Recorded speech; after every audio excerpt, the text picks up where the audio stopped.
Ah,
Hi guys, very good morning to all of you. So am I audible guys?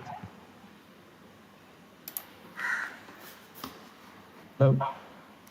Yes, we can hear you. Yes, loud and clear. Loud and clear, right? Okay. yes, yes.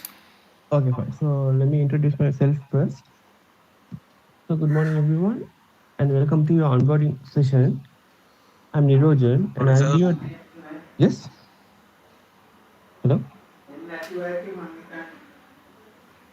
Is someone talk?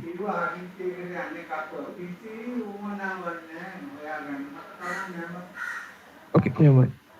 I'm Nirojan and I'll be your trainer for this program. I have over 4 years of experience in IT support and technical customer service. So congratulations to all of you guys joining Silaris Business Outsourcing Private Limited. In this process, you will be handling Tier 1 level technical support calls for desktop and laptop users, mainly related to Windows and Mac. So here we strongly value professionalism, punctuality, teamwork, and continuous learning.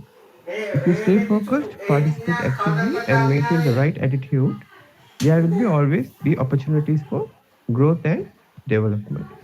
Here, your main responsibility is as an agent is simple: listen carefully and understand the customer's problem, identify the root cause, and provide the correct solution while maintaining a great customer experience. Over the next few days, I'll be guiding you through the technical knowledge, communication skills, and techniques you need to succeed in this role, right? So you may ask why the customer service come to ask for the technical support me the customer, because I have asked the same question to my trainers, because the reason was like many customers try to contact the official support for like Microsoft and Apple, but they face often long call queues, right? And higher service charge from their end. But our call queues are shorter and our service is more affordable for customers. That is the reason customers choose us rather than choosing them, right? So, welcome again to the team. Let's get started. So far, so clear, guys? Yes, sir. Yes. Yes, Yes, yes. sir. All right, all right. I want answers from Hafil, Ashmini, Relukshan, Shamil, Yeah. Hi. Yes, please. Yeah. Yes, sir. Tarusha, Lakshan. Lakshan, I'm audible, right? I want to interact you guys as well because Yes. they don't need to work. Yeah. So for Shamil, Ashmini, am I audible to you? I didn't hear from you, Ashmini. Yeah, everything is clear for me. Yeah, okay, fine. So one moment, like Ashwini is not answering, I'll just have a chat with her whether she's able to listen to me or not.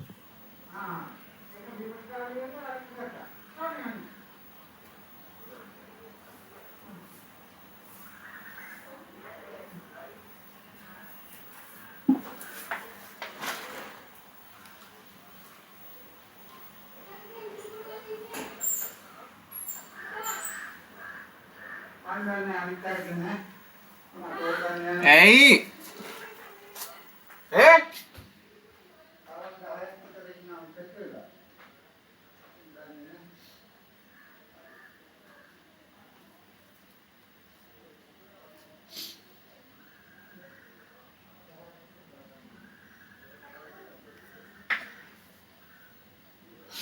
All right, guys. She's answering. Let's okay.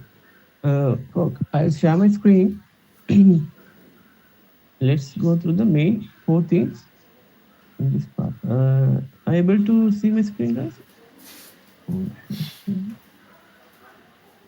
Oh, Not yet. not yet, right? Yeah. Okay. I can see. Okay, right? All right. Everyone can see, right? Yes, sir. Yes. All right.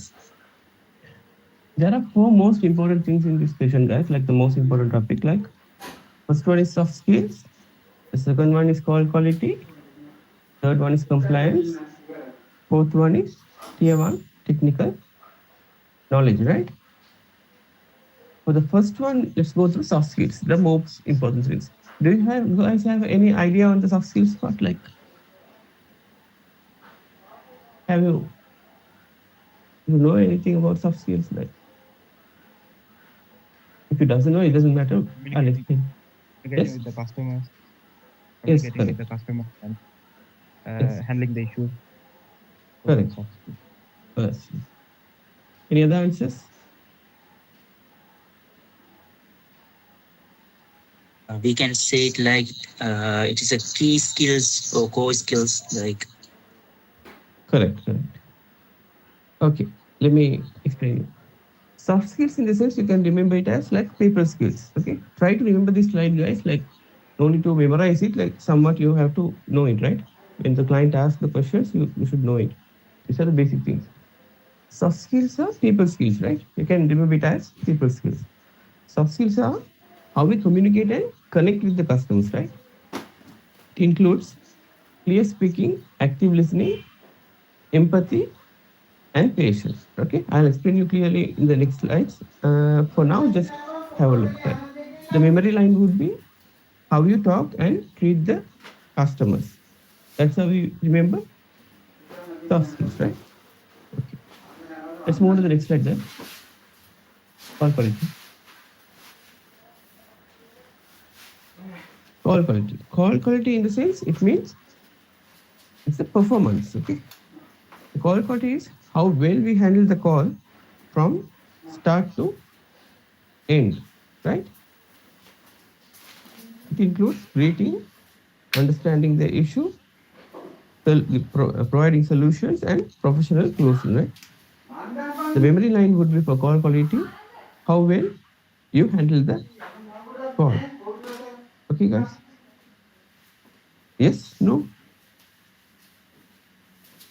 Hello? You guys Yes, want yes, to talk, please. interact with me, otherwise the session will get bored. Okay? Yeah, sure. Yeah. All right. When I ask a question or when I ask you to read, you should reply me. Okay? Right. So it's clear, right? So, Afras, can you give tell me like what is memory line for the performance? You mean the core performance? So you're asking The generally? no, the memory line. I'm asking in the slide it has mentioned the memory line, call quality. Yeah, that means I want to read, right? Yeah. Yeah, the call quality means how well you handle the call Correct. with the customers. Yeah, that's what I want. For the soft skill part, let's ask Aslam. Can you give me the memory line? Sorry, sir. The memory line for the soft skills. Soft skills. It's in the slide. No worries. You can just read it out. Soft skills are how we can communicate and connect with the customers. Okay. Includes clear speaking, active listening, empathy, and patience. Yes. Correct. The memory line would be. Line soft skill how you talk to treat the customers. That's what I want. Yes. How you talk and treat the customer. Soft skills in the sense, right? Call quality means performance, how well you handle the call from start to end, right, guys? Compliance. Compliance in the sense like it's a rules and security. Compliance means following the company rules is a must, guys, and protecting customer data. Okay, this includes data privacy, security steps, process, and adherence. Right. The memory line would be follow rules and protect company data. Right. And the first next important thing is like it's tier one technical knowledge. Right. Tier one is the first level of technical support. This includes password reset, internet issues, basic troubleshooting. Right. Here we are going to troubleshoot customers. What do you say, over the phone or through remote desktop, remote support. What we do is we'll ask for customer's problem. We note down it into the ticket, right? Ticketing software, right? Like go to assist, somewhat the client will provide us. It's the basic idea of what we are going to do. So we'll ask the customers and try to understand the customer's issue and put it into the ticket. So if we cannot resolve the problem or if it's out of our scope, I'll come to that in a moment. We will transfer the ticket, what do you call the ticket into the second level, right? Tier 2 level or else tier 3 level as per the issues, right, guys?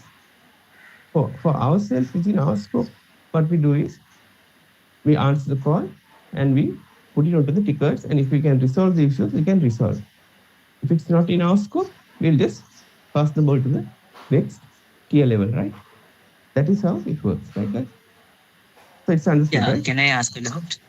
Yes, yes, sure, sure. Yeah. What are the ticketing tools that we are using that like Yeah, Jira the, or yeah, those things were yet to provided by the client side. yeah, okay, clear. Okay, all right, all right. All of your doubts and everything will be clear when there's a final assessment. Then you'll be clear with all of the doubts. Meanwhile, also you can ask me if there is anything. Okay, no issues, right? Okay, let's move on to the next. Okay, I'll just stop sharing.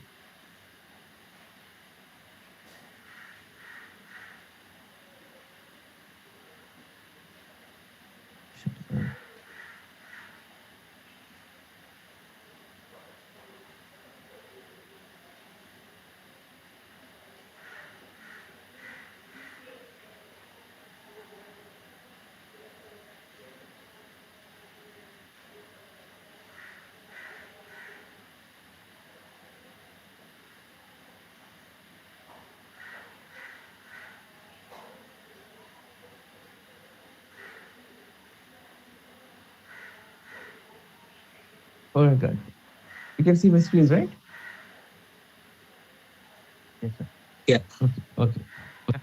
So this is also the main topic we have to understand. Like, what is the scope?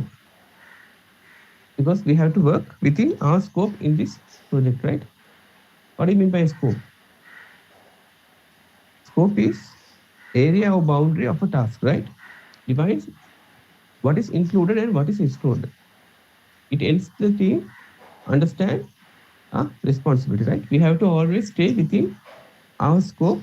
This is also a main thing, guys. If we have a scope, like we have to stay within our scope, even if we know the tier 2 or tier 3 level of knowledge, like we can assist the customer, we should not assist them within our scope. We'll assist, or else we have to pass it to the other team level, right? The other level 2 or level 3 team, right? That's how it works. Understanding the scope in practice.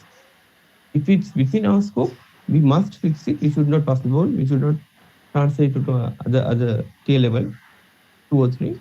If it's outside our scope, we should not attempt to resolve it. We escalate it to next year, right, guys? It's not our job to fix it, right?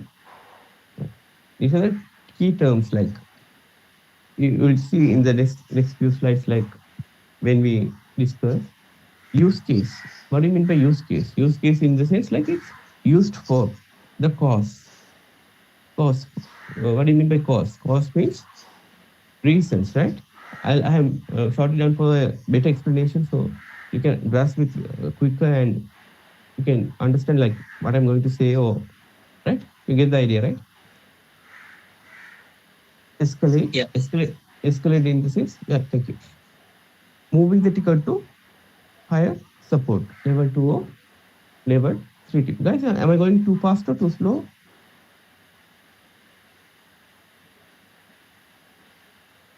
It's You can good. speak, Yeah, please. for me it's perfect.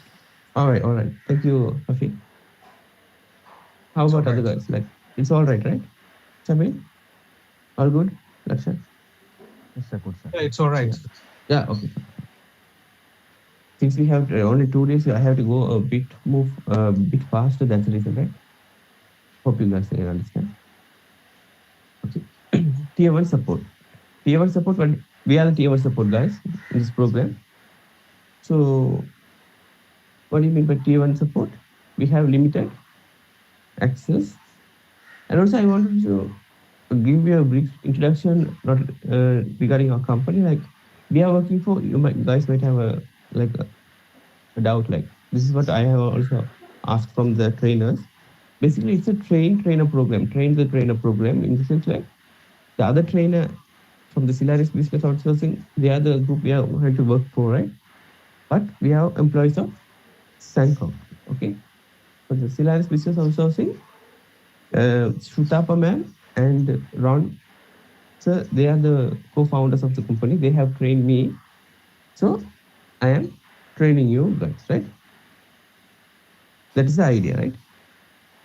I have forgot to mention those things. All right. Let's come back to the tier 1 support level. In tier 1 support level, we have limited access, app installation, password research, basic troubleshooting, and our roles will be help desk and desktop support roles, right? Like IT support. This is our scope, right? Tier 1 scope. Tier 2 means high access and permissions, onboarding and offboarding, automation, limited infrastructure, support. Those roles are for support engineers and junior admins, right? Tier 3 in the sense like it's a specialized expertise, heavy automation, infrastructure complex and fix. Those things are for system admins and network admins and security admins, right? So you can see as a summary, tier 1 is basic, tier 2 is intermediate, and tier 3 is advanced level support, right guys?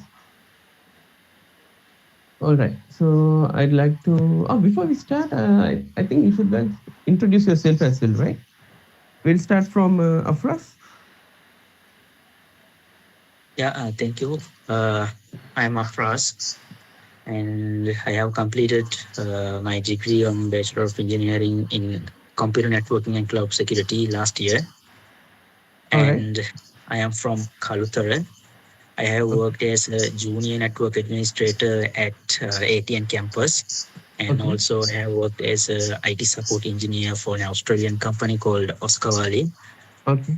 So I am very eager to learn the new knowledges from everywhere. So I'm very happy to join this Yeah, meeting. that That's would all. be great. Great, Afras. So do you have Thank you.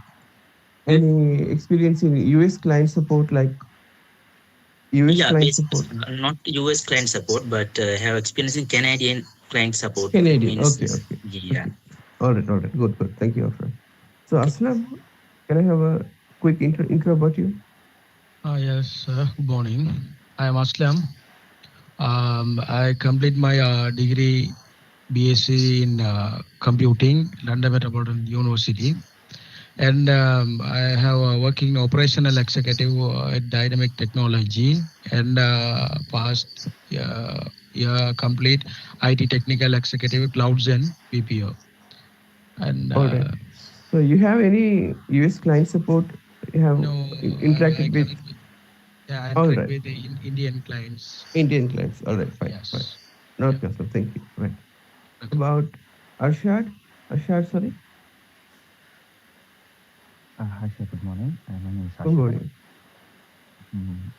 I recently graduated from Buckinghamshire University All right. and computing. Yes. I have a 3 years experience in IT administration and technical support. I have worked in Qatar and Saudi handling Oh, softwares uh, and network issues. that would be great. Yes. That's it, sir. Yes. Yeah. Okay. Thank you, Harsh. Ishika, Manika Sekar. Yes. Hi, Ishika. Can I have a quick intro about you yourself as well?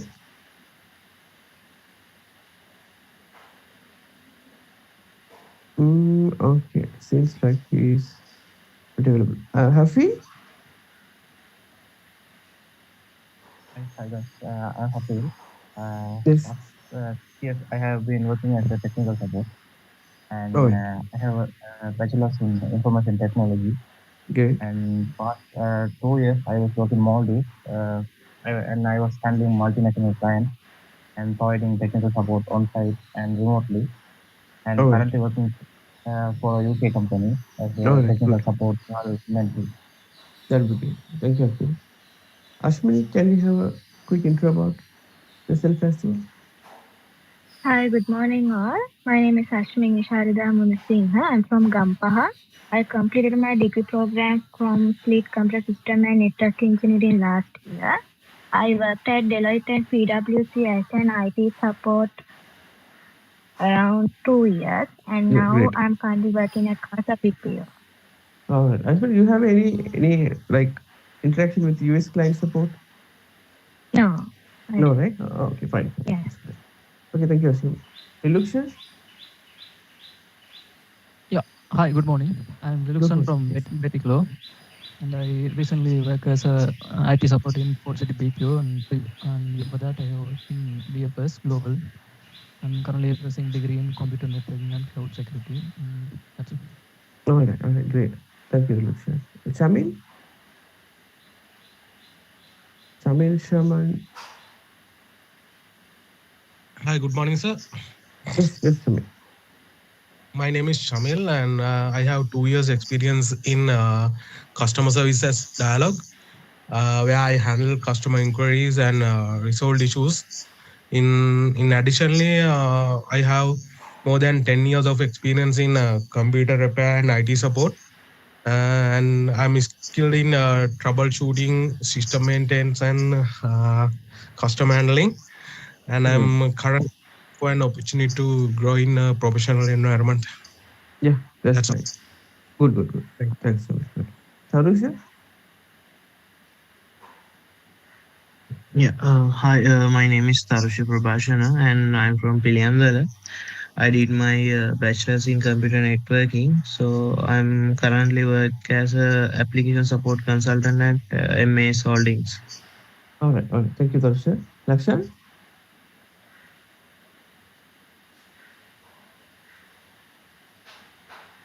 Yes, please introduce yourself as well. Party?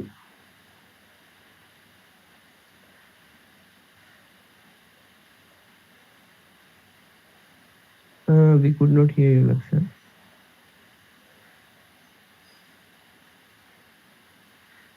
Um, okay. So I'll move to the other person. We'll introduce yourself in the next session, right? Okay. Ahmad, Azan Ahmad.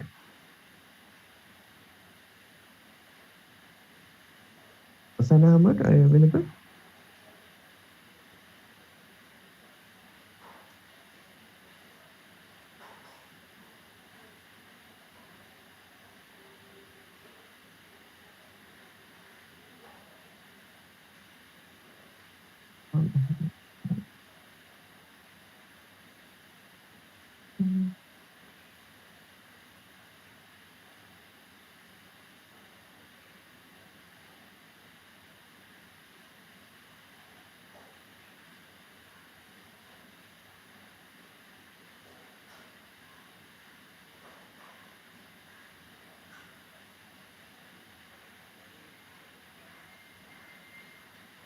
One moment, I'll just ask them. Explain, otherwise it's not. It looks not good, right? Yes.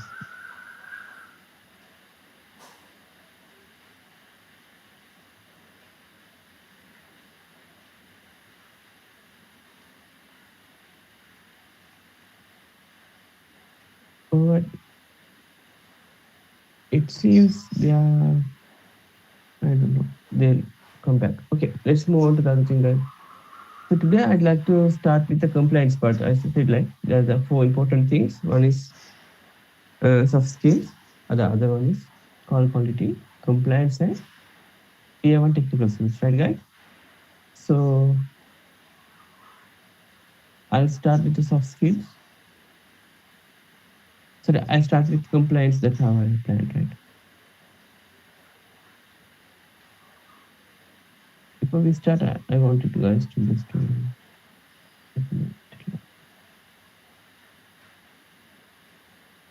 I'll show you guys what we have to cover so far. Sure. Okay. You can see my screen, right? Yes.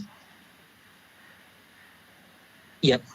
Okay. So these are the things we have to cover, right? Compliance, soft skills, call quality, employee training. Most of these are that you have to. I'll provide you the training material as well at the end of the session by tomorrow. Most of the things are like self-explanatory, right? You can read and understand. Actually, they have provided me about 300 slides, and I have wrote those 300 slides to explain you guys, but I have short it down and made it out like a question and answer session, so you can like understand more easily, right? By providing by question and answers, you can understand and remember those things easily. So I have prepared on that as well. And actually, I have written all those things like when they train me. But for you guys, you don't need to write all those things. You have to just go through it and pass the assessment, final assessment. Those are our goal for this session, right? Anyway, you have to get past the somehow the final assessment. Okay. So I'll start with the compliance training. What do you mean by compliance, guys? One more time. Everyone can talk. No idea. Compliance. We have just gone through that slide, right? Following company rules and Compliance. yes, Yeah. compliance. Okay. Hey, it's fine. It's fine. I just want you guys to talk. That's what. Protect the data. Yeah, correct. Following company rules and you have to protect customer data, right? So this is the main. I mean, It's like data's integrity. correct. Correct. This is the It's one. like Yes, yes. So you can see my screen, right? All right. So compliance for all. First, can you read the first one? Data privacy and data protection law. This is a basic thing of sure. compliance to get the idea of compliance, right? Sure. Yes, please. So, what is data privacy and protection? The answer is data privacy and protection means safeguarding customers' personal information so it is not misused, leaked, or accessed by unauthorized people. All right, for a real world example, a customer calls and give their phone number, address, and credit card details. The agent must only use information to solve the customer's issue and must not write it down or share it with anyone outside the company. All right. Thank you, Chris. Okay. So what do you mean by data protection and law, guys? Data protection, data privacy and protection in the sense like data privacy and protection means safeguarding customers' personal information and it's not misused or leaked. We have to make sure, right? And also it's not accessed by unauthorized people. The real world example would be when a customer calls and gives their phone number, address, and credit card details, agent must only use information to solve the customer's issue, must not write it down or share it with anyone outside the company, right? Asam, can you read out the second one? Like, what is Yes. GDPR? Yes, GDPR is a General Data Protection Regulations. Is a law that protects customers' personal data and ensure compliance, collect the use data responsibility. Real world examples: before collecting custom informations, an agency may say, "We are collecting." We are collecting these informations to verify your account and assist you today. This example is purpose of collecting the data, which is a GDPR requirements. Alright, so you understood, right? The GDPR in the sense, thank you, Aslam. GDPR in the sense, it's a general data protection regulation is the law protects customers' personal data and it ensures the company collect and use data responsibly, right? The example would be before collecting the customer's information, an agent must say, we are collecting this information to verify your account and assist you today, right? This explains the purpose of collecting data, which is a GDPR requirement, right? So, Muhammad Arshad, can you read out the third one? Okay. Why Arshad, should yes. credit card details be masked? The answer is the credit card numbers must be partially hidden and masked to prevent fraud or misuse. A real world example is the instead of the showing the full card number, the 1 2 3 4 5 6 7 8, the system shows the number, the last four numbers, 5 4 and 3 2. This protect the customer's financial information. Correct, correct. Thanks, Arshad. So far, so good, right, guys? You can understand the session, right? Everyone?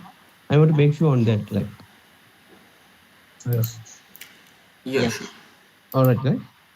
Good, right? Okay, fine, fine. Okay. So why should credit card details should be masked? It should be credit card numbers must be partially hidden or masked to prevent fraud or misuse, right, guys? So most of the fraud and misuse are happening due to the credit card issues, right? Credit card, debit card, all those cards, right? In the sense, like, so we have to. The example here, the example would be instead of showing the full card number, we have it's fully masked and on the last four digits only presented on this cards, right? So this protects the customer's financial information. So the second one would be confidentiality and information security. Who is going to be the volunteer? Ishika, can you please read the first one? I mean the Yeah, first sure. question. Yeah. Uh, what is a confidentiality Confidentiality. in a Yes. workspace? Workplace. Yes. Confidentiality means protects company and customer information from behind shared with the unauthorized people. The example would be Yeah, the real world example is an employee should not discuss customer data or company operations with friends or on social media. right. Thank you. Thank you, Shikari. So what do you mean by confidentially in the workplace, right? Confidential means protecting the company and customers' information from being shared with unauthorized people, right? Those are the things we have followed firstly, right? Protecting the customers' data and following company rules. So that is the thing we have studied in compliance, right? So those are the main things, right? So confidential means protecting the company and customers' information from being shared with unauthorized people. Example would be we should not discuss customers' data or company operation with friends or social media or any non-deleted platforms, right, guys? So the I want to read the other question by Hafid. What is NDA? What do you mean by NDA? What is an NDA? NDA Yes. non-disclosure agreement, a legal Yes. agreement that prevents employees from sharing confidential company information. The real world example is if an employee leaves the company, they cannot share internal tools, processes, or customer data with another company. Correct. Correct. Thank you, Hafid.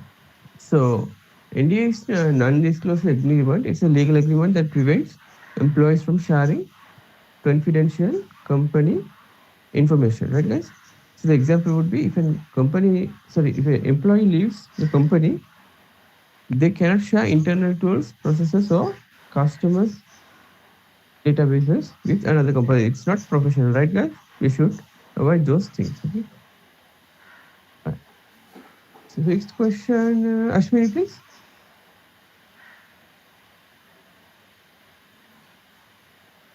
What are basic cybersecurity practices? Employees must protect system by using strong passwords, update password regularly, and avoiding suspicious links. Real world example is if an employee receives an email saying click here to reset your company password immediately, but the email is from an unknown source, it could be a phishing attack, and the employee must report it to IT instead of clicking the link. All right. Thanks, Ashwini. So here, what are the basic security practices? Employee must protect systems by using strong passwords, right guys? Updating password regularly and avoiding suspicious link. The example would be if an employee receives a email saying click here to reset your password, like it's a phishing attack, like you guys know, right? Since you're in the IT field, click here to reset your password immediately. We should not click those things like like a dumb person. Actually, we should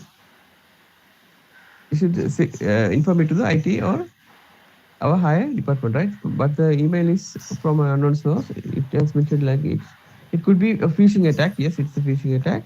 An employee must report it to IT instead of clicking it, right? Intellectual property protection section. Question number 7. Who is going to be the volunteer? Reluction, please. Yeah, sure. What is intellectual property? The answer is intellectual property refers to company-owned tools, softwares, processes, and innovations that must be protected. The real-world example is if a company uses a proprietary tool developed by Slarius, employee must only use it for company work and not copy or distribute it externally. Yes, thank you, Reluction. So intellectual property protection in this guys, like intellectual property refers to company-owned tools. Like for here, I have mentioned Solaris because to get to know the company as well. Company-owned tools, softwares, processes, and innovations that must be protected, right? If company uses a proprietary tools developed by Solaris, like in our company, employees must only use it for company work and should not copy or distribute it externally. Okay, so we have to follow the rules and we should do what we should do. We should avoid other things at all costs, right? What is anti-bribery policy? It's Chamil, right? Your turn. Anti-bribery and anti-corruption. What is anti-bribery policy? Employees must not accept gifts, money, or favors in exchange for special treatment. Real world example: a customer may say, "If you speed up my request, I will send a gift voucher." The agent must politely refuse and follow company procedures. Correct. Thank you, Chamil. So, what is anti-bribery policy? Employee must not accept gifts, money, or favors in exchange of special treatment, right, guys? We know, right? We should not do this kind of stuff. So, it's a fatal one. We could expel from the company if you do this kind of thing with US customer basis, right? So, a customer, the example would be a customer may say, if you speed up my request, I'll send you a gift voucher or money or whatever it is. We should The employee must politely refuse and we should follow the company rules and regulations, right? Guys? That is the idea. So, what is your workplace ethics, Tarusha?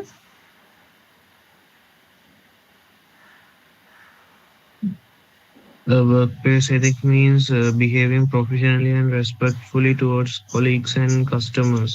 As for a real world example, employees should avoid harassment, discrimination, offensive language, or inappropriate behavior in the workplace. Correct. Thank you, Tarusha. So, what is workplace ethics? Workplace ethics means behaving professionally and respectfully towards colleagues and customers, right? The example would be employees should avoid harassment, discrimination, offensive language, or inappropriate behavior. Sorry, guys, inappropriate behavior in the workplace, right? Okay. One moment, guys. A new joining hands. Place. Tirumal Prashani. Hi, Tirumal Prashani. Can you please introduce yourself for the team? She got away. Okay, all right. So we can interact with her as well. Otherwise, we just leave and go. Right? That's not good. Hi. Okay. I don't know. She's not. All right, guys. So we have left in. What is workplace ethics, right, guys? We have to continue with question number 10. Whose turn is it? Laksha? So question number 10, please. Can you hear Yes. me? Yeah, yeah, yes. I'm so sorry. There was an issue with my laptop, so I Ah, no, couldn't. no issues, Lakshan. Yeah. Okay. What should an employee do if they witness an unethical behavior? Uh, they should report it to the management or the HR department. For real world example, if an employee notices a colleague sharing confidential customer data, they must report the incident immediately. Correct, correct. Thank you, Lakshan. So, what should an employee do if they witness a unethical behavior? They should report it to management or the HR people, right? We should not just ignore the issue. We have to always try to report it to management or HR department or high department, right? The example would be if an employee notices a colleague sharing a confidential data or if they are doing some unethical work, we should inform it. They must report it to the incident to they must report the incident immediately. Yes. 11th question. Afras, it's your turn. Sure. What is regulatory compliance? Regulatory compliance means following laws, industry rules, and government regulations. For relevant example, a telecommunication company must follow telecom regulations, such as protecting customer data and providing accurate billing. All right. Thank you. Afras. What is regulatory compliant? It means following laws and industry rules and government regulation, right? The example would be telecommunication company must follow telecom rules such as protecting customer data and providing accurate billing. This is not within our scope, guys. Just for knowledge, I have put it under this section. Regulatory compliance, right? Question number 12, Aslam. Yes. Quality assurance compliance. What is quality assurance compliance? Quality assurance compliance ensure employees follow company standards, scripts, and performance guidelines. Real world Yes. example, a call center agent must greet the customer properly, follow the call scripts, verify identity, and provide accurate information. Quality assurance teams reviews calls to ensure agents meet quality standards and KPIs. Correct. Correct. Thank you, Aslam. So, what is quality assurance and compliance? Quality assurance and compliance ensures compliance follow company standards and scripts and perform guidelines.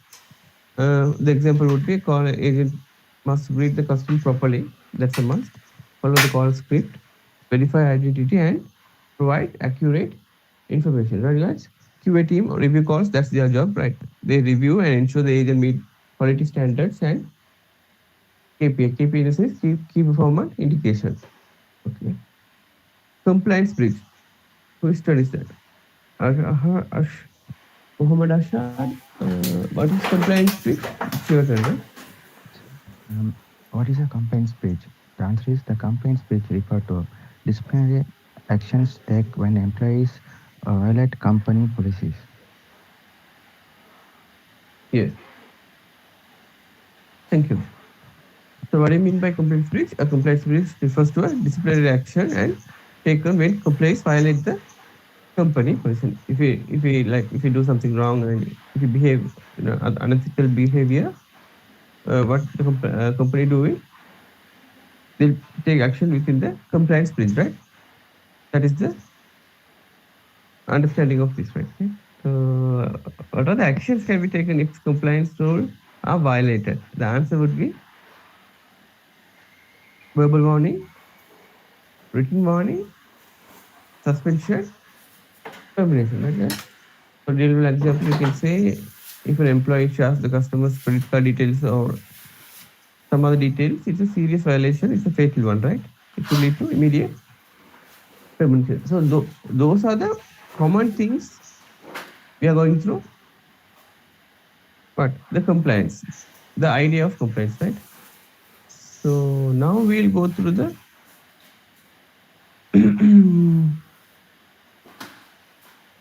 our companies. All right, guys. But what we should know within our companies compliance, how we gonna proceed? Okay. Inbound tier one compliance, importance of compliance, right, guys?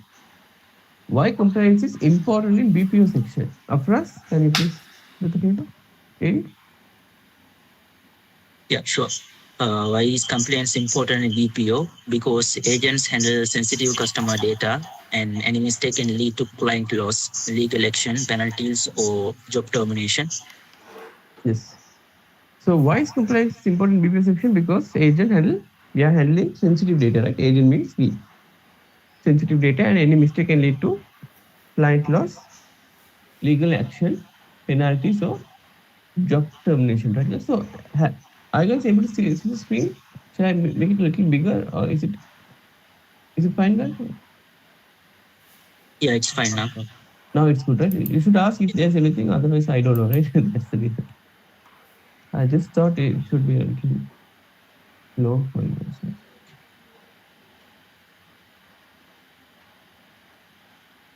it's fine right now. This one look good, right? Hello? Yeah. Yeah, Perfect. it's fine. Yeah. Viewable, right? Okay. All right, all right. So what does compliance ensures? Aslam,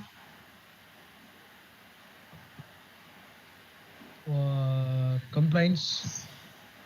Why what is does what yes, does compliance ensures? Okay, trust, job security, and client protections. yes, correct, correct. Thank you. So what does compliance ensures, guys? Trust, job security, and client retention, right? So is compliance is just a formality? Is this a formality? No, it's our daily responsibility, right, guys? So definition of compliance. Ashad, what is question number 4, please?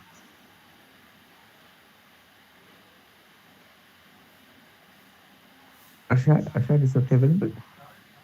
Okay, guys. Ah, okay, okay. What is a complaint? Question number Following. 4, yes. Okay. What is a complaint? The following company policies, client rules, and legal regulation while handling customer interaction and data. Yes, yes. Thank you, Ashad. So what is compliance? Following policies, we know, right? Following company rules and protecting customers' data. That is mentioned in here while handling customer interaction and data. What areas does the compliance cover in technical support? Data protection, call process and scripts, authentication rules. You should not misuse the data, no misuse, no fraud or manipulation, right, guys? Right. I know those are the basic things. However, we have to go through this stuff to get past the final assessment, right? That's the goal for this session. So I have read those things. What are the do's and don'ts do's in the private do's and don'ts? Yes, yes. The privacy do's and don'ts.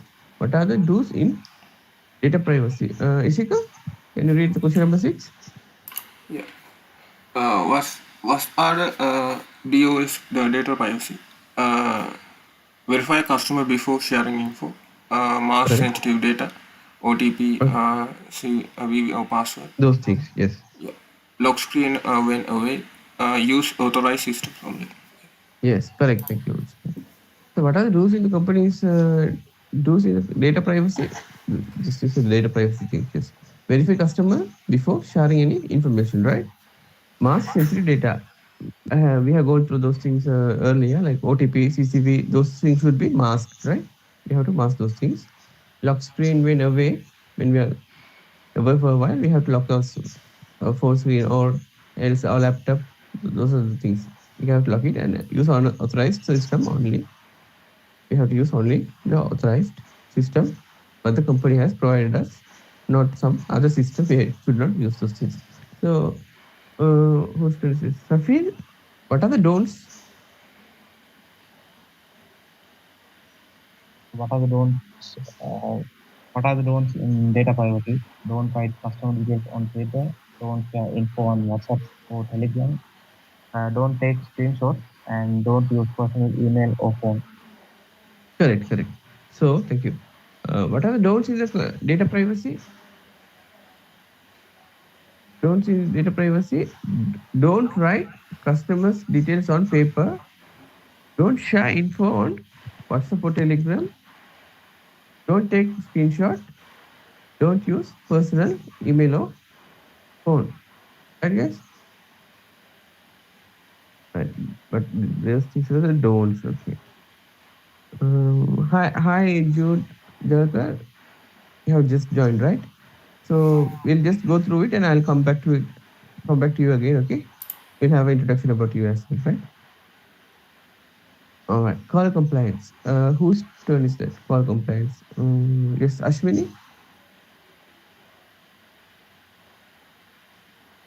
What are the mandatory steps in call compliance? Proper greeting, script adherence, required disclosure, correct call cautions. Correct. Thank you. So, what are the mandatory steps in call compliance, guys? Proper greeting, script adherence, required disclosures, and correct call closure. Right? We'll go into deep. We'll see those things in deep, like in soft skills. We'll go through it. For now, just have a look on this. Okay. So, what should never be done during a call? What should be never done during a call? So, who is turn is reluction. Question number 9. Yeah, hello. Yes, yes. I can Yeah, hear you. yeah. What should never be done during a call? The answer is false promises, misleading information, pressuring customers, skipping verifications. Correct. Correct. So, what should be never done in a during a call? Guys? You should not promise false promises. Should not provide misleading information. Do not pressurize the customers. You should not skip the verification. Right, guys?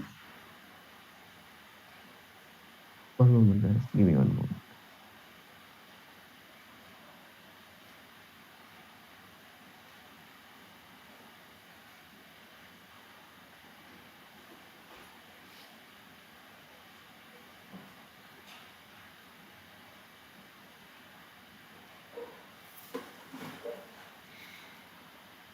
Okay.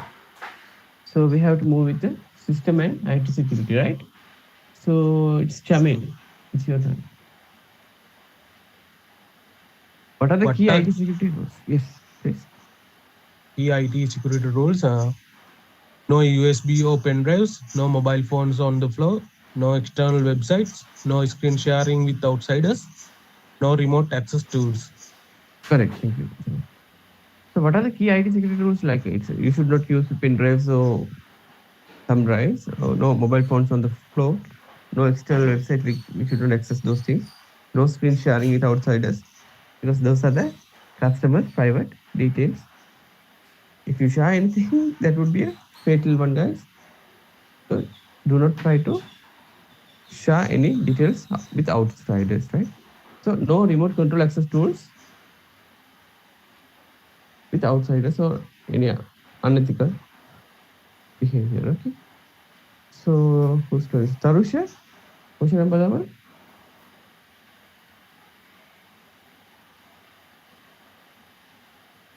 Yeah, what is your responsibility regarding login credentials? So your login is your responsibility, and never share your ID or password.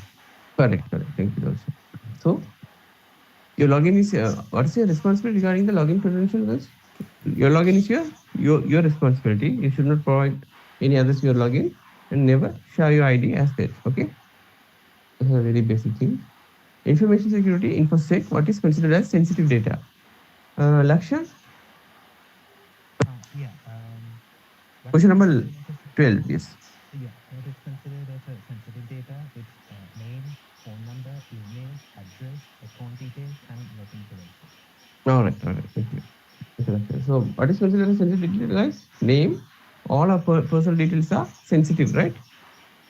So, name, phone number, email, address, account details, login details. Those are the sensitive, sensitive details, right?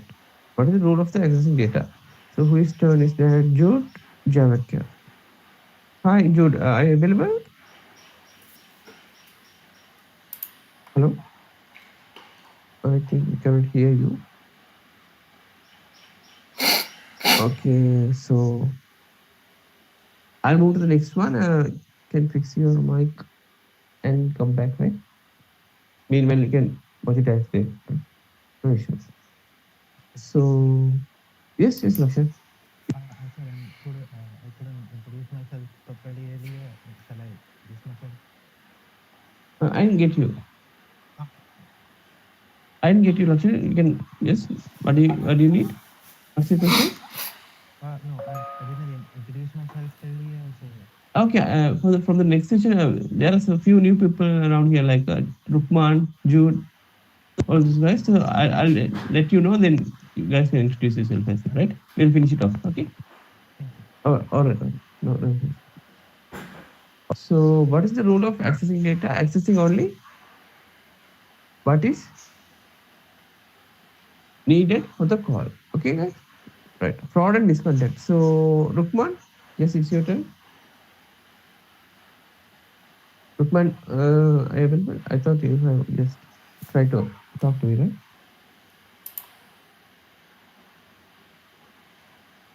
Rukman, hello? Okay, never mind. So, Afzan, can you read out? Are you available? I thought you have some internet connection. You keep disconnecting. That is the reason I just not. Afzan? Ahmad. Okay. It's okay. I'll go through. Afra, are you available to read the fraud and misconduct part? Yeah, yeah. Okay. Fraud and misconduct. What are examples of misconduct and consequences? Taking money, immediate termination, offering personal services, police complaint, manipulating tickets, blacklisting, sharing data, loss of reputation. Yes. Fraud and misconduct. What are the examples of misconduct and consequences? Taking money, immediate termination, right? It's a fatal one. No more excuses. Offering personal services means directly police complaint, manipulating tickets in the sense editing tickets and doing some fraud works, blacklisting, sharing data. It's a loss of reputation, guys. Okay. So legal client policies. Aslam? Yes, legal and client policies. What policies must agents follow? IT Act, client NDA, internal compliance policy, and ISO security frameworks. Right. Thank you. So what are the policies must agent follow? IT Act, client NDA, internal compliance policy, and ISO security and framework. Right. So what are the consequences of violation? What is the violation part? Ashad? What are the consequences of the violation? Salary hold, job termination, legal action, and client penalties. All right. So what are the violations, guys? Salary hold, job termination, legal actions, and penalties, client penalties. Right. It will affect the company client penalty thing, guys. So you should do what you have to do. You should avoid all the unethical things. That is the idea of this session, right? So basic scenario question. Who is going to read? Ishiko? Question number 17. Yeah, sure. What should you do if your customer asks for an OTP? Refuse and educate the customer. Yeah. Correct. Correct. Thank you. So what should you do if your customer asks for an OTP? You should refuse and educate the customer. It's not a good idea to do this thing, right? Ashwini, the 18th question. What should you do if a friend asks for customer data, refuse and report the attempt? Attempt, correct. So if someone asks for customer's data, a friend or a personal relative, you should refuse it and report the attempt immediately, right? Audit and monitoring. So, Reluction, Yeah. Hello. yes, Reluction, you can read the 19th question. Yeah. Audit and monitoring. How are agents monitored? The answer is call audits, screen recordings, QA checks, client audits, and surprise checks. Yes, correct. Thank you, Reluction. So, how we are going to get monitored? Call audits, screen recordings, quality assurance checks, client audits, and surprise checks, right? So, should you fear audits? No. If you follow the rules and properly, you should not. You do not want to fear the audits, right? Reporting issues. Chamil, can you read the reporting issues? 21st question. 21st. What what issues should be reported immediately? Data misuse, process violations, harassments, fraud attempts, system loopholes. Yes. Yes. So what are the issues should be reported immediately? Those things: data misuse, process violation, harassment, fraud attempts, and system loopholes. Right? Where can you report these issues? Tarusha? Yeah. Also, where can you report issues? Answer is team lead, HR, compliance officer, and anonymous whistleblower channel. All right. One moment, guys.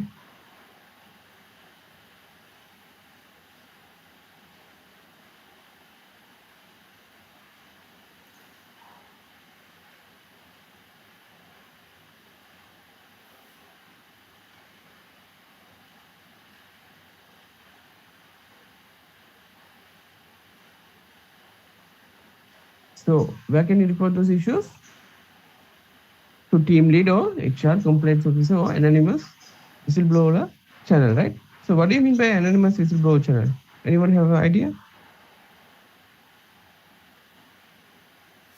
Okay, I'll go through it. So anonymous whistleblower, correct, correct, yes, yes, yes. So without mentioning the identity, revealing the identity, they can report it to higher department. Okay, that is the whistleblower, right? Anonymous whistleblower, right? Without mentioning, like without mentioning their name or identity, they can report it to the high departments, right? Okay, so it's almost 10:15. You can take a 10 minutes break, guys. We'll move to the next section, right? You guys need break, right? No need break? I can continue. No problem. No issues. Anyone need a moment, a break? Just take break, guys. Otherwise, I don't think. We'll meet around 10:25. Is that fine? Yeah, okay. Yeah, Okay. okay. Okay.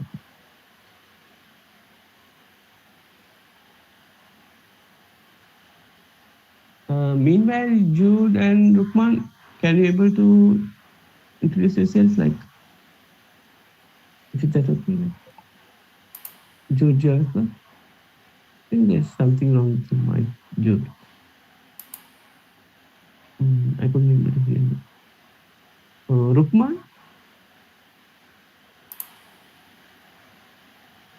are able to hear? Unable to. Okay, it's fine. Let's see. Let's check on meet. Task break. About 10:25.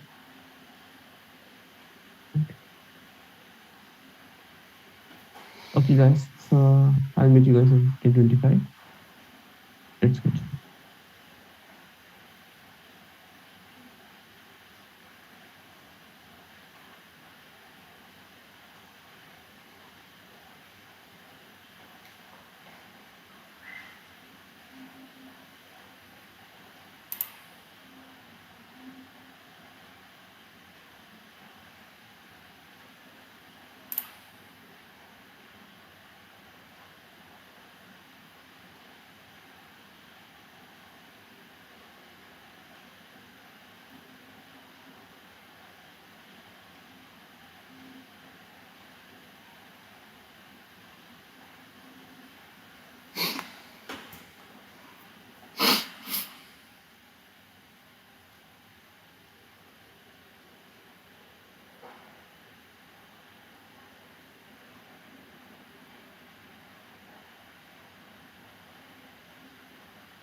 So, all right, guys, I'm back. You guys ready? Yes, Yeah. sir. All right, good, good, Yeah, good, let's good. start. All right, Yes, sir. Ashwini, Tarusha, Lakshan, Upman, you guys ready? Uh, yeah. Or else you can put it in the chat like, okay, okay, ready, ready. So I know, right? Everyone is available or not? Oh, yeah, that's right. Lakshan, okay. Ashwini, okay. Lakshan, okay. Jude, Rukma. Yes, sir, ready. All right, all right. So meanwhile, can you, Jude, can you introduce yourself as well to the team, if that's okay for you? Yes, sir. Yeah. So I'm Joe Chawaka. I'm from Colombo. So I'm a IT final year undergraduate right now. So I'm looking forward to join your company, and that's all.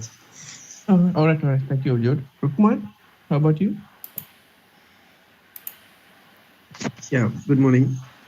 Good morning, good morning. Yes, Rukman. Uh, I'm Rukman. I'm from Betigalo in Katangudi. Okay. I'm IT final year student in Open University. All right, good. I'm family jobs, right? All right, That's all it. right. Okay, okay, okay. So I want you, all of you, to interact with me. Then only we can continue. It'll be interesting session, right? Otherwise, it'll get boring for me as you as well. All right. Okay, get started. Uh, I'll go through some. One moment, guys. I'll just prepare it.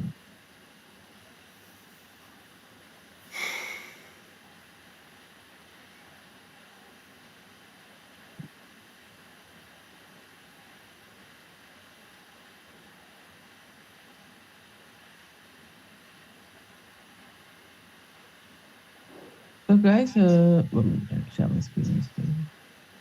Okay. Share my- Okay. So, guys, I want you to remember these things, right? What are the most common or reoccurring issues we face? First one is password resets. Second one is software installation. Third one would be internet connectivity issues at user level. Fourth one would be sound or display issues. Fifth one is application not responding, right? So those are the basic issues at tier one level we'll be attending, right? So I want you guys to remember these things. I put it in the chat like how I remember these things. PSISA. Okay, I put it on the chat. That's a memory line. So when it's PSISA, sorry, when they ask the client, ask, sorry about that. When the client asks what are the most common or reoccurring issues, we should be able to say like it's password reset issue, software installation, internet connectivity issue, sound or display issue, or application not responding. So I have memorized as PSI, SA, right? Those are the first word of those things.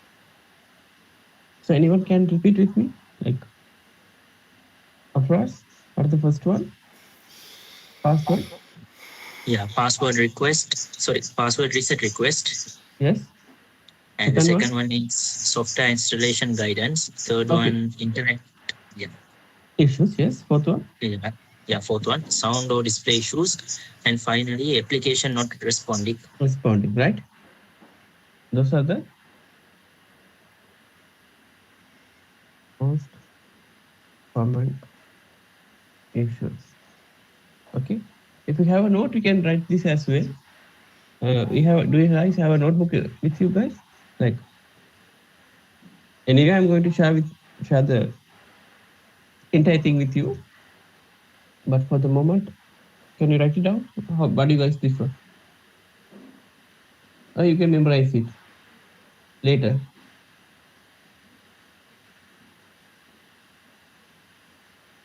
Hello, I'm talking to you all. Yeah, noted.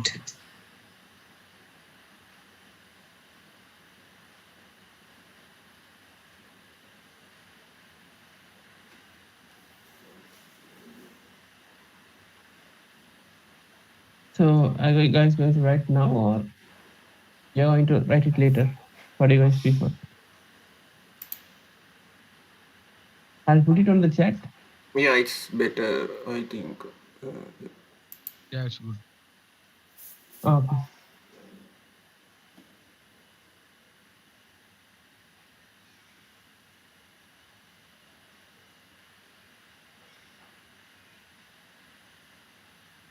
I want you guys to, when the client asks questions in the assessment, they might ask you the basic things only because we are on tier one level, right?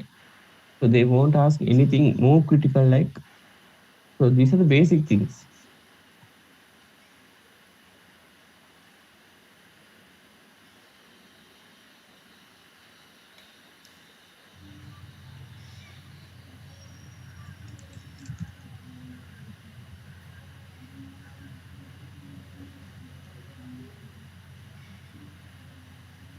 Hi, Mifan. Hi. Hi, so I think we have joined a little bit late. It's fine. So, Yes, I think I was asleep when I received the email. That oh, timing okay. was, yeah, yeah. Uh, Sorry for so, the, I mean, uh, uh, inconvenience. it's fine. So, can you introduce about yourself for us? Yes, I've been in the sales industry for like almost 10 years. All right. And I have completed my degree in IDM City campus. And I'm hailing from Sri Lanka, from Kalutara, Sri Lanka. Well, that's pretty much it to take it as my professional background. Oh, all right then. Okay. So we are going through some basics. I think you can mute yourself, Mifan. So I think it's echoing for me. All right. So we are going through basic things here. Basically, it's tier one level support, right? So there are more four important topics we have to cover: reflections, soft skills, call quality, and compliance as well. Tier one, technical knowledge. So we have gone through compliance. We have completed it, like compliance in the sense following company rules and regulation and protecting customer data. That's the basic part. Now we have to cover soft skill and call quality as well as tier one technical knowledge. So that's what we are going to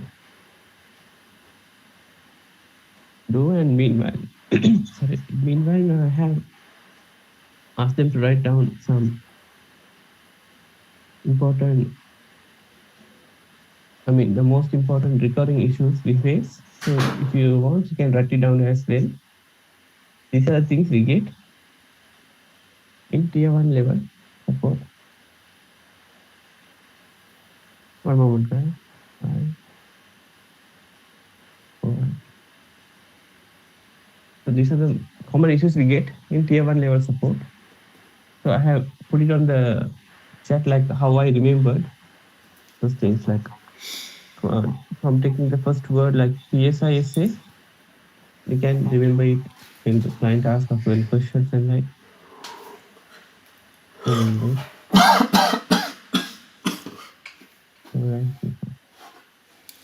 If you want, I can put it in the chat. You can write it later. Anyway, I'm going to provide you all these notes, so no worries. If you guys are done, let me know so I can move on to the next part. Yeah, done.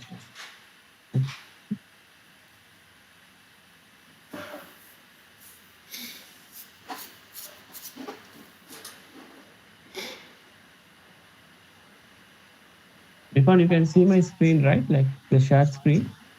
Yeah, I can see it. Yes. Yes, sir. Those are the basic things we are going to get. So that's why I asked them to write it down as well as I put it on the chat.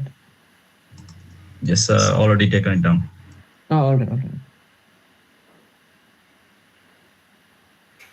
I think I'll move to the next one, right, guys?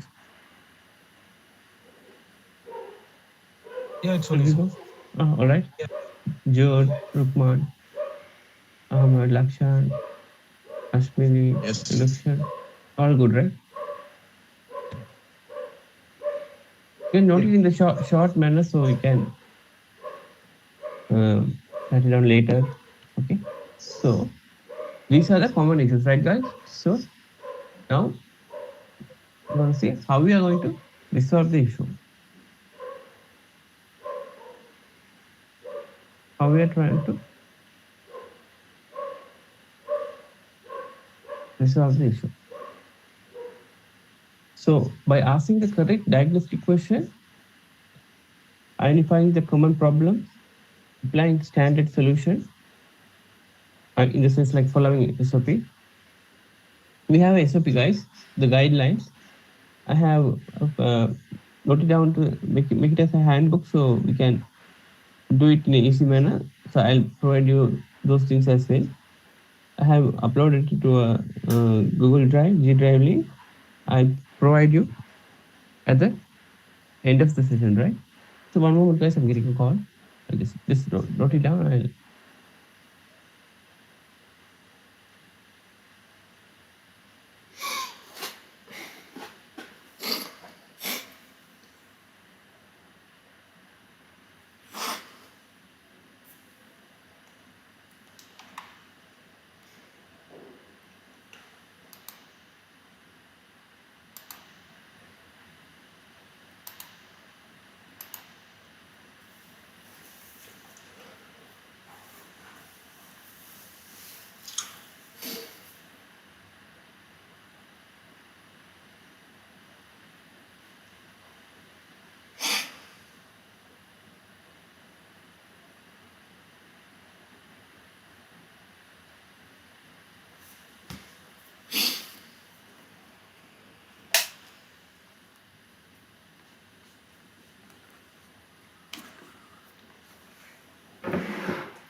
Sorry about that, guys. So I have written those things like how we are going to solve the issues.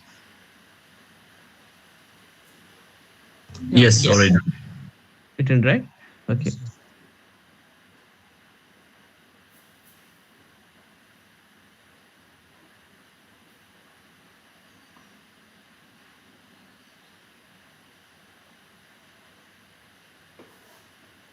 So I have put it in the chat like the memory line would be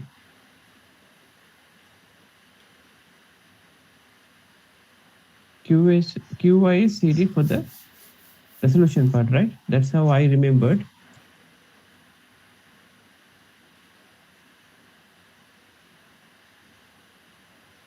Um, we can start writing down this one too, guys. This is also important thing.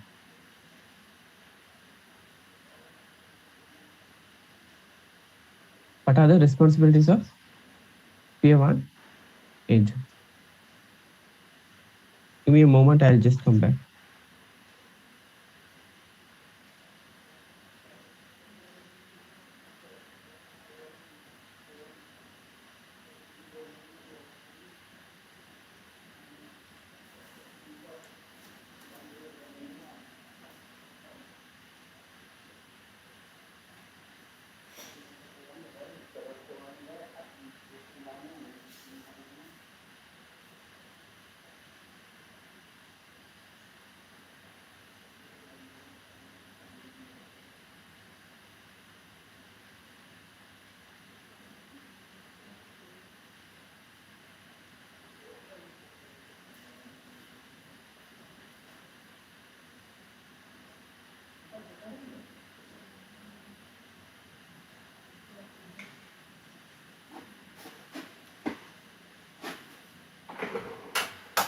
මේ ඔව් තුනට ඉවර වෙන්නේ. තුනට? ඔව්. කොල්ල එළියට දාන්න පුළුවන් උකුළු. එළිය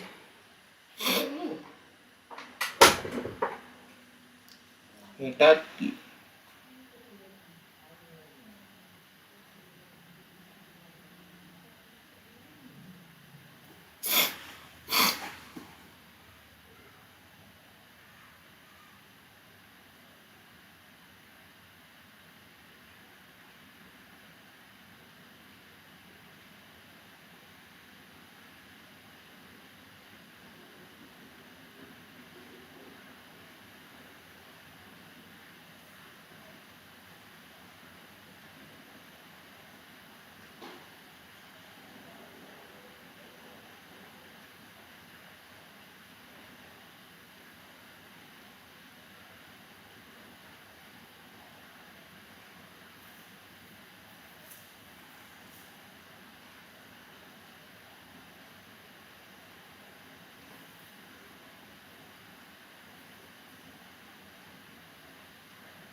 All right, guys, is it done?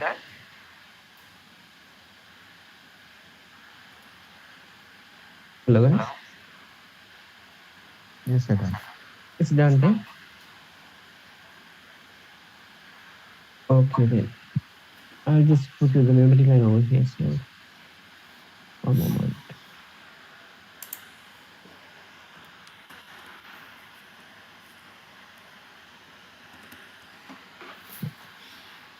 So, how I remember this thing was like LTR.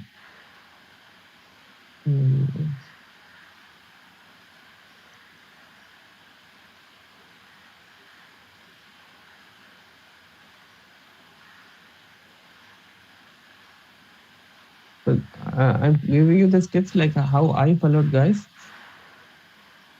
from my end. So, you can follow whatever is easy for you, right? For the most common issues, we have followed PISA, right? Password research, software installation, software installation guidance, internet connectivity, sound and display application, not responding, right? So how we are going to resolve QI is CD, right? Asking for diagnostic question. You can remember it as asking questions. You don't need to remember the entire line, like questions for identifying for the experts for any solutions. You get my idea, right? C, confirming the solution. D, recommending the issue. Likewise, we can remove it. For the LTR EMS part, what are the responsibilities of it? This is the most important thing you have to follow. You should know our responsibility. Like when the client asks, you should be able to answer them, right? So the responsibilities are LTR EMS, logging, E for L for logging, T for troubleshooting, R for resolving, E for educating, A for maintaining professional communication, Eh? Ah. E for escalating, at last S for security and compliance, right? You'll get my idea, right?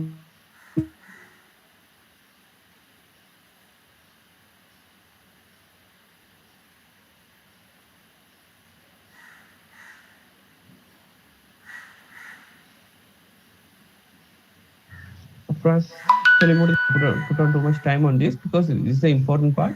Because when they asked, we should know like what is our what are the common issues we get, how we going to resolve them, what is our responsibility, right?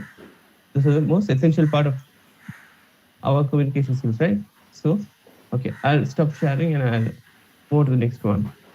We'll go for the soft skills part.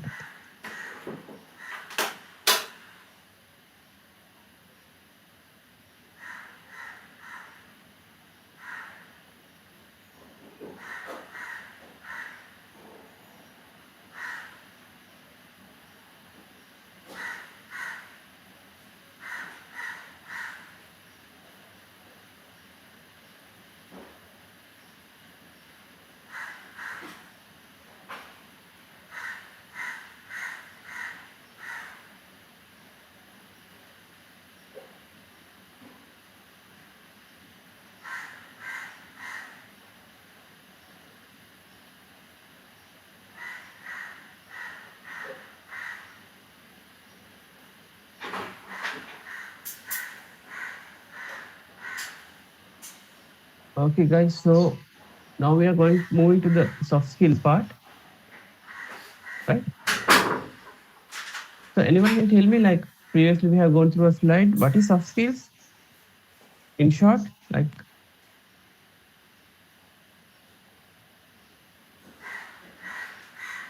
yeah, guys, I'm asking you only. In short, what do you mean by soft skills? It means people skills, right? How we connect and communicate with the customers, right? You can talk to me. Yes, I'm got on. it. I'm I was not audible, right? present. Yeah. Yeah, That's yeah, fine. audible. Yeah, I understood. Thanks. Safras, Aslam, right? I'll move on, right? Soft skills. Yeah. No need. uh, Yeah, okay, go ahead, Aslam. Fine. So this is the most important 10 topics under soft skills, right?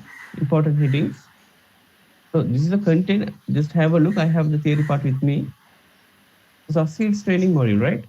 Effective. The first one. Who's going to read it? Afras? So I did it. Yeah. The first one is effective communication skills. Under that? A, yeah, verbal communication. B, active listening techniques. C, written communications. All right. Aslam? Second Yes. one? Customer handling skills, Okay. understanding customer needs, handling difficult customers, Yes. positive scripting, call control.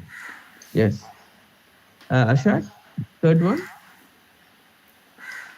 Well, problem solving and critical thinking, Okay. troubleshooting approach, decision making, and creative solutions. All right. No, from now on, I'll call out the names. Mifan? The fourth one? Yeah, interpersonal skills. A, teamwork. B, diversity and inclusion. And C, professional behavior. Correct. The fifth one?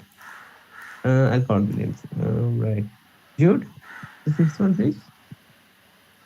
Yeah, emotional intelligence, A, self-awareness, B, empathy, and C, stress management. All right. Sixth one, Rukman?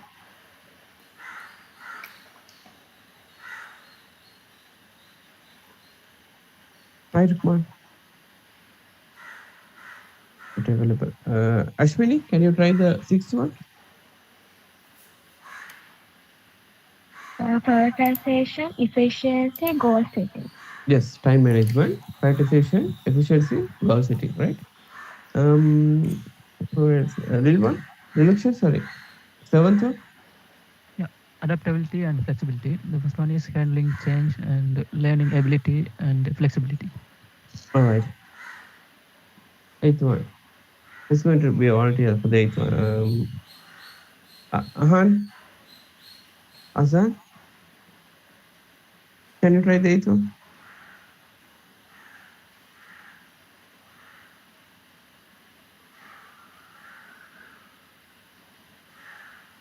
It's not available. Chami, eighth one, please. Uh, Conflict resolution, identifying conflict, resolution techniques, avoiding escalation.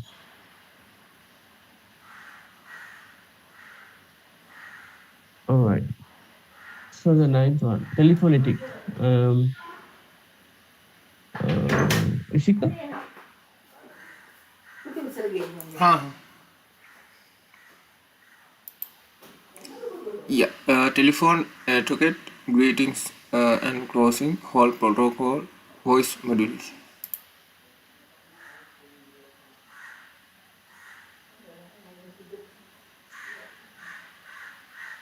Tenth one, Aslam? Professionalism and working ethics, functionality and attendance, confidentiality and ownerships. All right. So guys, these are the most important thing. I want you to write this as well. So how I remember this thing was, these things by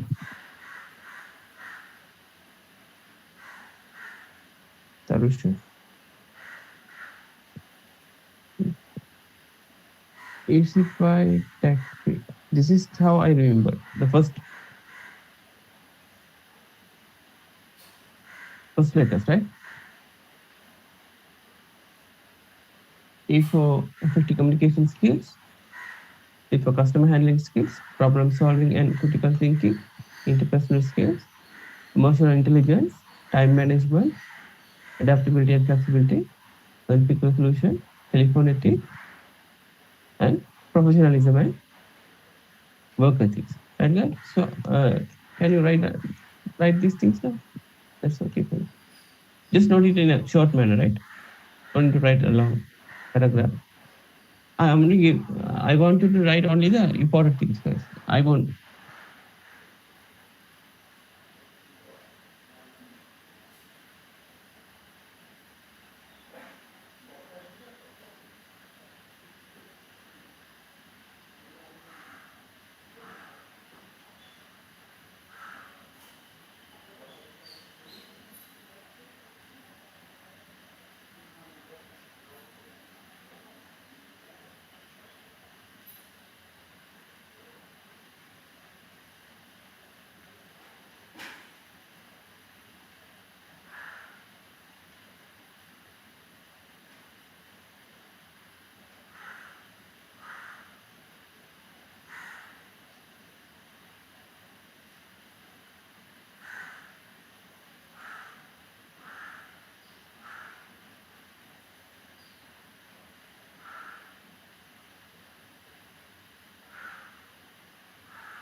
Hi, Rakshita. Am I reading it right? Rakshita, right?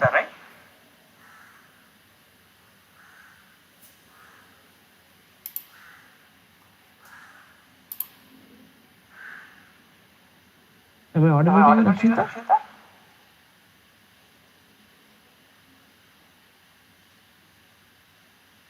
You can put in the chat.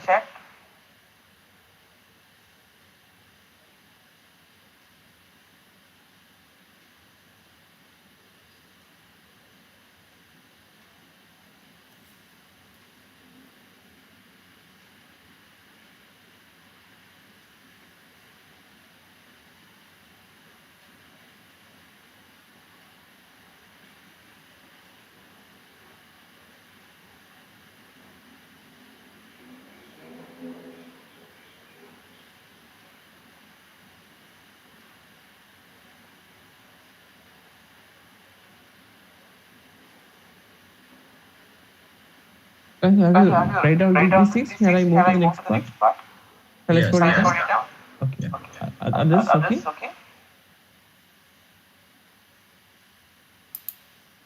Yeah, good. All right. So from interpersonal skills, right?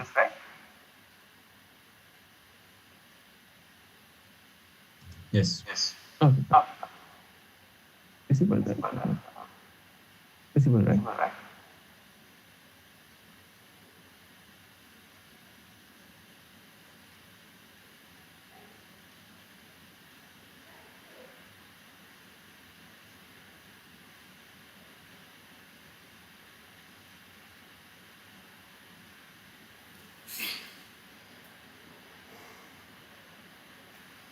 One moment, guys. Sorry for this. I'll just.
Hi guys, sorry about all those things like the interruption and all. So I got a call and I have to make sure some things were clear. So is it done, guys? After now, here after now, there will be no interruption. So please bear with me. Okay. So are you guys done? Yeah, it's Yeah. done. Yes. Uh, Hi Harita. So we have gone through some tier one troubleshooting steps and all. So I'll come back to you. Just follow with us. From now, we are going to start soft skills. We have already completed compliance. No worries, I'll just come back to you, right, Harita? Okay. Okay. Okay, fine. So just writing down the important points of the soft skills for the 10 points. No, I'll come back to you, right? No worries. Just uh, just have a look on those things, right? Okay. Right, all good. So eighth one, guys, you can note this down as well in a short note, put in a short note. Like that's the important thing from conflict resolution.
When you are done, you can just put it as okay in the chat, so I know that.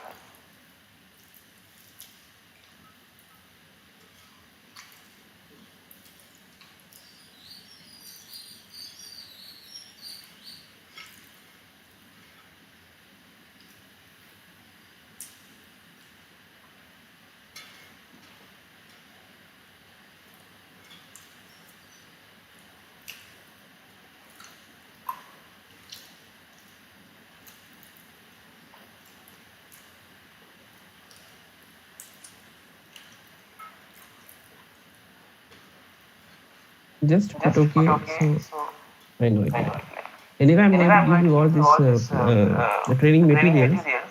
So no need to write the entire thing. Just note it down for the time period to understand, get the understand. Okay. In a short time, greeting and closing means G and C. Like just put it in the short form. You can get to know those things, right?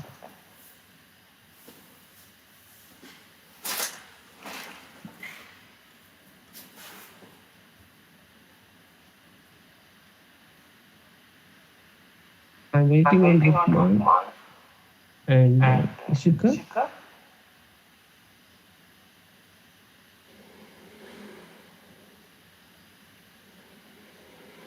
Election done. The first assessment done. Anyone want more time, guys? If anyone need more time, just put it on the chat. I'm trying to move on because it's getting late, right? Almost 2 hours have passed now.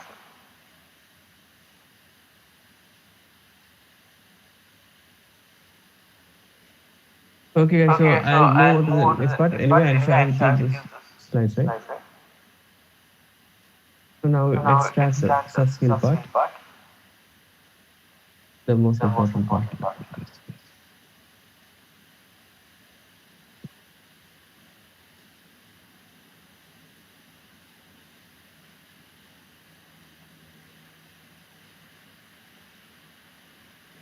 All right. So the first one is the soft skills. The first one is effective communication skills, right, guys? So AC5, that's how we remembered, right? From the A part, effective communication skills. There are three most important skills: verbal skill, verbal communication, active listening technique, and written communication, right, guys? So who is going to be the first one? Friends, what is effective communication and technical support? Can you please read out the first one? Afra? So, it's effective communication skills, verbal communication, and active listening techniques and written communication. Yes. Yeah. You want me to read first one also? Yes, the question. I want to read, read the Yeah, sorry. question. What is effective communication in technical support? Answer is effective communication means explaining information clearly so the customer understands the solution. It includes verbal communication, active listening, and written communication. And there's a trainer note.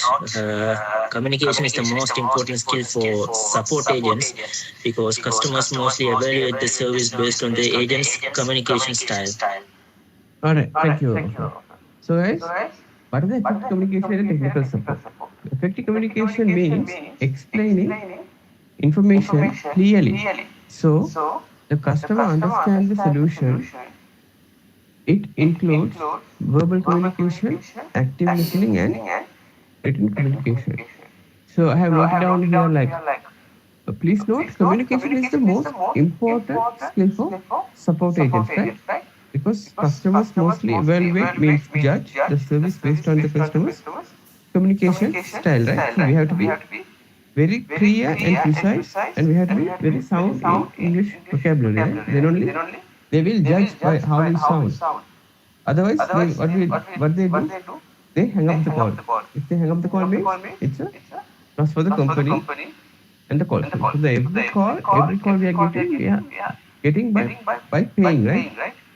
They beat from the Siddharthi side, they beat and get the calls, right? So we should not let them do like that. We should be very good at communication skills and English vocabulary, right? That is the idea of the effective communication part, right? We have to be very clear. What is the verbal communication, Asman? Yes. What is the verbal communications? Verbal communications mean speaking clearly and confidently with the customer during a call. Key points: speak clearly, open the mouth and talk to, not mumble. Maintain a friendly tone, use simple language, avoid fill a word like "oh," use a natural act. Trainer tips: tell agent to speak slowly and clearly to customers from different countries can understand. All right, thank you, sir. So verbal communication means speaking clearly, again the same thing, with confidently with the customer during a call. So he might not hang the call. He knows like when we answer the call, they should get the idea like he or she will be able to help me. They will not let us down. Likewise, they should get their confidence up. So we have to make their confidence up and we have to assist them, right? That is the main thing in the communication part. So here the key point is speak clearly. Speak clearly in the sense we should open your mouth and talk. If now I am open my mouth, now what I'm doing is like I'm trying to like talk clearly, right? I sound clear to all of you, right? That's the idea, like to open the mouth and talk. Do not mumble. You should not just close the mouth and talk like mumbling. You know what's mumbling, right? So we should not. We should avoid those tones, right? So make it a friendly tone. We have to talk in a friendly manner. We have to use simple languages, not too much technical stuff, technical jargon. We have to avoid those things and it's a friendly manner, friendly language. We have to avoid filler words like we should not do like sound like those like we should avoid that. Use a neutral accent in the sense like we have to use a neutral because we get different calls from different clients and different cultures, so they have different accents, right? We should not copy the accent, Australian accent, Canadian accent. We should not copy the accent. We have to use a neutral accent so everyone can able to understand our language. That's the idea of neutral accent, right? The tip is to speak slowly and clearly so that different different customers can understand the accent, right? So it has mentioned like the agents to speak slowly and clearly so the customers from different countries can understand our accent. That is the idea, right, guys? For up to now, it's clear, right, guys? No issues, right? Hello? Yeah, I'm talking to you all. Yes. All good, right? Okay. So what do you mean by active listening? Ashad? Okay. What is active listening? So active Active listening means carefully listening to what the customer says and fully understanding the issue before giving a response. Example, the customer says, I am unable to open any application after turning on my Windows 10 computer. How we should respond? Let me confirm. If I understood correctly, you are unable to open application after starting your Windows 10 computer. Is that correct? This is called paragraphing. It helps us to recall Paraphrasing. information. Yes, paraphrasing. It helps us to recall information. Right. Thanks, Harsha. So, what is active listening? Active listening means carefully listening to the customer, what the customer says, and fully understanding the issue before giving a response. Right. Just listening is not active listening, guys. Active listening is understanding the issues. Right. That is the idea. Okay. For example, customer says I'm unable to open any application after turning on my Windows 10 computer. We should respond like, let me confirm if I understand it correctly. You are unable to open application after starting your Windows 10 computer. Is that correct? Likewise, we have to paraphrase.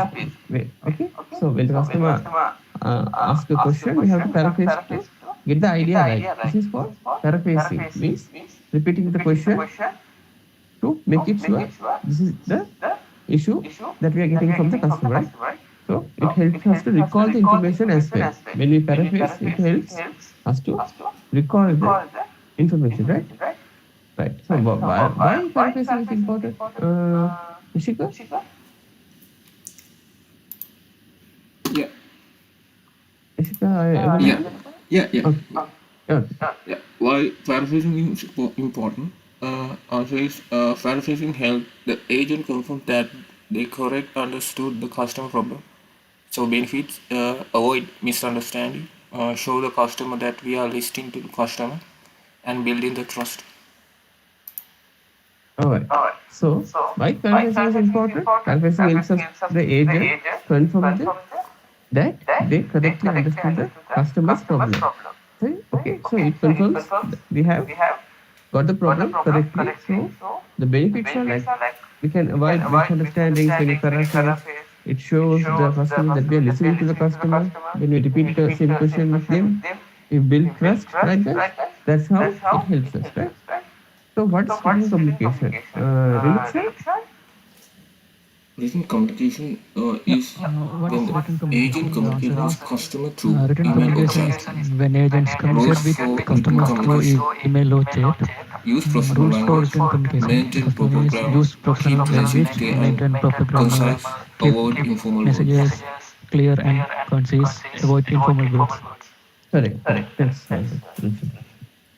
So written communication is when an agent communicate with a customer through email or chat, right?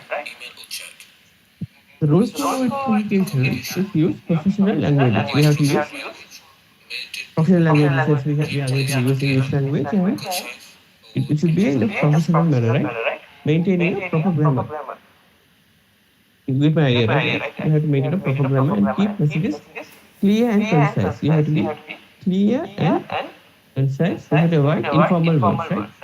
We should not use informal words during a professional phone call, right? For example, we can say like, kindly allow me a moment while I check that for you. That is the correct way of using a professional language.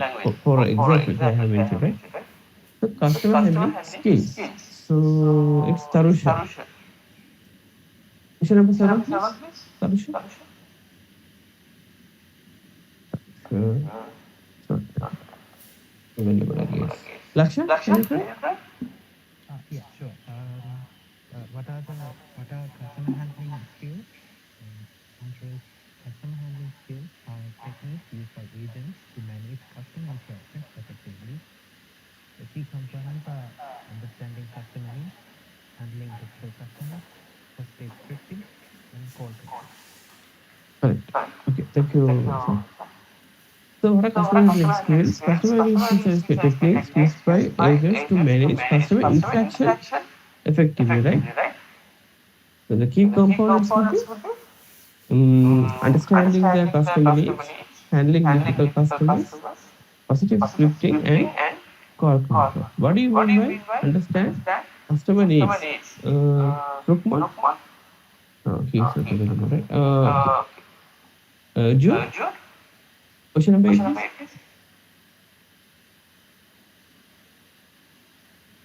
So, what do you mean by customer? What do you mean by understanding customer needs? So, the answer is we should ask clarifying questions to identify the exact problem. Yes, example would be? So, example be like, may I know the exact error message you are receiving? And we should reply like, this helps the agent identify the issue faster. Correct, correct. So what do you mean by understanding the customer needs? We should ask clarifying question to identify the exact problem, okay? So example, we can say I may know the exact error messages, so we are receiving, so we can fix this issue quicker, right? That's we have to answer the customer, right? So how should we handle difficult customers? Chamil? Yeah, we should. Sorry, the question is how should we handle difficult customers? We should remain calm and polite even if the customer is angry. Steps: stay calm, listen carefully, empathize with the customer, provide the solution. Trainer tip: tell agents never argue with customers. Yes, yes. Thank you, Jamil. So, how are you going to handle difficult customers? You should remain calm all the time and be polite, even the customer is angry or even if we scold him. When the customer scolds us, they are not scolding us, they are scolding the company, right? That's how we have to think. We should not never argue with the customer, okay? So, the steps would be we have to be stay calm, listen carefully, empathize the customer, and provide a solution. So, what do you mean by empathize? Anyone know like understand? Empathize, empathy, being a bad guy. Yeah, putting ourselves in the customer's shoes, understanding their Correct, problems. correct, correct. Okay. So, any others? Okay, I'll on the same slide. I'll just start the empathy slide so you can have a brief idea about it, right? So, what do you mean by empathy and sympathy? Can see my screen, guys. It's viewable, right? The screen I have already shared.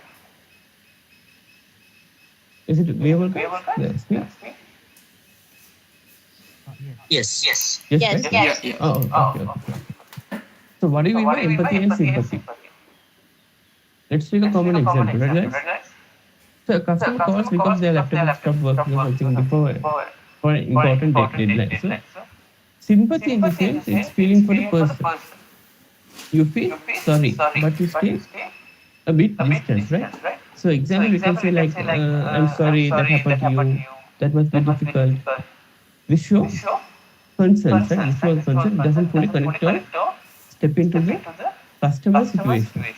In the same example, if we are going to empathize the customer, we can say like, who is going to read it? Just read this. Yeah. Ashwini, can you read this for us? Empathy part. Okay. Let's see Hari. Rakshita, right? Am I getting your name right? Yes, Rakshita? Hari Rakshita. Hari Rakshita, yes. Can you please help with us? Can you read this? Empathy. You understand their emotions and connect with their situations. Example, I understand how stressful this must be, especially with your deadline coming up. Don't worry, I'll do my best to help you fix this quickly. Acknowledges feelings, connect emotionally, offers support and action. Okay, thank you, Rakshita. So here you understand the emotion and connect with their situation. Like Mishwan said, we are going to fit in their shoe, right? We have to fit in their shoe. In the sense like feeling with the person.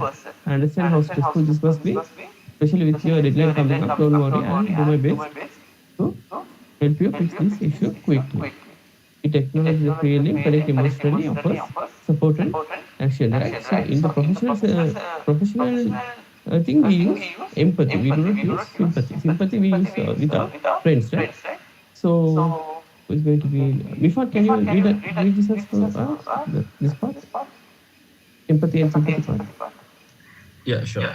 Sympathy, hearing someone else's problems and giving advice or solution.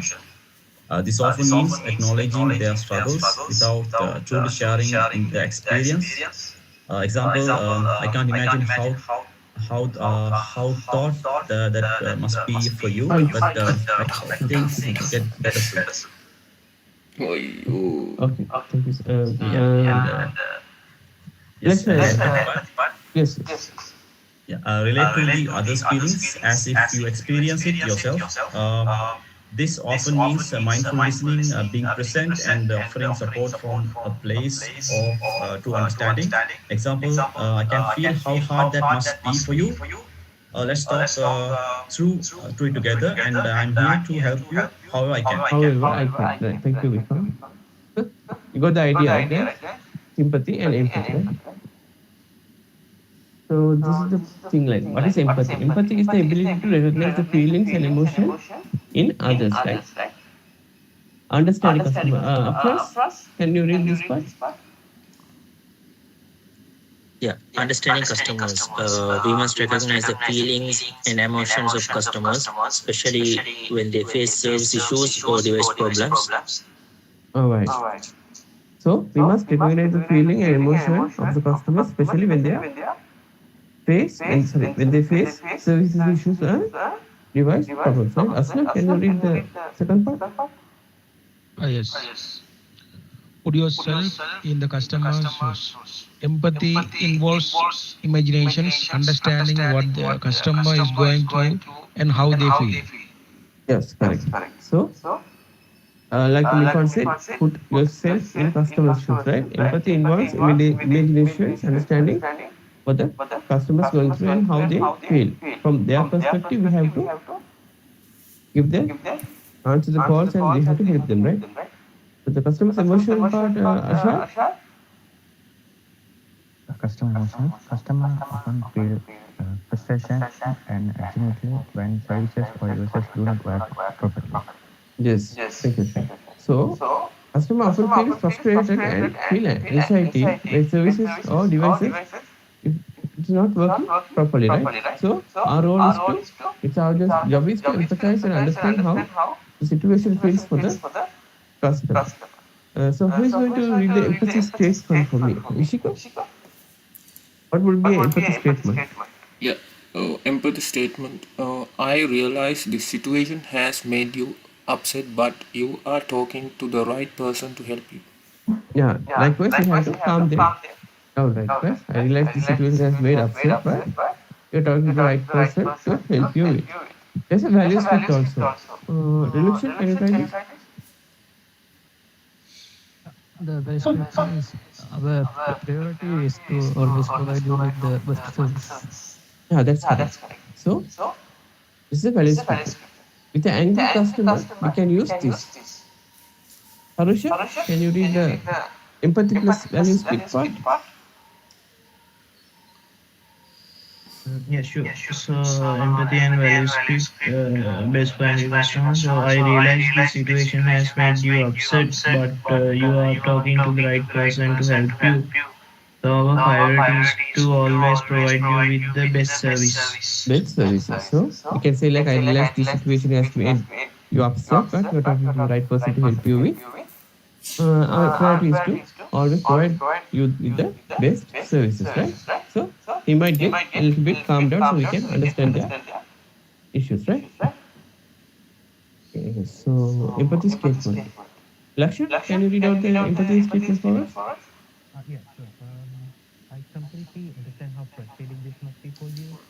I can imagine how important this is for you. I understand why you feel this way. Thank you for your patience. I truly appreciate it. I'll do my best to resolve this for you as quickly as possible. All right. Jude, can you try this one? Empathy statement, the second one.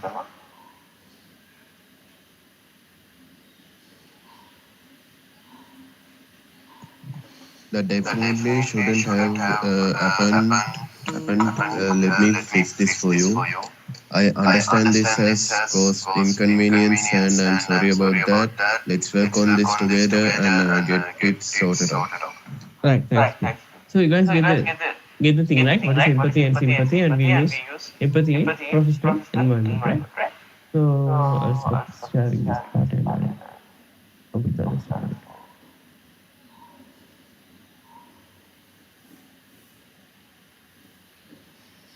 Okay.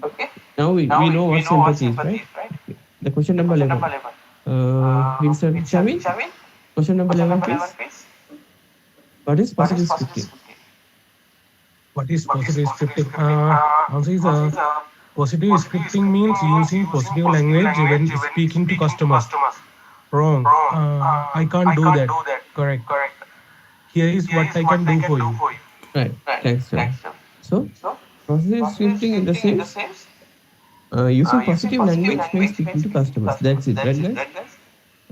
We don't say I cannot do that. I cannot help you. I don't know. We cannot say like that. We can say like, here's what I can do for you. Hold on for a moment. I'll come with the solution. Likewise, we can use positive languages with the customers, right? Make sure you cannot say, and remember, you cannot say I don't know. I cannot do that, right? That's the positive scripting. We should not say that. What is called control? Who's going to do the part? Samil done. Asan? Asan, are you available? Rukman, are you available? Read? No, right? It's your turn, I guess. No. What is called control? Yeah, what is core control?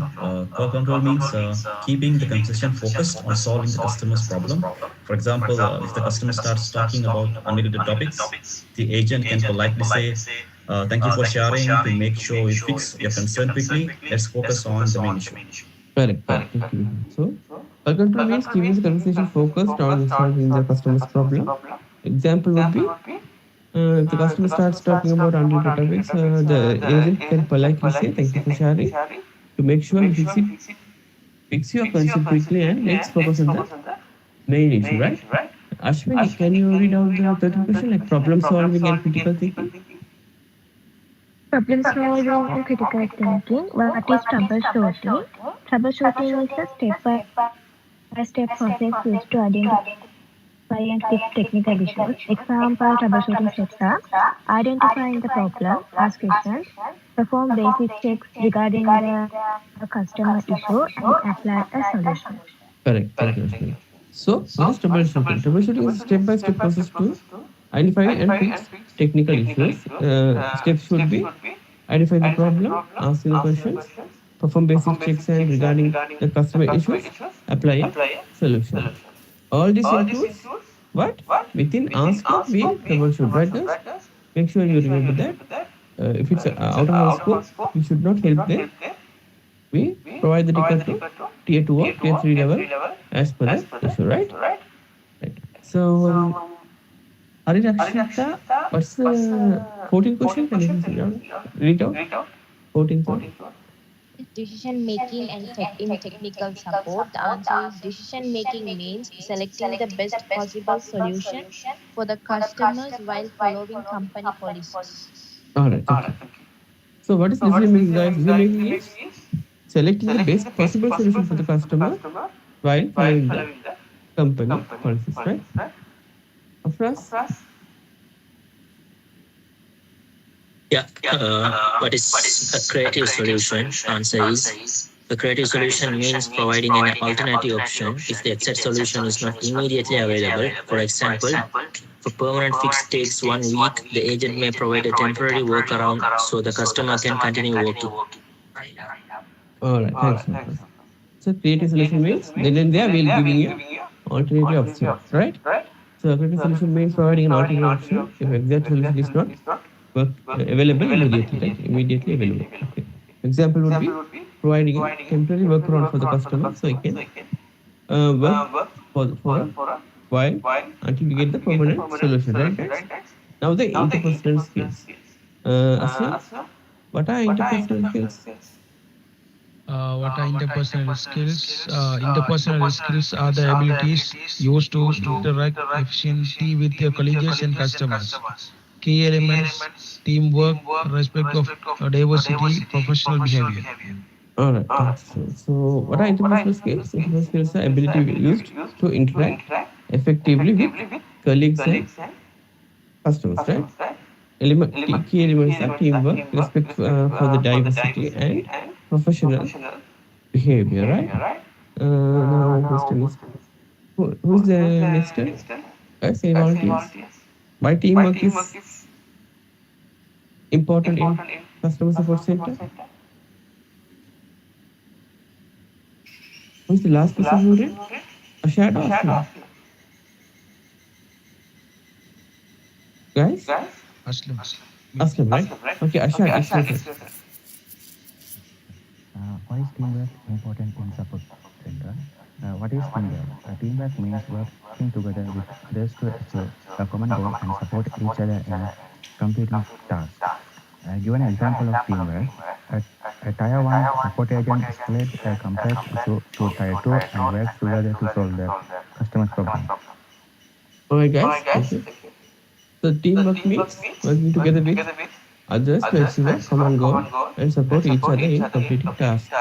Tier 1 support agent escalates a complex issue to Tier 2 and works together to resolve the customer's problem, right? That's what teamwork is. Ishika, respect for diversity. What do you mean by that? Can you read that part? Yeah. What is respect to diversity? Respect to diversity means accepting the value difference such as culture, language, background, and opinions. Right, thanks, Ishika. So, what is respect for diversity? It means accepting the values, differences, and culture, and language, background, and opinions. Treating customers from different countries and cultures equally and communicating respectfully, right, guys? That's what meant by respect and diversity, right? Next person, Lakshan. Lakshan, no, sorry. Dilukshan, right? Yes. Mm, What is professional behavior? Professional behavior means acting responsibly, respectfully, and following workplace rules. Given an example of professional behavior, staying calm, polite, and helpful when dealing with an angry or frustrated customers. Yes. So, professional behavior in the sense acting responsibly, respectfully, and following workplace rules, right, guys? So, staying calm and polite and help when dealing with an angry or frustrated customer, we have to be professional at all costs, right, guys? So, emotional intelligence, you can call it as EI. Who's Tarusha, right? What is emotional intelligence? So the answer is emotional intelligence is the ability to understand and manage emotions during customer interactions. Compounds as self-awareness, empathy, and stress management. Yes, emotional intelligence is the ability to understand and manage emotions during customer interaction, right, guys? There are three main components: self-awareness, empathy, and stress management. What is EI? Lakshan? Yeah. What is emotional intelligence? Emotional intelligence is the ability to understand and manage your own emotions and respond effectively to the emotions of others. Yes, correct. Thank you. So emotional intelligence is the ability to understand and manage your own emotion, right? We have to first manage our own emotion and respond effectively to the emotion of others. That is the meaning of EI, right, guys? Self-awareness. What? So different. Shamil? It's your turn, I guess. Yeah, what is self-awareness? Self-awareness is the ability to recognize the understand your own emotions, strengths, and weaknesses.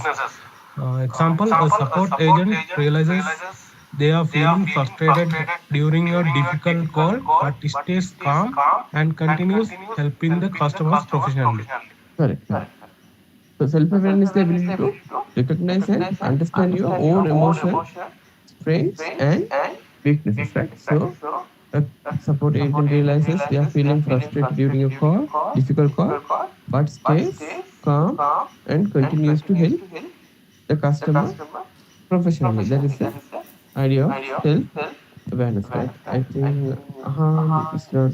Han, are you available? Han Ahmad? Hassan, right? Hassan. If I think it's your turn for empathy and sympathy part. Empathy. Yeah, empathy and sympathy. Empathy is able to feel someone's feelings, thinking how you feel in customer situation. Like I said earlier, putting ourselves in customers' shoes, understanding customers' feelings, showing concern professionally. Example, I understand how frustrating that must be. Sympathy is more recognizing and feeling sorry for showing compassion, showing personal emotional reaction. For example, I'm very sorry that to hear that. In customer service, empathy is preferred. Yes, thank you. So empathy and sympathy, we have already gone through it, right? No need to read that. Empathy. Empathy is the ability to understand and share the feeling of another person. Example, when a customer is upset, we have technical or technical issue. Agent says, I understand how frustrated this must be. Let me help you resolve it, right? So that is the empathy part. What is stress management? Hari Rakshita, what is stress management? Question number 4. Yes. Stress management is the ability to stay calm and handle pressure or difficult situations effectively. For an example, even during a busy shift with many calls, the agent remains calm and continues to assist customer politely. Yes, thank you, Harishita. So stress management is the ability to stay calm and handle pressure, work under pressure. It means like a difficult situation and effectively. Even, for example, even during a busy shift with many calls, the agent remains calm and continue to assist customer politely. Right? It's a basic thing, right, guys? All the call centers, everyone is busy and they are frustrated, even though we have to help the customer in a polite manner, right, guys? That is the idea. What is time management? Afras?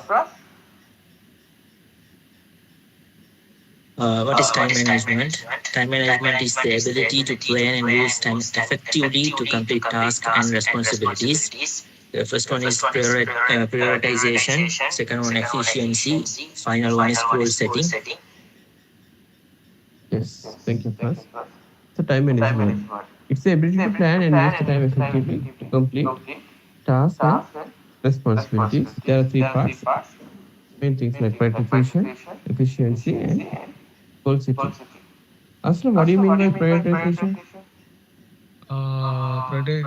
Prioritizations mean identifying the most important task and completing them first.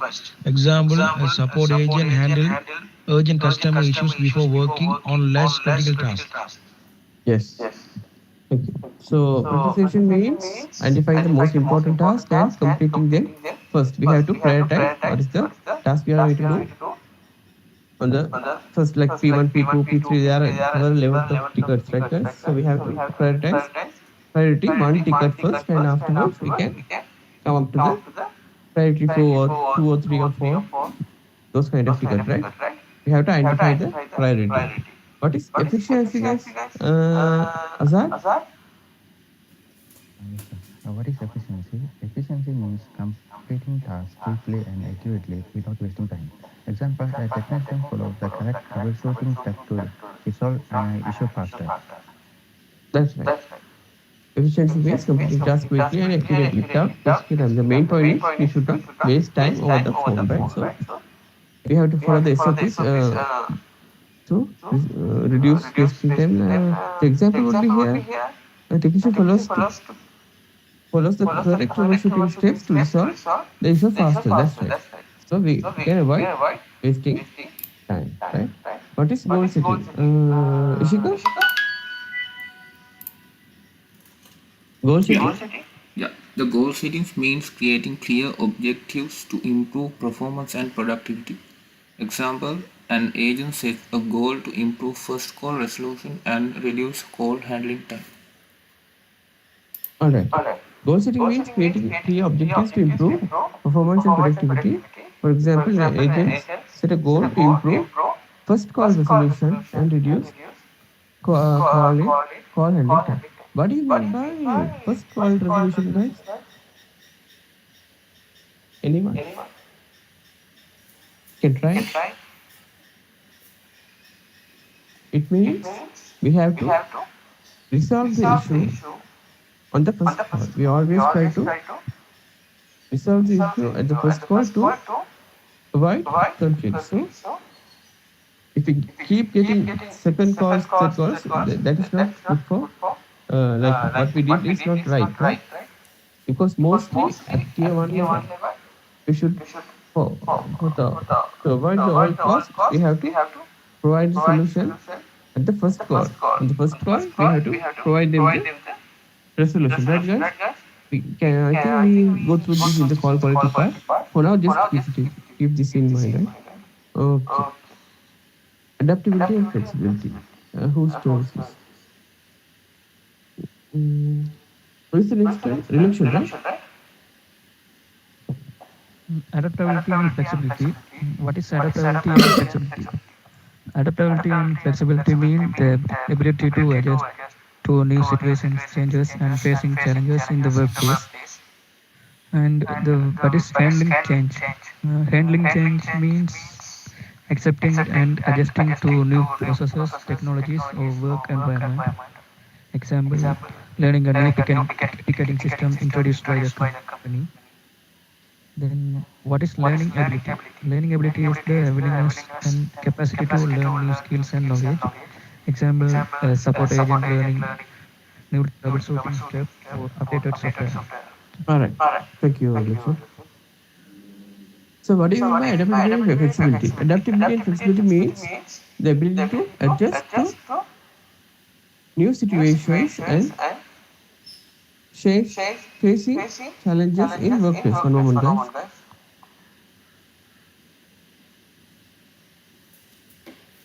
All right, I'm sorry. It means adapting to new situation, changes, and facing challenges in workplace, right? That is what called in adaptability and flexibility. We have to be adaptable and flexible, right? So handling change, it means accepting and adjusting to new process, technologies, or work environments, right? Learning a new ticketing system, right? Introduced by our company. What do you mean by learning ability? Is a willingness to willingness and capacity to learn new skills and knowledge, right? For support agent learning, new troubleshooting steps for an updated software. Okay. Flexibility. Who's going to read the first flexibility part? Sarusha, what do you mean by flexibility? Yeah, flexibility means being open to different tasks, schedules, or responsibilities when needed.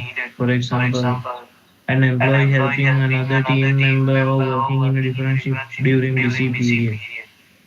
Yeah, that's right. It means being open to different tasks, schedules, and responsibility when needed. An employee is helping another team member or working different shifts during a busy period. Likewise, we have to be flexible.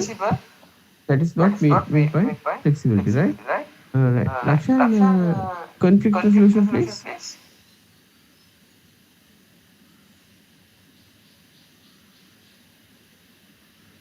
Lakshan? Can you hear me? Yeah. Yes, we can. Conflict resolution is the process of solving disagreements between customers or team members, identifying conflict, resolution techniques, and avoiding escalation. All right. So, what do you mean by conflict resolution? It means it's the process of solving disagreements between customers or team member. Actually, it has like by reading the heading, you know, right? We have to avoid conflict. That is the conflict resolution. Identifying conflict resolution techniques and avoiding escalation, right? All right. So, Chami, what is identifying conflict? Right. Identifying conflict means recognizing when there is a disagreement or problem between people. Example, a customer becomes upset because their issue has not been resolved. That's right. So identify conflict means when there is a disagreement or problem between people, we have to identify, right? The customer becomes upset because their issue has not been resolved, right? So what is the resolution technique? Yeah, Mifa, it's your turn.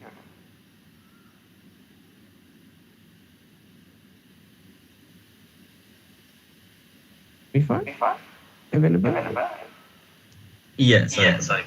Ah, it's What okay. are resolution techniques? Yeah, resolution techniques are methods used to solve conflicts peacefully through communication and understanding. For example, listening carefully to the customer, apologizing, and offering a proper solution. Correct, correct. So resolution techniques are methods used to resolve conflicts peacefully throughout communication and understanding, right? Listening carefully to the customer, apologizing, or offering a proper solution. Hari Rakshita, what is avoiding escalation? What do you mean by that? Avoiding escalations means preventing the situation from becoming worse by staying calm and professional. For an example, speaking politely and not arguing with the angry customer. Yes, correct. So avoiding escalation means preventing the situation from being worse, right? That is the important part. We should be avoid those worst situations, worst case situations. So by staying calm and professional, we can avoid that, right? So we have to speak politely, and we should not argue with the customer. That's how we avoid escalations, right? Yes. Telephone etiquette.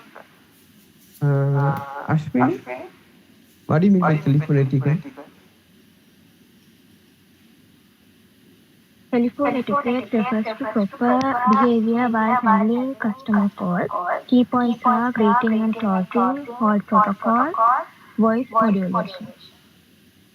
That's right. Telephone etiquette refers to proper behavior while handling a call, right? Greeting and closing. We're going to see those things in call politicals, so don't worry. Greeting and closing, hold protocol, and voice modulation, right? What are greeting and closings? Okay. Afras? What are greeting and closing? Greeting means a greeting and closing refer to the proper way to start an informal conversation politely and professionally. For example, greeting means good morning, thank you for calling technical support. How may I assist you? And closing, thank you for your calling. Have a great day. All right. So you get the basic idea, guys, right? Greeting and closing in the sense in the phone during a phone call, how we're going to greet the customer and how we're going to end the call in a professional manner. So we can say like, good morning, thank you for calling technical support. How may I assist you? And at the end of the call, we can say thank you for calling Solaris. Have a great day, right? So the next question, please. What is whole protocol? Aslam? Hold protocol means asking the customer for permission before placing the call on hold and thanking them when returning. Example, may I place your call on hold for the moment while I check this information. That's right. Hold protocol means asking the customer for permission before placing the call on hold, right? And thanking them when they are returning. This is the most important thing, guys. We have to hold the call. We should not mute the call, right? So we have to inform the customer before we do anything. Like hold the call, mute the call. We prefer holding, and at all the costs we have to avoid mute, right? So the example would be, may I place your call on hold for a moment while I check this information for you. These things are coming under call quality, so we'll go through it again. Okay, this is how we hold the whole call process. We have to inform the customer, right? What is voice modulation? Asha, it's okay. What is voice modulation? Voice modulation means adjusting your tone, pitch, and speed to sound clear, polite, and friendly. Example: speaking calmly and clearly so customer can easily understand you. That's right. The modulation in the sense means adjusting your tone and pitch and speed and sound to sound clear, right? And polite and friendly. speaking calmly and clearly so the customer can easily understand you. We have to do append our features as per the call. The meaning like it's coming under call quality name. See, so I don't need to confuse myself. Professionalism and work ethics. Ishika, Atish, professionalism. Yeah. What is professionalism? Answer: professionalism means behaving responsibly and respectfully at work, punctuality and attendance, confidentiality, ownership. Right. Professional means behaving responsibly and respectfully at work environment. We have to be punctual and attendance should be correct, confidential and ownership, right? Punctuality and attendance, Reluksha? Yeah, what is punctuality and attendance? Punctuality and attendance means arriving at work on time and maintaining regular attendance. For example, coming to work on time and being avail- available to handle Customer customer calls. calls during your shift. Shift, that's right. Okay, so punctuality and attendance means arriving at work on time. We're going to work on time and we're going to be at the shift on time. Right? That is what they have mentioned here. Coming to work on time and being available and handle the customer calls during a shift. What is confidentiality? Tarusha? Yeah, confidentiality means protecting company and customer information and not sharing it with unauthorized person. For example, not sharing customer details such as passwords or personal information with others. That's right. So, in the confidentiality means we have to protect the company and customer. We have already gone through this, right? Protect the company and customer information. Should not share it with unauthorized people. The example would be not sharing the customer details such as password, personal information with others. Right? The last, yes, ownership. What do you mean by ownership, Laksha?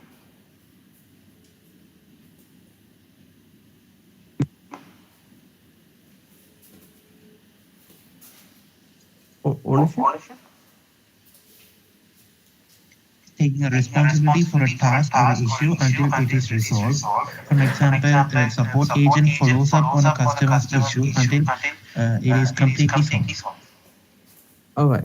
So ownership means taking responsibility for a task or issue until it is resolved, right? We have to be responsible and be ownership. So, customer agent follows up on a customer's issue until it's completely resolved. In the sense like tier 1 or tier 2, tier 3, we have to work together as a team and we have to provide the solution to the customer. We have to own the issue and we have to resolve it, right?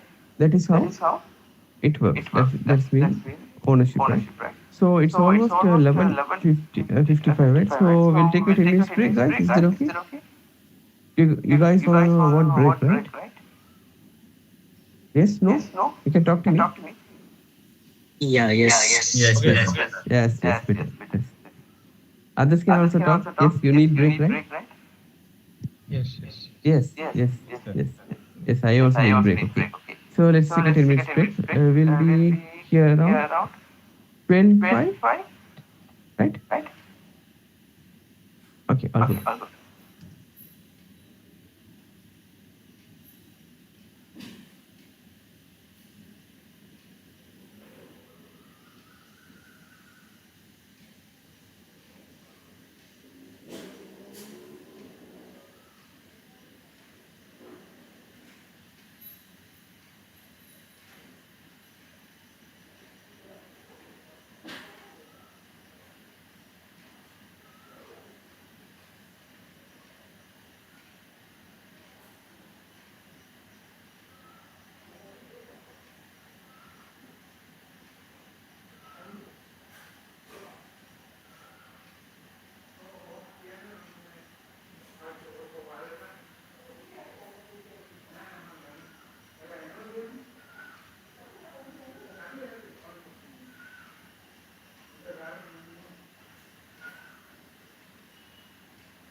Telephone interface refers to customer behavior while handling customer call.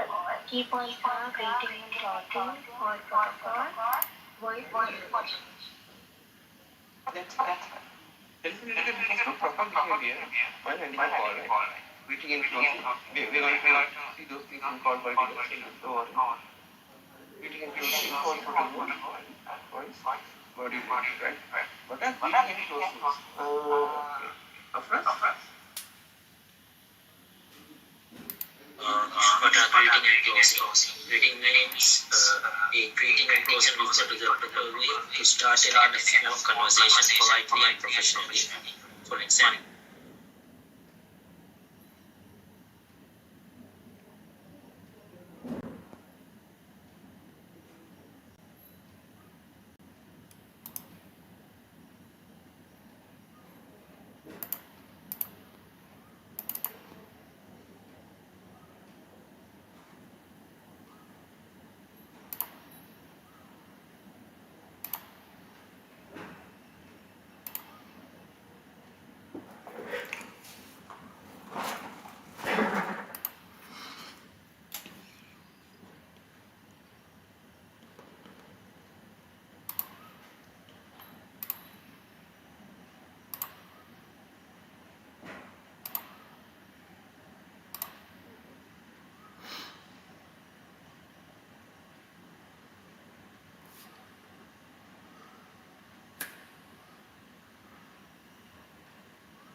All right, guys, I'm back. So, guys, available? Guys, back? Yeah, we are back. All right, all right, all right. So far, any doubts, guys? So, shall we move on to the call quality part? Anyone has any doubt? I mean, within our scope, not outside our scope, within our scope.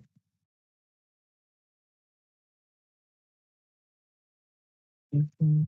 Oh, okay, okay, take your time, take your time. Sure, sure. Okay, guys, so shall we make it around 12:50? We need some time. Is it okay, right? 12:15 break time? Yeah. Yeah, okay. All right, guys. Okay, okay, all right. Good, good, good.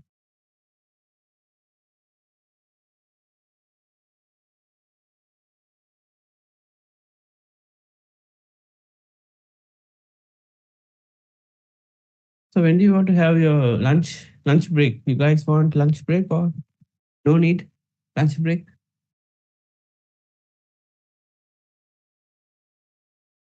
Well, why no one is talking? So isn't it better to get the lunch break after 2 hours or 1 hour? This is my opinion. I don't know about others. Yeah, around 1:30 maybe. Sure. 1:30 is fine, right? Deluction, Tarusha, Ashwini, any ideas? Yeah, I'm Harika? okay with it. So I have scheduled the meeting around 9 to 3 for the meeting, the training. Sorry. So around 1:30 to 2 o'clock, is it enough for lunch break, guys? Half an hour break? Yes, Or I'm you, okay. or Yes. you need 1 hour break. However, what do you guys prefer? 1 hour or half an hour? Half an hour is enough. Half an hour. Enough, right? Yeah. What about others? I'm also okay with half an We have around 11 people, only 2 or 3 is talking. Why is that? Yeah, the half an hour break is enough. Okay, okay, okay. I have a doubt, we have around 12 people, right? Only 2 or 3 talking. What about the others? They are on mute? Or shall I ask them to turn on the video camera?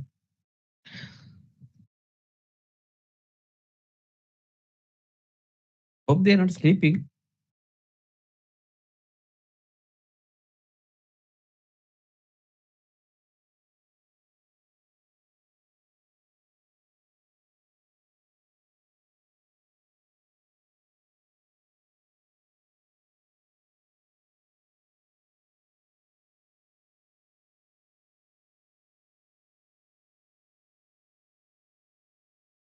So if you're let's say if you are selected for the final assessment and if you get passed, how soon can you join, guys? Like, do you have any idea? So what is the working time? It is 8 p.m. to 5 a.m. No, it's night shift, right? Mm-hmm. Yeah. Okay, great. Yeah, it's night shift. Because we have to work with US people. Mm-hmm. Yeah, I can join within 3 weeks. 3 weeks, right? How about Yeah. others? Like Yeah, my notice period is 2 weeks. 2 weeks, okay. I can join immediately. Okay, okay. How about others? So Me also, Yes, can yes. do it. All right. Yes, Afras, I meant to say yeah, something, right? just to clarify, can't we work parallelly? That means working for another entity and working here. Is it illegal or something like that? Yeah, you tell me, like, is it illegal or not? Yeah, it's illegal. Yeah, yeah, I know. Okay. Yeah, even you know the answer, even though you're asking me, right? Yeah, just to confirm. Okay. Okay. Okay, okay, okay, fine. Okay. It's completely illegal, right? Sure. How are you going to manage? Like, how are you going to sleep? Do the other stuff? No, sir, I don't have idea to work parallelly. I just asked to clear my doubt. You should be a superhuman to work like that.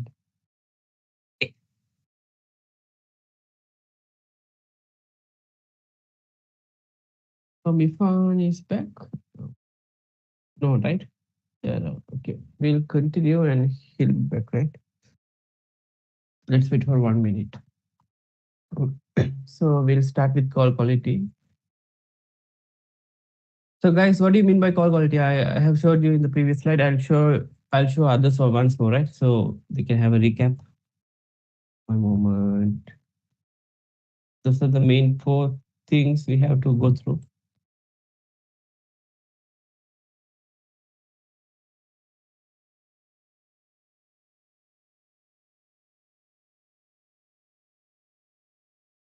Okay, the guys who came late, just have a look. Like Hari Rakshita, like Rukman, Mifan. Mifan, are you available? You came back.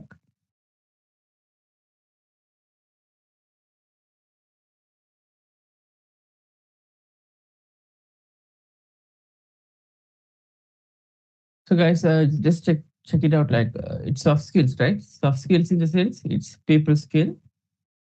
Soft skills, how we communicate and connect with customers, right? This is for the people who came late, guys. Just listen. Rakshita, you're seeing the screen, right? Is it visible? Yes, yes, Yeah. yes. Okay. Soft skills are people skills, and it includes. We have already gone through empathy, like clear speaking, active listening, empathy, patience, everything. The memory line would be, yeah, yeah, Mifan. You can able to hear us, right? Yes, I can hear. Yes, thank you so much. Okay. Yeah. Okay. Fine. So we are going to repeat the previous lesson, like for the latecomers. This is the presentation I have provided them. Like the soft skills are people skills, and it means like how we communicate and connect with customers, right?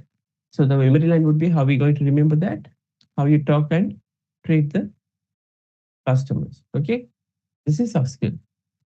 Now we are going to uh, go for quality lesson. Call quality. It means performance. Call quality is how well we handle the call from start to end, right? This includes greeting, understanding the issue, solution, professional, closing, right? The memory line would be how well you handle the call from start to end. It is for compliance, right? Compliance means rules and security. We have already completed this part. It means following the company rules and protecting customer data. This is the important thing we have to remember. Includes data privacy, security steps, process adherence, right? Memory line would be follow rules and protect data. Tier 1 technical knowledge. This is the last part which we are going to cover tomorrow. Tier 1 level of technical support includes password reset in issues, basic troubleshooting. There are few other steps too. I'll just provide you the handbook. You can have a look through it by tomorrow, right? Otherwise, it'll be a mess. If you are going to learn everything at once, it will be a mess. So I have differentiate into different part. Like for the first three part, I'll be covering the Shutapa mems part, like the call quality and the what do you call soft skills, compliance. That is Shutapa mems part. Ron sir, which he has covered me the technical part. Technical part will be covered by tomorrow, right? Is that right, guys? So we can have a clear idea on what we are going to learn, right? Is that okay, guys? Are we clear? Yes. Yes. Good, right? All good, Yes. right? So the latecomers are you guys clear about this? What we're going to study, like the call quality compliance, Anikshita, Yes. Mifan, you guys are okay, right? Yes, yes. Okay, Yeah. fine. Rukman, okay, good.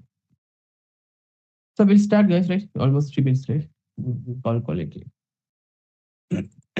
Sorry.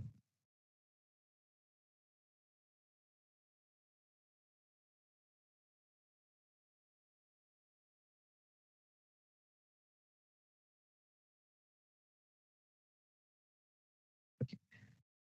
So call quality. This is the content, guys.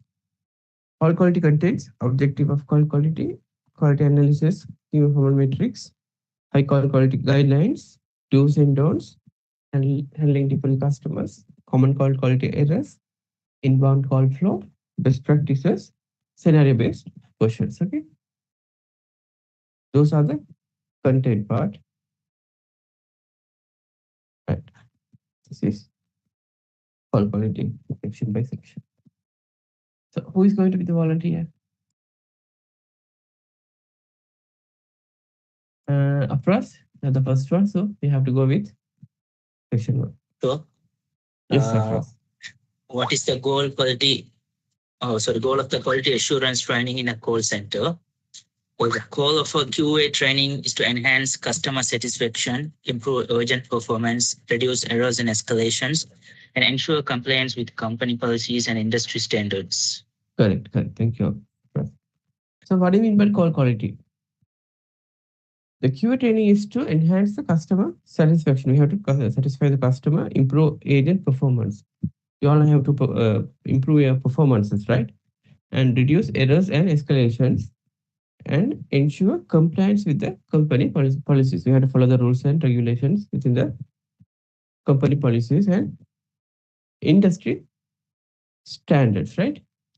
That is what call quality is. The second one, call quality analysis. What does FCR stand for and what does it mean? Aslam? Uh, what does FCR stand for and what does it mean? FCR stands for first call resolutions. It means resolving the customer's issue on the very first interactions without requiring a callback or follow-up. All right. So FCR stands for first call resolution. I have already explained it to you. It means resolving the customer's issue on the very first interaction without requiring a callback or follow-up. Follow-up and callbacks will be done by tier 2 or tier 3 level people because they have to figure it out and like troubleshoot the customer's issues, the more technical issues. So they do need some more time, right? So they are the one who taking the callbacks, right? Most we from for our case we should not take any callbacks and it's not required us to take callbacks. Okay, in critical moment we might take callbacks, I guess. That's how it works, right, guys? Okay, clear, right? Up to that. Yes. Okay, thank you for the explanation. Okay, what is AHT and how it's calculated? Ishika?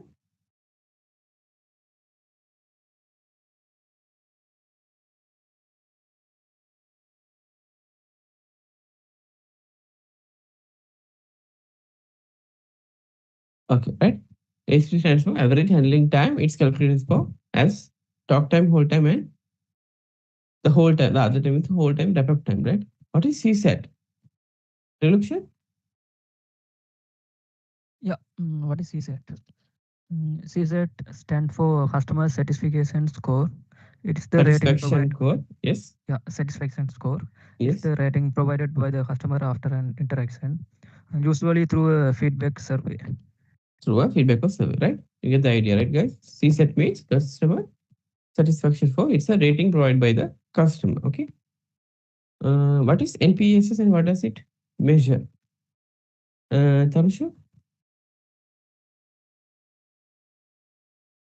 Yeah, NPS stand for Net Promoter Score. It means customer loyalty and the likelihood of customer recommending the service to others. Yes, thank you, right.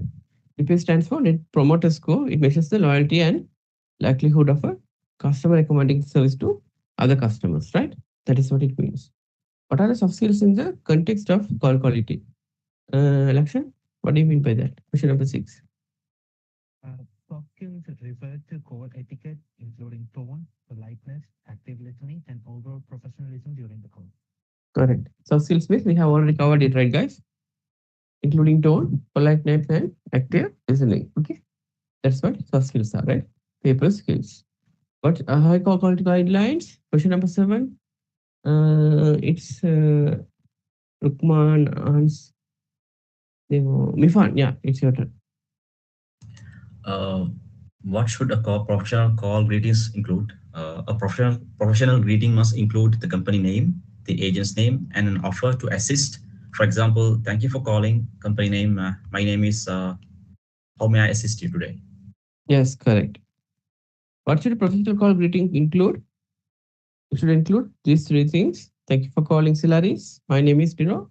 How may I assist you today? Likewise, we have to say at the greeting part and the at the ending part, closure part, right?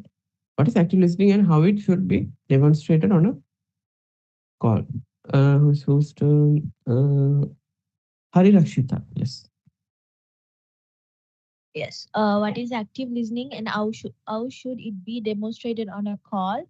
Active listening means paraphrasing the customer's query back to them to confirm you have understood the issue correctly. For an example, if I understand correctly, you are unable to send or receive emails since the morning. Is that right? Correct. Thanks. So we have gone through it also, like we have already studied it. Active listening means paraphrasing. We have gone through this one also, right? Paraphrasing. We have to repeat the customer's issue and confirm it so that we can understand them better and we can avoid any misunderstanding, right? Uh, for example, here, if I understand correctly, you are unable to send or receive email since this morning. Is that right? Yeah, confirming with paraphrasing, right?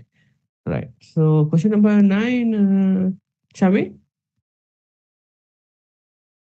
Yeah. How should an sorry?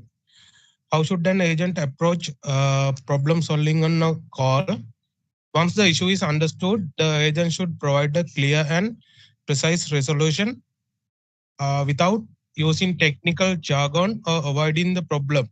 Example, I can see the issue is with your outgoing mail server settings. Let me walk you through the steps to fix the right now. Fix it right now. Correct. So how should the agent approach problem solving on a call? Once the issue is understood, the agent should provide a clear and precise solution without using technical jargons, right, guys? You have to speak in a simple manner, simple language, or avoiding the problem. For example, I can see the issue is with your outgoing mail server settings. So he has identified the issues with the outgoing mail server settings. We can say like, let me walk you through the steps to fix this right now, right? That's the professional approach, right? Question number 10, please. Whose turn is it? Ashad? Yes. Why is empathy is important on a call, and what are some examples of empathic process? Empathy helps customers, especially frustrated or elderly ones, feel heard and valued. Examples include: I completely understand how frustrating this must be for you, and please take your time. I am here to assist you. That's right. We have already gone through empathy, right? So it will mostly help with the angry or elderly customers, right? We can have more customers like elderly customers, young people, technically sound ones, or likewise we have different customers, right? So we have to adjust to them accordingly. So here we can use the empathy statement like, I completely understand how frustrating is this must be for you. Or the other statement is like, please take your time. I'm here to assist you, right? So question number 11, please, Alphas.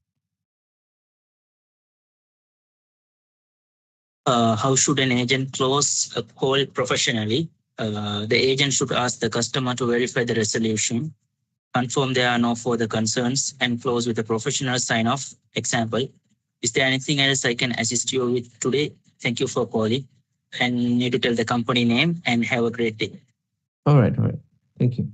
So how is the call, how are you going to close the call professionally? You can say like, is there anything else I can assist you with today before we end up the call? Or then we can greet like, thank you for calling. Scenarios, have a great day. Likewise, right guys? You get me, right? Understand the things we have studied, right? So do's and don'ts. Aslam, do's and don'ts, please. Well, Um, what are the key doors on a quality call? Great professionality and introduce yourself at the start of every call.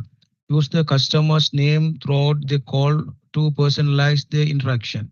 Maintain a clear professional tone, avoid monotone and rush speech. Follow all SOPs, scripts, and protocols. Always adopt a positive and solutions driven approach. Correct. So what are the key do's on a quality call, guys? Greet professionally and introduce yourself at the start of every call, right? Use the customer's name throughout the call to personalize the interaction. Maintain a clear and professional tone. Avoid monotone or rush tone. Monotone means it's like we are talking in the same tone. Like there is no ups and downs. We should talk. We should express our feeling like should go up and down. That's the that's the thing we have to avoid, right? And also we have to avoid rust speech. Means like we have like talking non-stop. We should avoid that thing, right? And also we have to follow the SOPs. They have provided us SOPs. That is the thing I have shortened down and make it as a question and answer format, right? Otherwise, it will be a mess. So I have done for your easiness, right?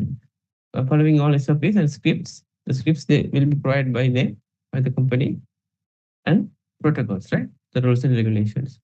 And the last thing would be always adopt a positive and solution-driven approach, right? All right. So 13, question number 13, who is going to be the volunteer? 13. Is she correct?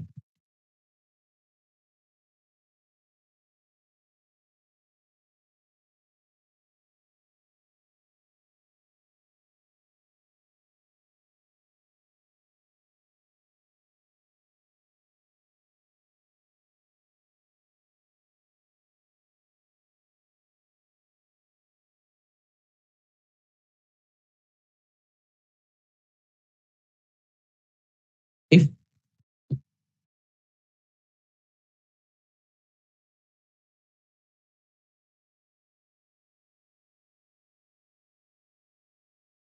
all right, guys, that's another important thing. Okay, thank you. Important thing. Here we have we can what do we call? Yeah, using phonetics, right? Okay, I'll come to that. The customer, how should an agent use the customer's name on a call? The customer name should be confirmed at the start of the call and used throughout to personalize the interaction, right? Thank you. For example, thank you for the information, Mr. Johnson. Let me look into that for you right away, right? If unsure, in the sense like if unsure of the spelling of Johnson or if you couldn't hear him properly, you can use the phonetics, right? Uh, who else know about the phonetics? Anyone have any idea? The phonetics? I have idea. Yes, yes, I'm please. I'm working for a US client, so I'm familiar with Smart. All right, all right. So how can you give us an example like how you have you used those phonetics?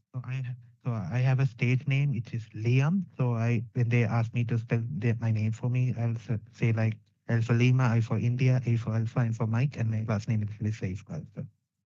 Yeah, right. That's the thing. Yes, correct. Thank you, Lakshan. So it works as we have phonetics that we can call outs, right? So here they are providing J for Juliet, O for Oscar, A for Alpha. Lakshan, can you help us with the phonetics for A to Z, if possible? Yeah, sure. Yeah, sure.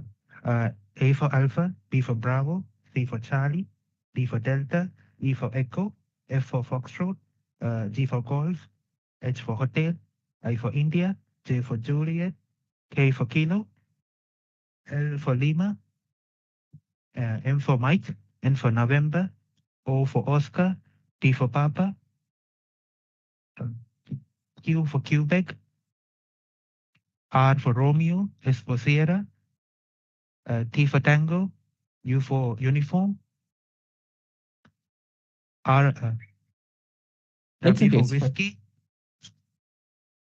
It's fine. But thank you so much, Lakshan. So as he's very much familiar with the US clients, I guess. So he has remembered all the phonetics.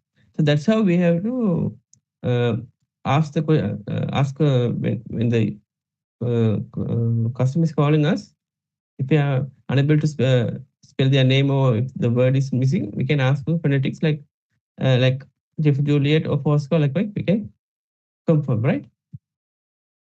That is the idea of this, right, guys? You get me, right? Right. So what are the key don'ts on a quality call? Whose turn is this? I forgot the term. Do's and don'ts. Okay, let's start with Chamil. Right. What are the key don'ts on a quality call? Do not interrupt the customer while they are speaking. Yes. Do not slag abbreviations or casual language. Do not keep customer on hold for too long without updates. Do not provide incorrect or misleading information. Do not transfer the call unnecessarily. Correct, correct. So what are the key don'ts on a quality call? We should not interrupt the customer. We should not use slangs, abbreviations, casual language. Keep the customer hold for too long without any updates. We have to update them then and there. Provide incorrect, misleading information. It's a fatal one. We should not provide incorrect information. Unnecessarily, we should not transfer the calls. If it is within our scope, we should fix it, right? We should not transfer our call, right? So what is the correct procedure of placing customer on hold? Uh, Hari Rakshita, 15th question. Yes. What is the correct procedure for placing a customer on hold? Always ask the customer's permission before placing them on hold and state the expected duration. For an example, Mr. Name, may I please place your call on hold for approximately 2 minutes while I look into this for you. If it takes longer, unhold and update the customer, then request permission again. All right, thanks, Hari. So always ask the customer permission before placing them on hold and state the expected duration, right? For example, uh, may I please hold your call? May I please place your call on hold for approximately 2 minutes. For our scenario, guys, it is mostly around 20 minutes, right? As as I know, yeah. For tier one, we can take up to 20 minutes. Usually, a call take up to 20 minutes. For tier 2, 3, it may go up to 2, 3 hours, right? That's how they told me. Yes, I remember. Approximately 20 minutes while I look into this for you. Right? If it takes too long, unhold and update the customer, then request permission again, right? All right. So section 5, question number 16. Let's start up first. Yeah, okay. Handling difficult customers. What are the steps for handling an angry or difficult customer? First is stay calm and listen. For example, I hear you. Please take your time and tell me what happened. Second one, acknowledge and empathize. I completely understand how frustrating this must be. Third one, offer solution. Here's what I'm gonna do to fix this for you step by step. Fourth one, stay professional. I'm doing everything I can to resolve this issue for you.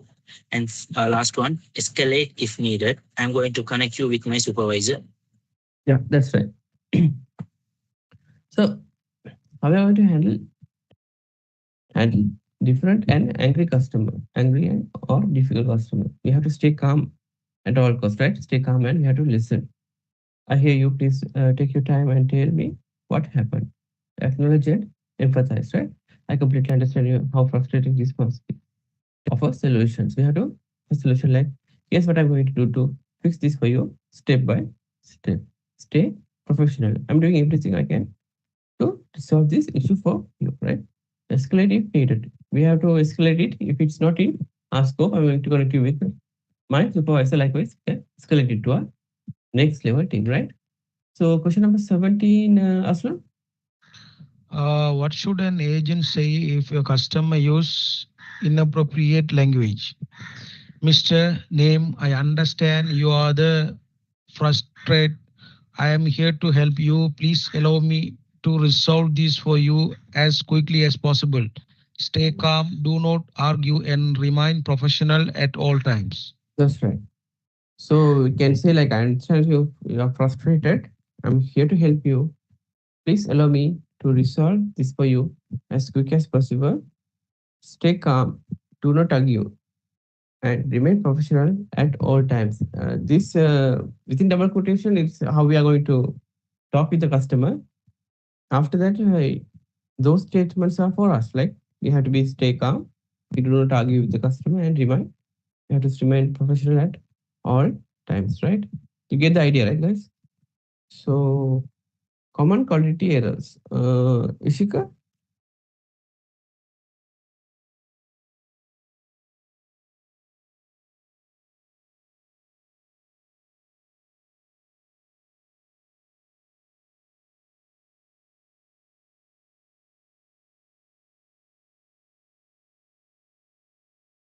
That's right. So what are the fatal errors? Providing incorrect information is a fatal one, and making unnecessary transfers. Those two are the fatal quality errors, right, guys? So, 19th question, Diluksha. Yeah. What should an agent do if they realize they gave the customer incorrect information? The answer is the agent must correct the mistake immediately on the same call and reconfirm all details before responding further. So, guys, is important one. So, if we are making mistake or if we are getting the details incorrectly, we have to then when they are correct and respond to the call, right?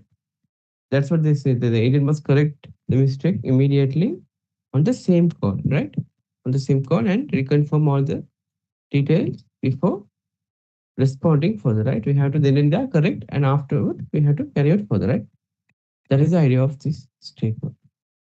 Question number 20, Tarusha.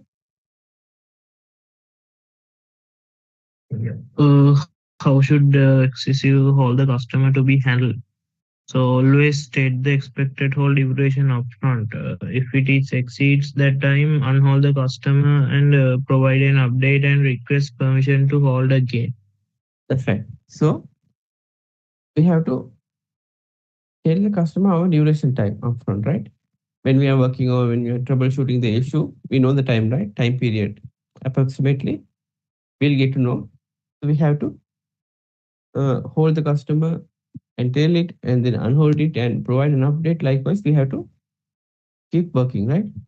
We have to always because they permission to hold again. Likewise, we have to work on that, right? You get the idea, right? All good, guys? Any thumbs up? Hand gestures? Yeah, all good. Good help. All good, all good. Ashram, Mishika. Yeah, good, Okay, sir. good. Okay, okay, fine. Okay, okay, fine, fine. Question number 21. Lakshan. Yeah. Why is it important to confirm resolution before closing a call? Rushing a call can result in skipped steps and unresolved issues. Confirming resolution ensures the customer's concern is fully addressed before the call ends. That's right.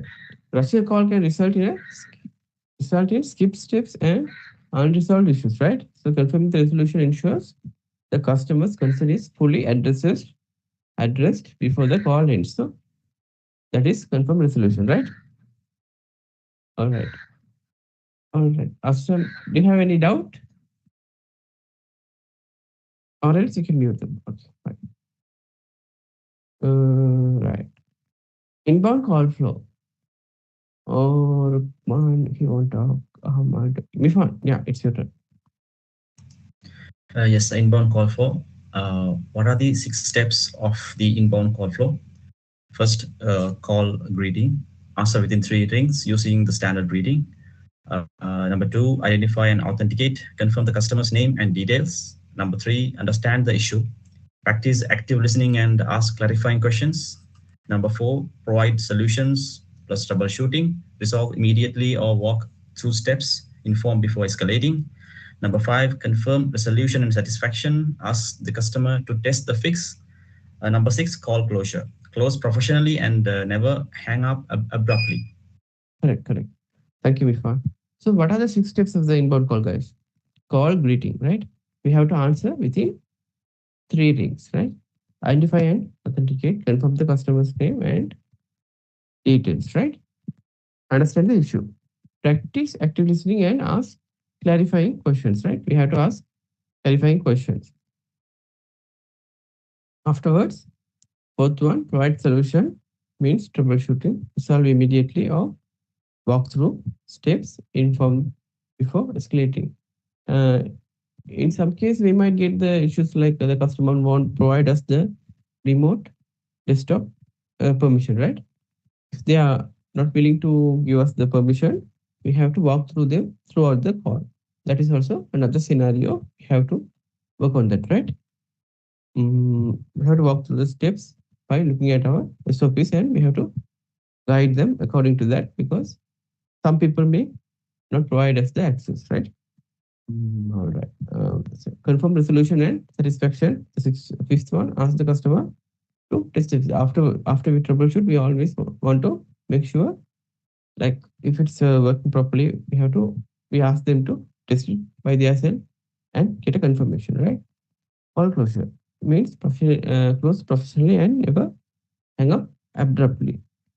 We should always use a proper call closure to hang up the call. We should not just there. We should not abruptly end the call, right? What is the next one? Question number 23. Ashad? I'm sorry. No. Hari Rakshita. 23? Yeah, Rakshita, How yes. should an agent confirm they understand the customer's issue? By paraphrasing is back to the customer. For an example, if I understand correctly, the issue is describe the issue. Is that right? Correct. So by paraphrasing it back to the customer, if I understand it correctly, the issue is a described issue. Is that right? We have to paraphrase it, right? We have already gone through it, so we'll skip that part. Question number 24, Shamil. Yeah. What should an agent say when beginning troubleshooting steps with the customer? I'm going to guide you through a few steps to fix this. Please let me know when you are ready. Right. So what should an agent say when beginning troubleshooting steps with the customer? So we're gonna say like I'm going to guide you through a few steps to fix this one. Please let me know when you are ready. Likewise, we have to interact with the customer. Right? Question number 25. Whose turn is it? Ashad, right? What should agent avoid using a technical jargon? Customers may not have technical background. Using plain language ensures they understand the instruction and reduce confusion.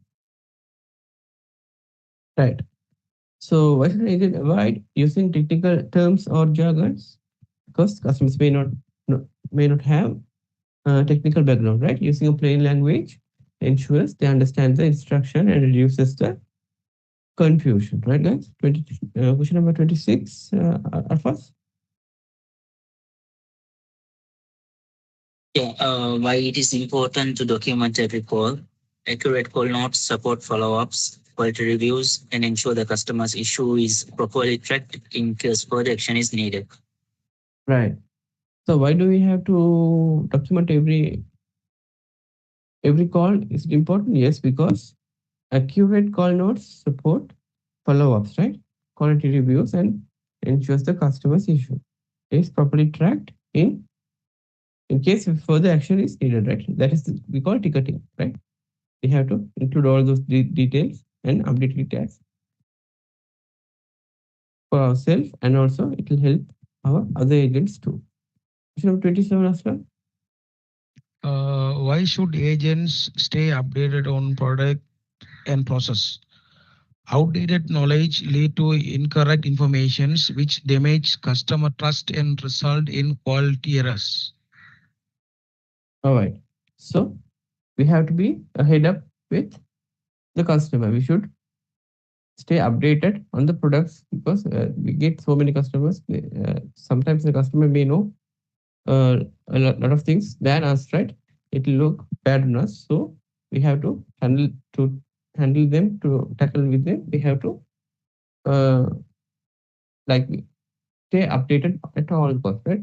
Outdated knowledge leads to incorrect information, which damages customer trust and result in quality errors. So you have to be ahead of the customer.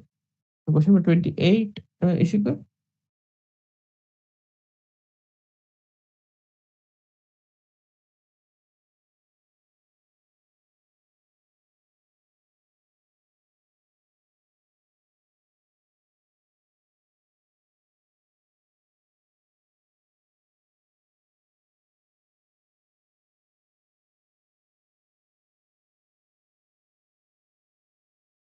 Context. Yes. Yes. Yeah. In here, guys, like how we going to handle an elderly customer? The agent should be patient and speak clearly and never rush the call because they might not understand. The example would be like, please take all the time you need. I'm right here to help with you, right? The quality department will understand the context because they will listen to our call, right? And if it's a elderly customer, they won't say anything like they won't reduce our score on quality part. The AHT situation, that's the average handling time, right? They understand the situation and then provide us an excuse with those timings, right? That is what they're mentioning here. Question number 29, Reluksha. Yeah, a customer says they are using Windows 10, but you can see it is Windows 7 after taking remote access. What should you do? First, reconfirm the details immediately rather than proceeding on incorrect information. For example, just to clarify, Mr. Yon, I can see that your system is currently running Windows 7, not Windows 10. Could you please confirm this? Yeah, right. So here they're saying like if the customer is making a mistake, we should we should like tell them in a good manner. That is the reason. Like if it says like a customer says when they are using a Windows 10, but you are seeing it is Windows 7 after taking remote access. What should you do? We should reconfirm the details immediately rather than proceeding on incorrect information, right? So we can say like, Mr. Customer, I can see that your system is currently running Windows 7, not Windows 10. Could you please confirm this? Like this again, confirm it, right? So who did the reading? Reluction, right? Not Arusha. Question number 30. Yeah, how should an agent handle an obsessive or angry customer? Abusive So stay or angry? calm, angry customer. So stay calm and do not argue and remain professional. For example, Mr. Customer. I understand how frustrating this situation must be. So I'm going to do everything in my power to resolve this for you as quickly as possible. And if direct abuse continues, Mr. I want to help you, but I need us to work together professionally so I can resolve this for you. Right. So this is how we handle abusive and angry customer, guys. So you have to stay calm and we should not argue, even remain professional at all costs, right? Mr. Customer, I understand how frustrating this situation must be. I'm going to do everything in my power to resolve this issue for you as quick as possible. Even if it continues, we can say like, Mr. Customer, I wanted to help you, but I need us to work us together professionally so we can resolve this for you. So we should not argue with the abusive customer, right? We have to stay calm and fix the issue in a calm and good manner, right? So, right. Question number 31, Lakshan, right? What should an agent do when an issue requires a long wait, such as a 40-minute update? Rather than keeping a customer on hold, arrange a callback. Example, Mr. John, this update will take approximately 40 minutes to complete. Rather than keeping you on hold, I will call you back in 45 minutes once it is done. Can I confirm the best number to reach you? Always document the call and call back on time. Here, this issue is the scenario is for, I think it's for tier 2 level, right, guys? It's a callback scenario. So what should an agent do when an issue requires a long wait time, such as 40 minutes update time? Rather than keeping the customer on hold, we can arrange a callback. Like I said, it's for a tier 2 level scenario, I guess. Mr. Customer, this update will take approximately 40 minutes to complete. Rather than keeping you on hold, I will call you back in 45 minutes. Once it's done, you can confirm. Once it's done, okay, so can I confirm the best number to reach you? Likewise, we can ask them, right? We have to documenting part is our part, guys. So we have to document the details of the customers, the issue, everything, right? It's our part, tier one part documenting, right? You get the idea, right, guys? All good. We have completed it. The call quality part. So, Yes, we are good. Yes. Yes. okay. Mm,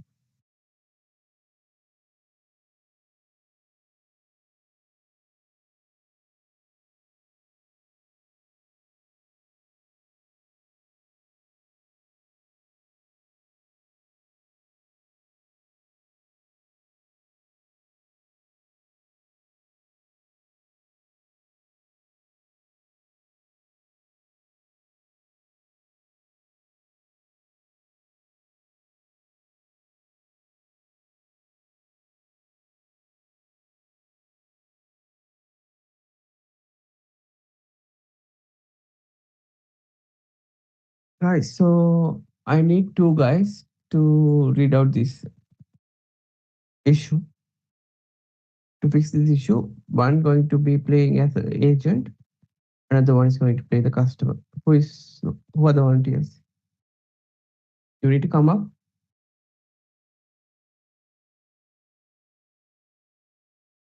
Any volunteers, guys? Hi, can I play the agent? Okay, Laksha. So who is going to be the customer? Nifan? Yeah, sure. I'll be customer. Okay, let's start. I'll just zoom it out, right? You guys. Is it okay now? Oh, I still can't play the string. Is it visible, You can't see the guys? script. No. Oh, I'm sorry. I'm shy. Sorry.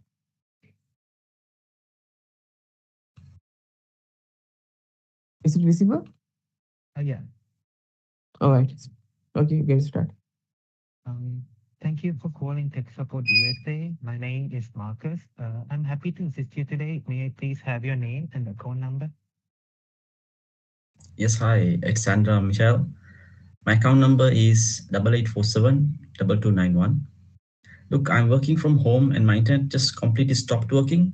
I have a deadline in 2 hours and I'll be really stressed right now. Sandra, I completely understand, but losing the issue. One moment, guys. Just sorry to interrupt. Like, see here, we are providing the empathy statement right here.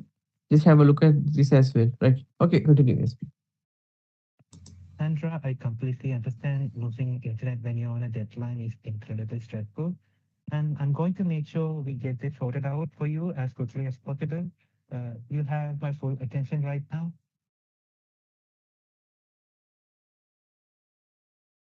Shall I read the coaching tips as well? Yeah, sure. You can read it. The coaching note, the agent acknowledge the emotional context before asking technical questions. This instantly lowers the customer's stress level. Yes. Sandra, let me pull up your account, okay? I can see your connection. Can you tell me if the internet down on all your devices or just one specific device? It seems like everything. My laptop, my phone, even the TV shows no connection. That's really helpful. Thank you. That's tell me the issue is likely with the router or the signal coming in, not your individual device. Can you see the light on your router is right now? I tell you exactly what to look for. Take your time. Okay, yes, there's a red light and one light that's blinking. Perfect. Thank you for checking. A red light usually means the router has lost signal from our network. I'd like you to walk through the restart. It only takes about 2 minutes. Is that okay with you? Yes, please. Whatever it takes. Great. Here's what I'd like you to do. I'll go slowly. First, please unplug the power cable from back of your router, the cable that goes into the wall. Just let me know when you're done there. Done. It's unplugged. Perfect. Now I'd like you to wait 30 seconds before plugging it back in. This clears the router's memory completely. I'm staying right here with coaching note, saying I'm staying right here with you reassures the customer that they haven't been abandoned during the silence. Never just stay wait without filling the space. Okay, it's been about 30 seconds right now. Great. Now please plug it back in. The router will take about 90 seconds to fully restart. While we wait, let me note your case on our system so everything is documented. Just let me know when you see the lights come back on. Okay, the lights are coming back on. Oh, wait, the internet is now white. Let me check my laptop. Yes, I'm connected. Oh, thank goodness. That's wonderful, Sandra. So glad we got that resolved. A quick router restart fixed it, which tells me the router just needed to re-establish the connection with our network. I'd recommend restarting it once a month as a quickly maintenance step. Oh, I will. Absolutely. Thank you so much, Marcus. You were so calm and patient. I really needed that. It was truly my pleasure. Before I let you go, is there anything else at all I can help you with today? No, that's everything. You have been wonderful. Thank you so much, Sandra. I'm really glad we got you back online before your deadline. I'll create a case summary on your account today. Thank you for calling Tech Support USA. Have a wonderful rest of your day. All right. It's a good job, guys. So the coaching tip would be they use the customer's name in the clause, reference to a specific situation, the deadline, and they enter with the warmth. This is what turns a support call into a loyalty building moment, right? So good job, guys. So who is going to be the volunteer for the second one? Account locked. I want you to get the exposure of it, like how it looks when it's on a call. So you guys not might be surprised, right? Aslam Afras, would you like to try? Uh, Agent. Okay, I'll choose for you. Afras is agent, customer is Aslam. Yeah, okay. Thank you for calling Tech Support USA. This is Priya speaking. How can I assist you today? I have been locked out of my work account since the morning. I'll try to resetting my password 3 times already, and I keep getting an error. I have a meeting in 20 minutes, and I can't log in. Oh, I can absolutely understand how urgent that is. Being locked out right before a meeting is a worst timing. I'm going to prioritize this for you right now. I can get your full name. Sorry, can I get your full name and employee ID so I can pull up your account? It's James Holloway, employee ID EMP 44921. Thank you, James. I can see your account. For security purposes, I need to verify your identity before I make any changes. I know it's one more step, but it protects your account. Can you confirm your registered email address and the answer to your security question? Okay, guys, here the coaching notes would be always explain why you are verifying. I know it's one more step, but it protects your account, right? So it turns a potential frustration point into a trust building moment. Okay, that is the reason we are verifying. Right, guys? Okay, sure. Go ahead. Sure, sure. Email is james.holloway@acmecorps.com. Security answer is sunflower. Perfect. Thank you. That matches. I can see your account was locked after 5 failed login attempts this morning. Let me unlock it for you right now. Done. I also have sent a temporary password to your registered email. Have you received it? Yes, I just got it.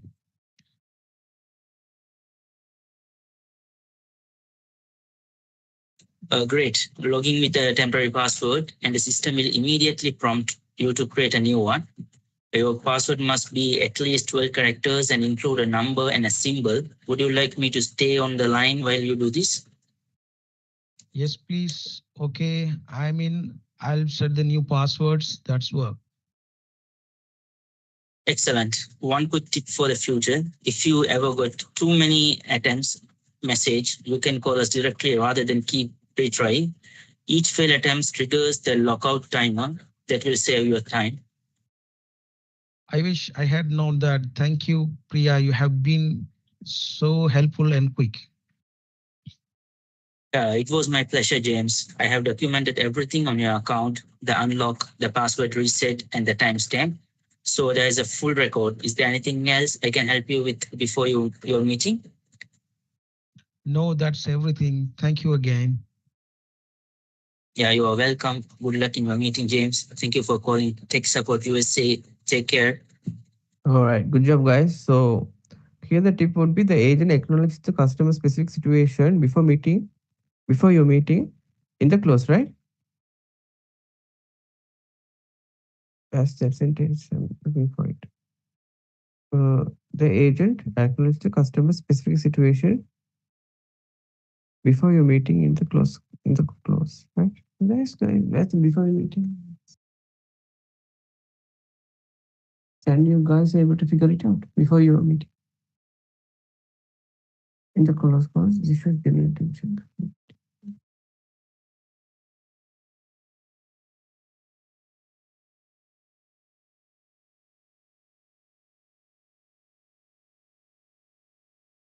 Here, right? I got it. Before meeting, right? Before meeting in the close call. So this shows a genuine attention, not a scripted farewell, right? So good job, guys. So who else wanna try? And if I tried Ishika and Reluksha, would you like to try? Okay. Slow and freezing computer. Who is going to play the agent? I'll play the agent. Ishika, you're the customer, right? Okay, go ahead. Okay. Tech support USA, you have reached Daniel in tier one IT support. Thank you for calling. How can I help you today?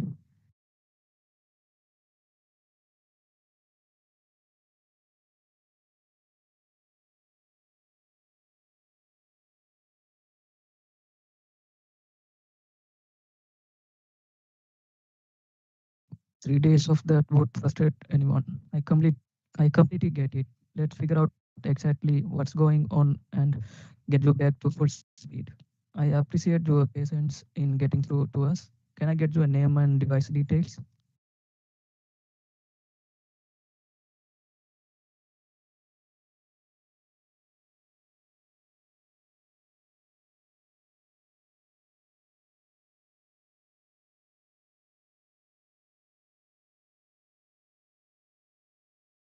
Got it, Kevin. Let me ask a few questions so I'm not guessing. Has anything changed recently? Any new software installed, Windows updates, or did this start right after something specific?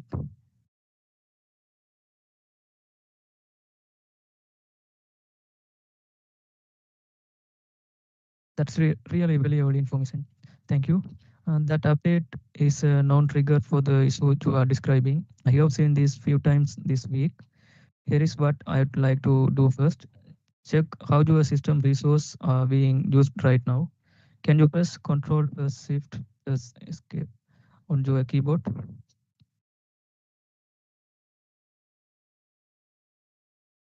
Exactly right. Can you tell me what percentage your CPU and memory are showing at the top? Take your time. I'll wait.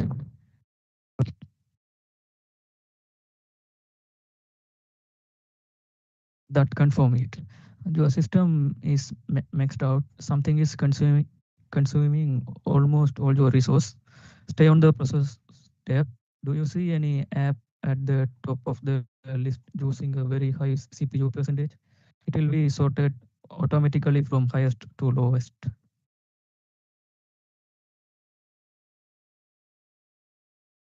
Perfect. That's the Windows update process finishing up in the background. It's normal, but it's heavy. Here is what I'd like you to try. Click End Task on that process. Is that okay with you? It won't harm your system. It will just post the update finalization.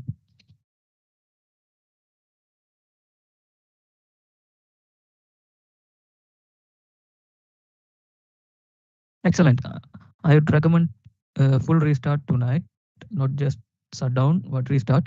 So Windows can cleanly finish its update process. After that, it should stay fast. Would you like me to walk you through checking for any other performance issues before we close?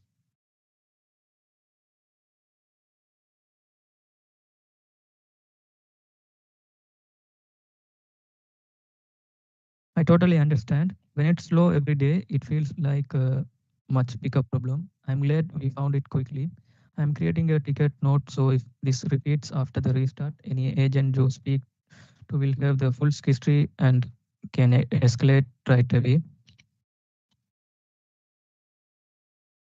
Anytime, Kevin, remember restart tonight, and if it comes back, give us a call. Thank you for your patience with us today. Have a great rest of your day.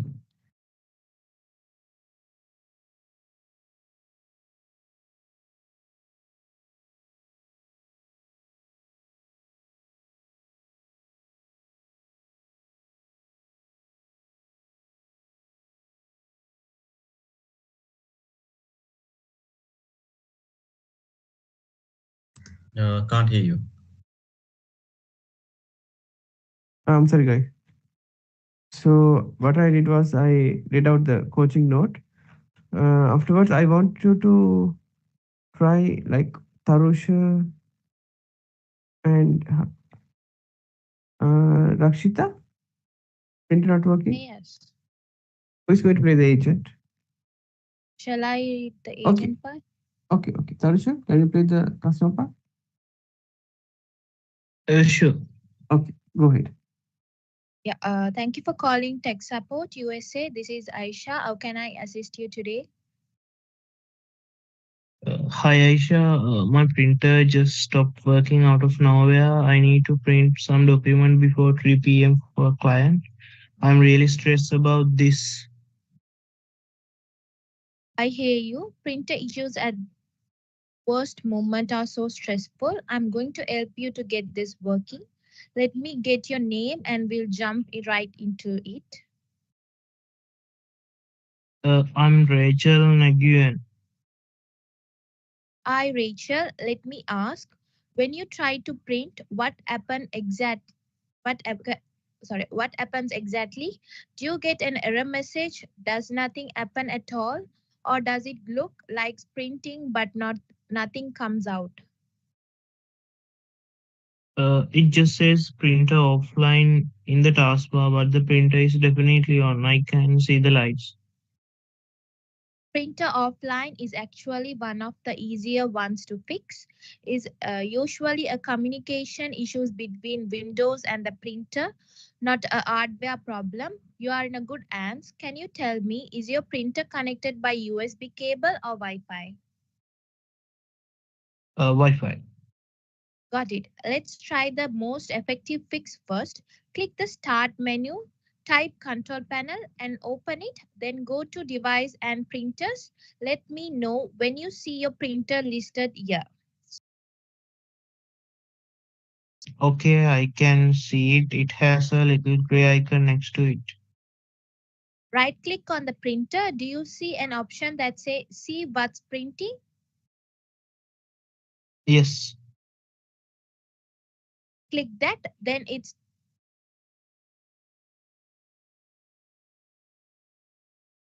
Click that.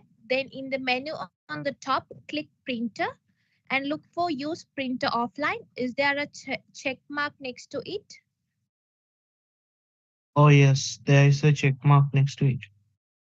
That's it. That's your issue. Windows accidentally set the printers to offline mode. Click the option to remove the check mark. To close the windows and try printing one page for me. Oh my goodness, it's printing, it's actually work. You found it so fast.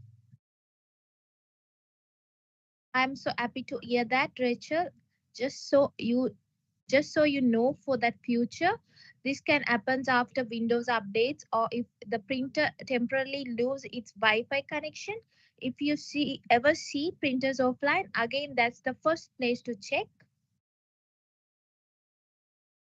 I will write that down. Thank you, Aisha. You saved me today. It was truly my pleasure. I know you have a client deadline, so I won't keep you any longer. You're all set. Thank you for calling Tech Support USA, Rachel. Have a great meeting at 3. All right, good job, guys. So here the coaching note would be: I won't keep you any longer. It's a powerful phrase, right? It respects the customer's time and influencing a specific 3 p.m. deadline. Shows you genuinely listened throughout the call, right? All right, good job. So we have two others to go for it, right? And try to get another birthday. Mm,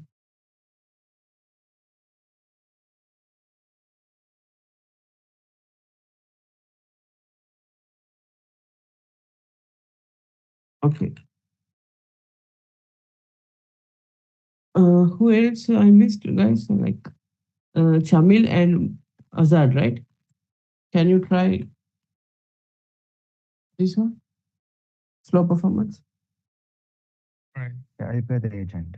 Okay, okay, right. Ready? Yeah, ready. Thank you for calling Tech Support USA. This is Marcus. How can I assist you today? Yeah, my customer has been extremely slow for the past few days. Everything takes forever to load, even opening a browser. Yeah, I completely understand how disruptive that is, especially when you are trying to get work done. Let's figure this out together. May I get your name and the type of the device you are on? I'm David Harris. It's a Windows 11 laptop. Uh, Company issued. Thank you, David. Let's start by checking what's consuming your system resources. Press Control, Shift and Escape button to open the Task Manager and tell me the CPU and memory percentage you see at the top. Right. It's like CPU is 88% and memory is at 79%. Okay. Those are quite high. Let's check your startup programs. Uh, Too many auto starting apps can drain performing significantly. In Task Manager, click the Startup tab. How many items are listed and enabled?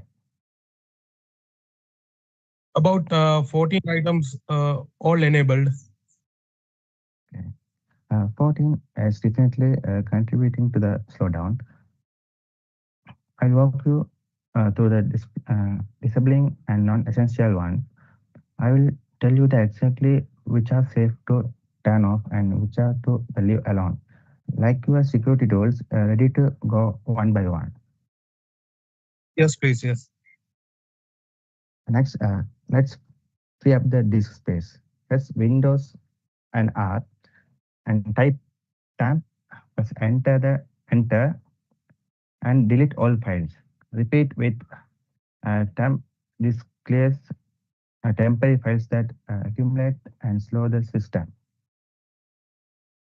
Done. There were a lot of files in there. Okay, so I recommend now let's run this cleanup. Click Start and search Disk Cleanup and select Drive C and check temporary files and recycle bin. Then click OK. Yeah, it's cleaning. Should I restart often after? Absolutely, it's full restart is the final step. I'll apply all the changes and you should see the significant improvement. If it is still slow after the restart, call us back and we will escalate the tier 2 for the deeper audit. I am logging everything to your ticket now. All right. Thank you so much, Marcus. I really appreciate you working me through all of that there. It was my pleasure, David. A slow machine affected your whole day.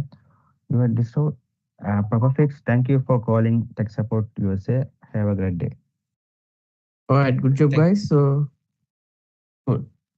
So it's almost 1:20, right? You can take your lunch break. We'll meet at sharp 2. So we'll continue with the other session, right? All right, guys. Yes, sir.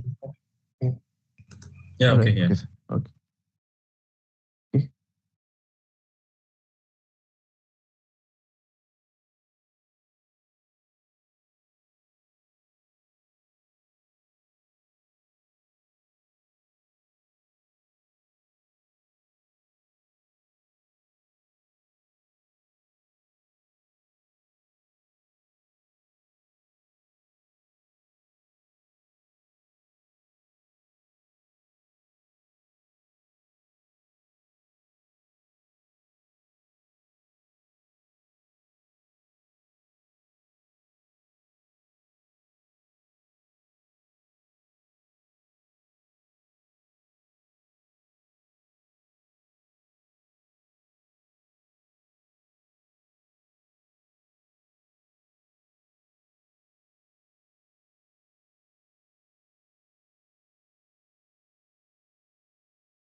Hi guys. So how was the lunch? All good? Are you guys back? Yeah. Yes, sir. Yes. All good, all good. Right. So how about others? Is there anyone online? Yeah, for sure. Okay, okay, fine. Should, some are yet to join, right? Some may have leave the chat.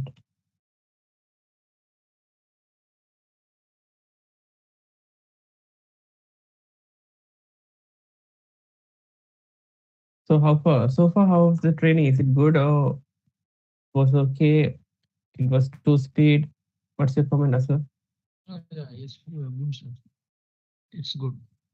Okay, so I have to move a little bit fast because we have only 2 days to train, right? There Yeah. is an issue. You guys are working and you can't attend physical classes, right? Yeah. When Oh, will that's take it. when will we take the assessment? The assessment is coming sooner, much sooner as well. Like 18th, 19th, 20 is my expected date. Uh-huh. It's virtual or physical or Uh, something. Probably, I think it's virtual, but I don't know what the client will say. They Uh-huh. might say to like to get together all of us and uh, do the assessment likewise. I don't know what they have on their mind, but I Uh-huh. guess so. Physical, most 50-50, let's say 50-50, mostly physical. We have to Ah, attend, or else teams, okay. or else we have to attend with the prevailing with the condition, sometimes may have Uday sir might ask them to do it on virtual environment. Uh-huh. I don't know how it's going to happen, but anyway, most probably it's going to happen within the next week, Okay, sir. No problem. 18th. The assessment for the face-to-face question, Yeah, oh, yeah, questions in the sense, the similar things like we have gone through the compliance and these things, right? Soft skills. They might uh-huh. ask. Previously, I have told you, right, guys? Like the things I have remembered, Yeah, the yeah, yeah. easy fight activity for Yeah. that thing for the communication part, soft skill part, and the QSISA for what are the common issues, and the QSID for the solutions, LTREMS, what are our responsibility. I think they'll ask the basic questions because since we are tier one, they might not ask any most technical question. Uh-huh. I'm just giving the idea from my view. Okay. That's it. Okay, thank you. The by tomorrow, I'll provide you the training session, the G Drive link, so you may go through that and Ah, study those things. Like sure. basically, we are tier one and we are going to do the ticketing part, and we're going to resolve the basic things. That's it. Oh, okay, sir. No problem. Will try my best. Yeah, okay, all good. Yeah, sure. You guys are really good because you guys are already working, right? So working and technically sound. They will recruit you guys most probably. Uh,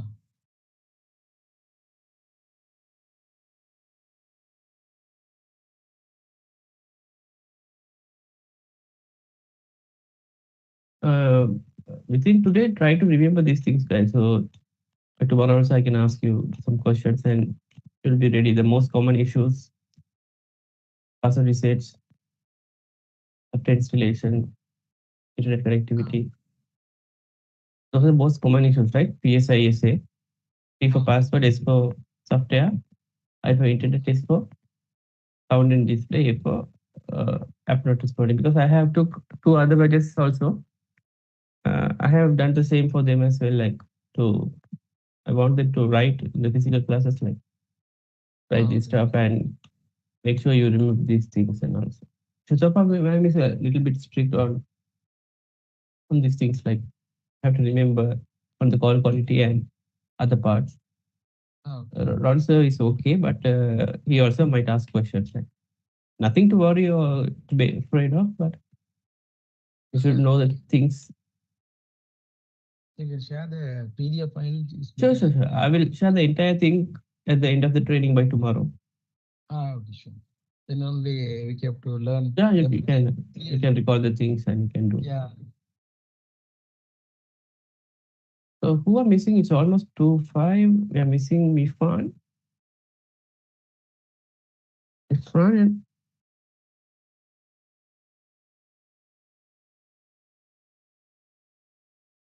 So the people who are on a online, can you just put okay or say hi so I can know who's available or not? Okay. Reduction is available. Lakshan is available. Okay. Jessica, Rukman, Afra is available. Okay. Ahmad, Shamil, Rakshita is available. Okay. All good. So let's start, right? So the others might join, otherwise we'll waste some time, right? All right, Tarush is also available. Okay, fine. Sham is clean.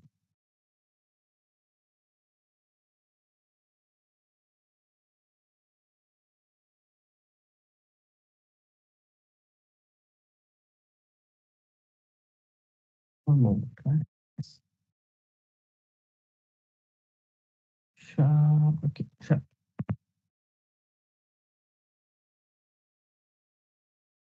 So now we are going to study about employee training, tier one, role, and responsibility, right?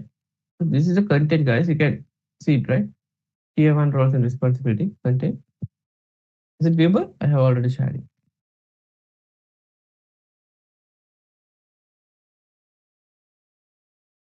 Guys, can you listen to me? Like, am I audible? Yeah, it's visible. Yeah, it's visible, right? So the first one would be introduction and background to tier one support agent. Second one would be role and definition of tier one support, gathering information and diagnosing issues, and responsibility of tier one support in detail, remote support, ticket creation and escalation process, excellent customer services, and maintain clear communication, avoid technical jargon. Actually, these are the same things repeating because these are the important things, right? So that's the reason the same technical jargon, XCR, escalation, maintaining clear communications. These things are coming repeatedly because those are the important things, and they might ask questions from this, right, guys? So shall we move? Ready? So I want you to read Aslam, the first one, because I have read these things many times. Now it's your turn to read. Employee training, introduction to technical support and Tier 1 role and responsibilities. This module introduces the fundamentals of technical support and the Windows operating system used in enterprises environments. Trainees will understand the structure of IT support, the responsibilities of Tier 1 support agent, and how Windows operating system fits into daily support operations. By the end of this section, trainees should be able to explain the role of Tier 1 support in an IT support model, identify basic Windows operating system concept relevant to user support, understand escalation boundaries and professional context expectations. All right, all right. Thank you, Aslam. So in here, we're going to study about introduction to technical support and tier one roles and responsibility, right? This module introduces the fundamental of technical support of the Windows operating system used in enterprise environments. Trainees will understand the structure of IT support, responsibility of tier one support agents, and how the Windows OS fits into a daily support operation, right, guys? So here there are three main points, like explain the role of IT support in IT support model, identify the basic Windows OS key concept relevant to the user support, understand the escalation boundaries, which is scope. We have already studied, right? Studied the things, right? Understand the escalation boundaries and professional conduct expectation, right? Right. So tier one role of tier one support. Ishika?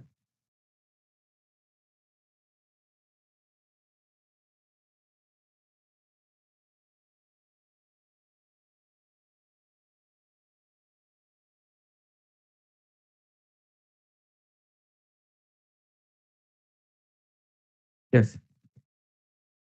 The other thing, tier one support agents are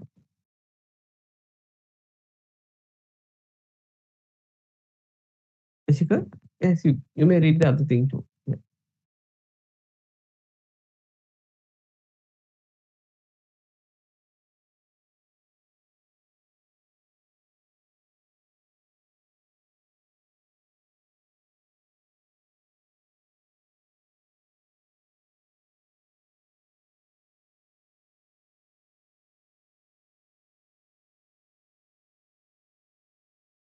So, okay. Thank you, Ishika.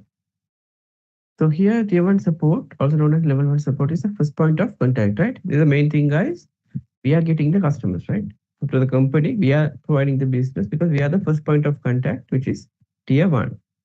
Who experience technical issues or for users who experiences technical issues or require assistance with software operating system or basic IT services. The customer may reach to us, right? One moment, guys. So we are responsible for receiving incidents and service requests, right? Which is ticket and collecting accurate user informations, user and issue informations. Likewise, we have to include those information into the ticket and performing basic troubleshooting using approved procedures, which is we have to follow the SOPs, right, guys? We have to follow the SOPs. Afterwards, so one moment, I'll drink some water.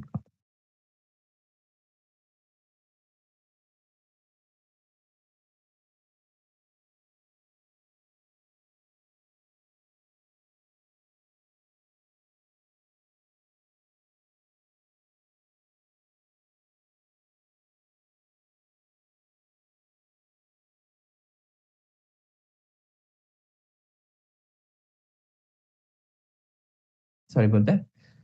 Resolving common issues within the defined scope, right?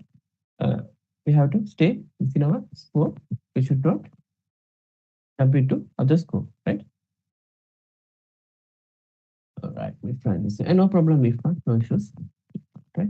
No issues. We are just trying to study about the employee training, introduction to technical support, like tier one roles and responsibility. We are on the first page only. You haven't missed so much, so no worries, right? So escalating issues that are complexes, sorry, that are complex, restricted or unresolved. So we have to stay within our scope and we escalate if it's not in our scope, we escalate to tier one or sorry, tier two or tier three, right? We do not even if we know we should not attempt to fix it, right? That's the thing. Right. So tier one acts as a bridge between the end user and higher technical team. We act as a bridge between the end user and tier two, tier three teams, right? Agents must not attempt advanced system changes or bypass security controls. So within our scope only, everything is our scope, right?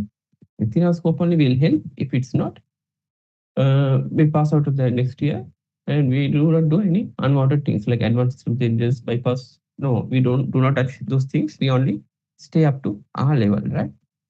Okay. So the next part, who is going to read reduction? Yeah, reduction. Can you read the next part? What is Yeah, the so, yeah. What does the role of Tier 1 support mean? The role of Tier 1 support defines the responsibilities, limitations, and expected professional behavior of an entry-level technician support agent. Tier 1 support focus on first contact resolution for basic issues related to operating system usage, Microsoft Windows 10 and 11, basic application support, login and access issues, network connectivity at user level, and general system usage guidance.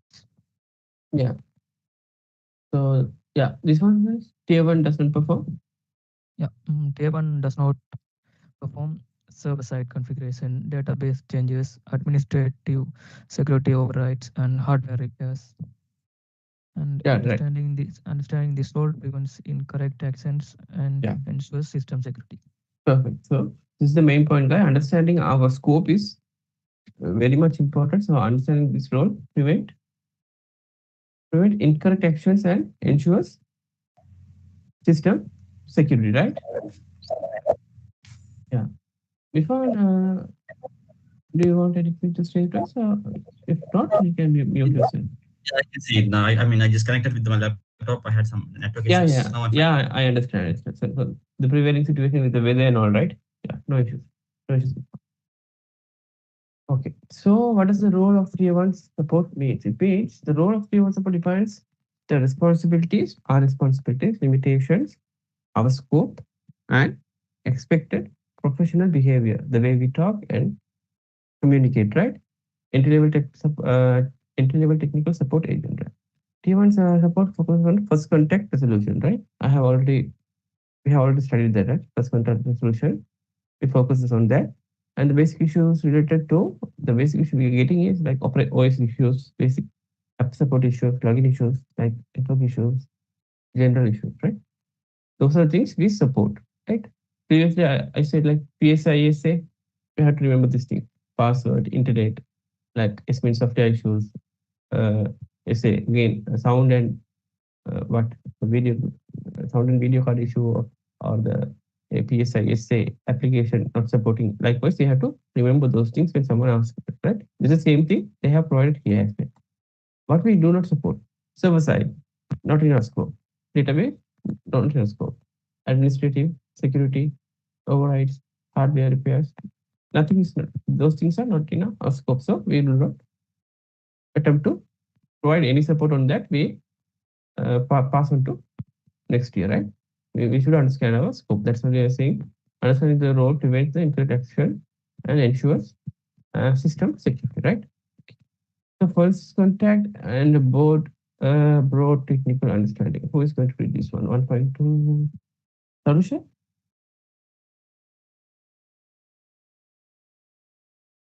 Yeah, tier 1 support serves as the first contact point for users who need technical assistance.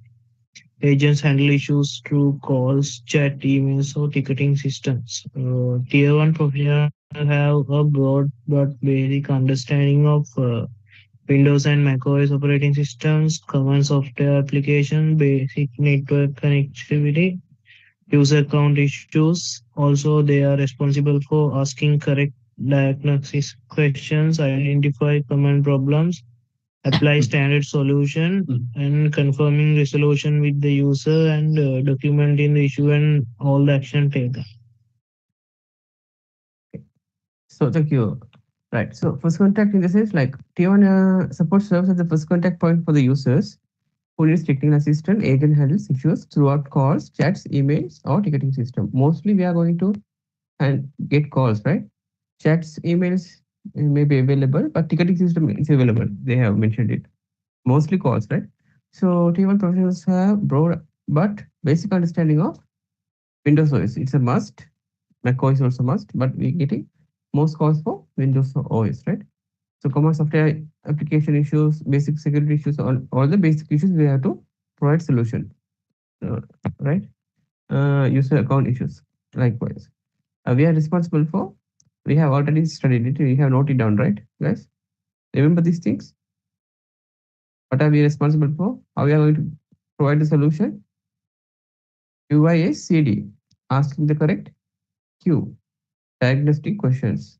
I, identify the common problem. S, providing, applying standard solutions, right? Confirming the solution with the user. After we fix the issue, we have to always confirm whether it's fixed or not, right? All right, then documenting part, the issue and all actions are taken, right? Those are things I want you to guys to remember, right?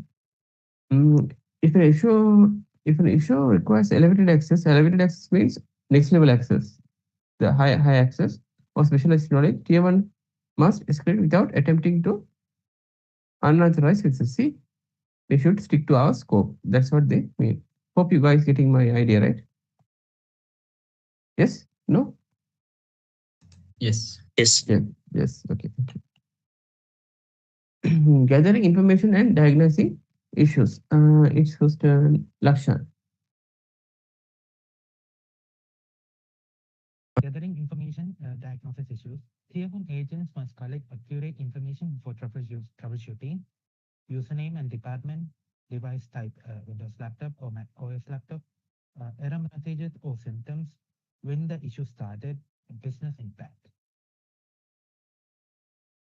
After gathering details, agent perform basic troubleshooting using approved SOPs. The goal is to resolve the issue during the first interaction whenever possible.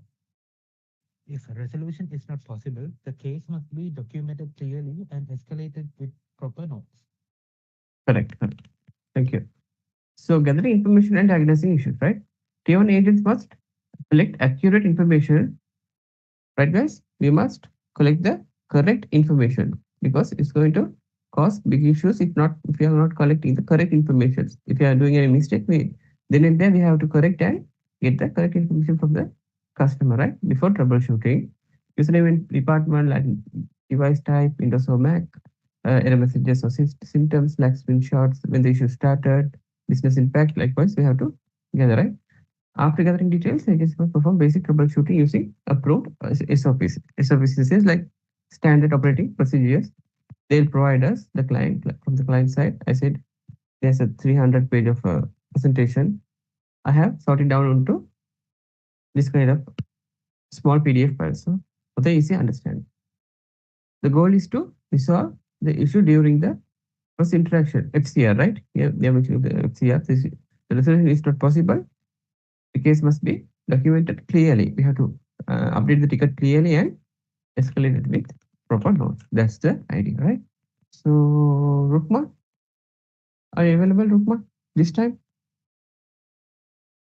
Uh, Hope he is not available yet. Rakshita, can you please read the acting part? Yes.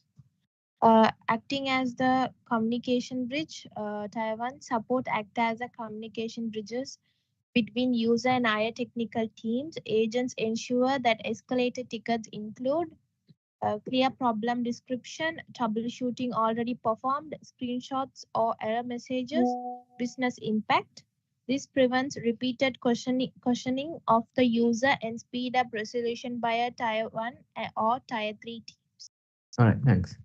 So it's obvious, right, guys? So acting as communication bridge in the sense like T1 support acts as a communication bridge between users and high technical teams. Agents ensure that escalated tickets included clear problem description. Tier 2 and Tier 3 will they'll like but they expect these things from our side, right? To work as a communication bridge. Clear problem description, we have to provide it. And troubleshooting already performed. What are the steps we have taken to troubleshoot those things, right? Screenshots or error messages, those are must. Business impact, right? This prevents repeated questions of the user and speed up the resolution by tier 2 and tier 3 teams. So they need not to ask the same question again the customer. If they do the same, the customer might get irritated and hang up the call. Our business is gone, right? That is the idea. So responsibility of tier 1 support. Yes, Ashar? Yes, sir. The responsibilities of Taiwan's support. The Taiwan's responsibilities include logging incidents and service requests accurately, performing basic troubleshooting, resolving common issues within scope, educating users on basic system usage, maintaining professional communication, and escalating unresolved or restricted issues, following security and compliance guidelines. All right. So we have gone through it, right? You guys know it, right? LTR, EMEA. So I'm just skipping this part. This is the main thing, most important thing. Our responsibility. When someone asks, you should be able to answer this. 2.1. Log and resolve basic issues. Who is going to read? Of us? Uh, Log and resolve basic issues. Tier 1 agents are expected to resolve common and repetitive issues that do not require elevated system access. These issues are usually related to user access, application behavior, and basic system settings. Examples include password reset requests, software installation guidance where permitted, internet connectivity at user device level, sound or display issues, application not responding. Agents must always follow documented SOPs and must not perform unauthorized actions. Okay. We have gone through this as well, right? Those are the what? PIS, PSI, SA, right? Password is most common issues we are going to get. Password reset, software installation, internet issues, sound and display, and application not responding, right? We have to follow the SOP as well. Those are the things included in this this paragraph, right? Password resets. Who's going to read the password reset part? Yes, Jamil, yes. Yeah, password reset is one of the most frequent tier one requests. Agents must follow identity verification procedures before initiating any reset. Tier one responsibilities include verifying user identity using approved security captions or authentication steps, initiating a password reset through the authorized system, informing the user of temporary password or reset links, advising the user of change the password after logging, ensuring compliance with password policy, minimum length, complexity, expiry rules. We must And not. tier, Yes, yes. tier uh, ask for the user's current password, share passwords over unsecured channels, bypass identity verification. All right. So, thank you. Password reset. Password reset is one of the most frequent tier one requests, right? Our PSISA first heading, first point. Password is the most frequent tier one request, right? Agents must follow identity verification procedures before initiating any reset. Okay, verifying the user identity using approved security questions or authentication steps, initiating password reset through the authorized system, informing the user of temporary password or reset links, advising the users to change the password after login, ensuring compliance with the password policy, minimum length, complexity, expiry rules, right? You must not ask the user's current password, share password, it's unethical, bypass identity verification, right? If a reset fails or account is locked at a server level, what we do? We escalate. We should not try to attempt any even though we don't have access to tier 2 level access, right? Even though if we have, we pass out to the next level. Awareness of password policies. So it's going to read it. We found, right? Yes. Awareness password policies. Agents must be aware of organizational password policies such as minimum password length, mandatory special characters, password expiry timelines, account lockout thresholds. Agents should guide users on creating strong passwords without storing or weaving them. Correct, correct. Thank you, Irfan. So we must be aware of the password policies such as minimum password length, mandatory special characters, password expiry timelines, and account lockout thresholds, right? Those are the things. The second main point, software installs. Aslam? Software installs. Tier 1 support may assist user with basic software installation or access only when approved by the orga, organizational policy. Typical Tier 1 scope includes user-side guidance for installing or accessing standard applications such as productivity tools and communications clients. Tier 1 responsibilities. Verify user identity and access right before any installations. Confirm that the request software is approved the license. Guide user through installations using approved company ports and software centers. Validate successful installations and basic functionality. Document the installation in the ticketing system. All right. Thanks, Aslam. So software install is basically like Tier 1 support may assist users with the basic software installation or access only when approved by organizational policies, right? Typically, Tier 1 scope includes user-side guidance for installing or accessing standard applications such as productivity tools and communication clients, right? Our responsibilities are verifying user identity and access the right before any installation, confirm that in the requested software is approved or not licensed. We have to anyway we have to use the legit softwares for the clients, right? We do not use pirated or some other kind of unethical software, right? The guide users through installation using approved company portals or software centers, validate successful installation and basic, right, functionalities, document the installation in the always document the installation in the ticketing system, the points and the findings we have to document in the ticketing system, right? We must not do what? Install unapproved pirated software, bypass licensing or security controls, install software that requires administrative approval without any authorization, right? Perform registry key changes or system level changes we should not perform, okay? Example would be Tier 1 supported software include productivity tools and collaboration applications used in daily operations. Like that. What one? Network connectivity. Is she correct?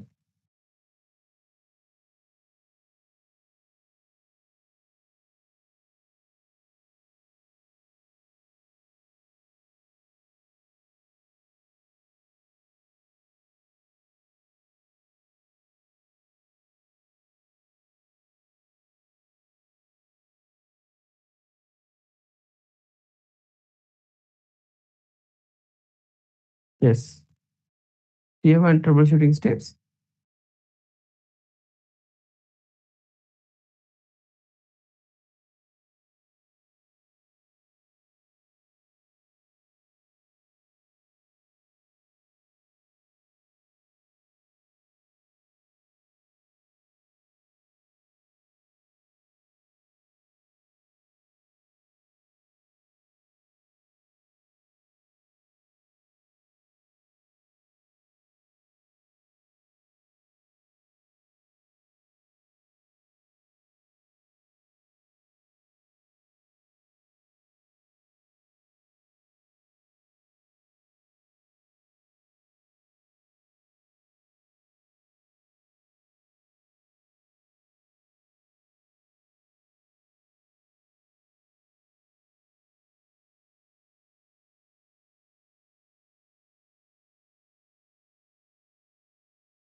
All right. Thanks, Ishika. So basically, Tier 1 connectivity is like Tier 1 support handles basic user level network issues such as Wi-Fi not connecting, slow internet speed, no internet access while connected to the network, basic IP or DNS related problem, related symptoms at the user level, right? We only act in the user level troubleshooting, right? The troubleshooting steps are here below, like verifying connection. Those are the steps. I'm not going to read it all. Like restart the adapter on Windows, like these are the steps. Restart the network adapters. This is related to Mac OS, and we have a separate handbook for Mac OS as well. I'll provide it to you. And basic device restart, right? We must not do change route settings, modify DNS configuration, access network devices or firewall, right?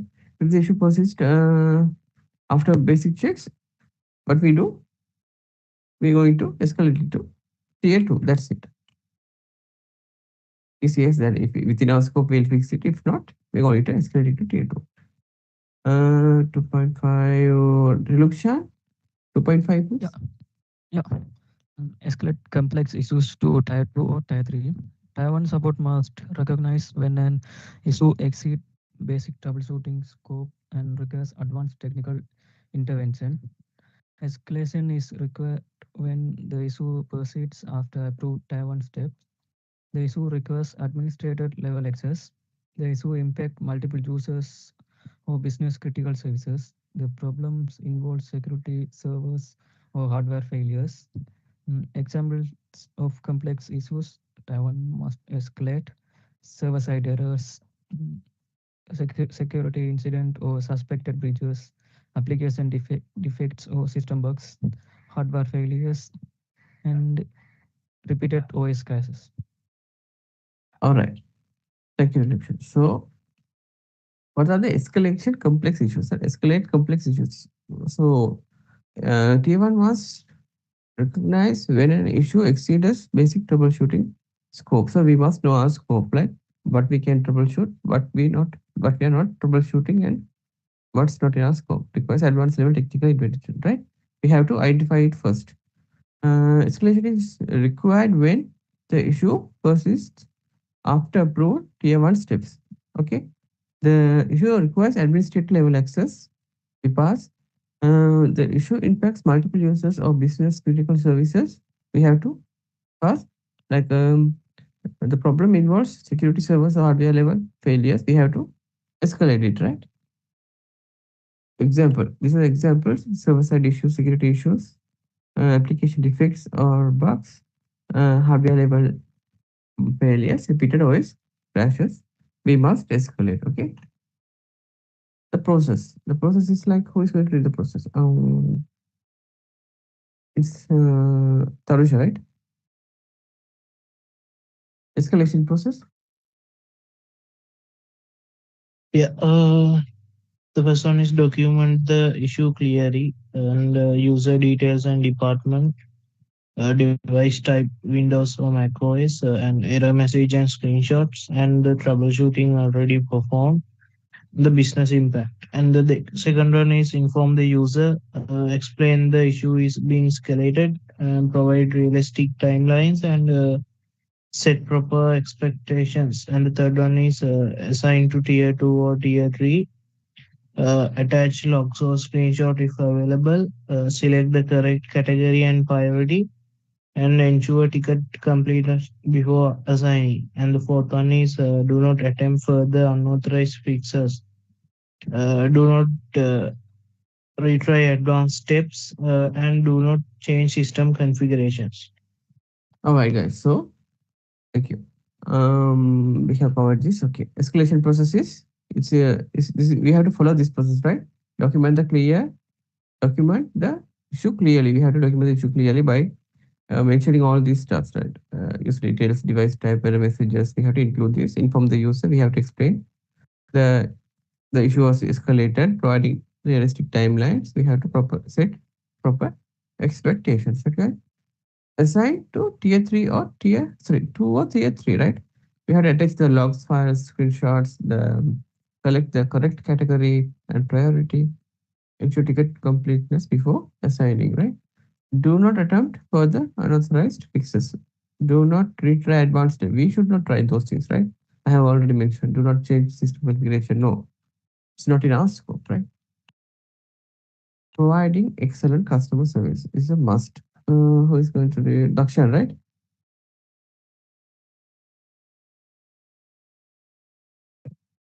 Yeah, providing excellent customer service. Tier 1 support agents are expected to deliver professional, empathetic, and solution oriented customer service in every interaction. The quality of communication is as important as the technical solution. Users may be frustrated or stressed due to system issues. Agent must remain calm, respectful, and supportive at all times. Be empathetic, patient, and professional. Agent must acknowledge the user's problem and emotion without blaming the user or the system. Professional behavior includes actively listening without interrupting, acknowledging the inconvenience faced by the user, using polite and respectful language, avoiding defensive or dismissive responses, and maintaining a calm tone even if the user is upset. All right, thank you. So providing excellent customer service is a must, guys. Then only we'll get more businesses, right? So since we are in the tier 1 level, we are the first point of contact, right? First contact point. So we are the one giving the business to the company. So we have to provide the excellent customer service. Tier 1 support agents are expected to deliver professional, empathetic, and solution-oriented customer service in every interaction, right? The quality of the communication is as most important as the technical solution. Okay, in both way we have to be uh, show our expertise, right? Technical solution as well as the communication. Users may be frustrated or stressed due to the system issues. Agents must remain calm, respectful, and supportive at all the times, right? Be empathetic, patient, and professional. We have gone through this, right? Agents must acknowledge the user's problem and emotions without blaming the user or the system, right? Professional behavior includes active listening without interrupting, acknowledging the inconvenience faced by the user, using polite and respectful language, avoiding defensive or dismissive responses. We should avoid this at all costs. Maintaining a calm tone, even the user is upset, right? Those things we have to follow. Maintain clear communication. I think, Rakshita?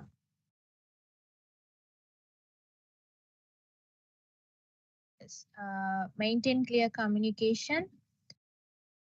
Keep users informed about the issue status, steps taken, and estimated resolution time. Agents must explain what they are doing and why. In simple terms, users should never feel ignored or confused during troubleshooting. Agents must explain each step before performing it, inform users when waiting time is required, set realistic expectation or resolution time, update users when escalating issues. Yes, correct. Okay. So maintain clear communication. So keep users informed about the issue status, what are the steps taken, and estimated resolution time. Those things are must. Agents must explain what they are doing and why. We have to walk through the users like why we are doing this stuff and why we are going to uh, take these steps instead of that step, like alternative options. We have to explain them in simple terms so they we might gain their but trust. If we build trust, we can do our job much easier than they might not asking our any unnecessary questions related to these things. You get my point, right? So we have to gain their trust, then we can perform our troubleshooting steps without any issues, right? So users should never feel ignored. We have to keep talking to them, or we have to walk through them, or confused during troubleshooting time, right? What we must do? Explain each step before performing it. Okay. Inform the users when waiting time is required. Right. And set a realistic expectation on resolution time. We have to set a expectation on resolution time. Update users when escalating issues. We have to update them. Technical jargon part. Who is going to read it? Ashad? Yes, sir. Writing technical jargon, agents should use simple, user-friendly language.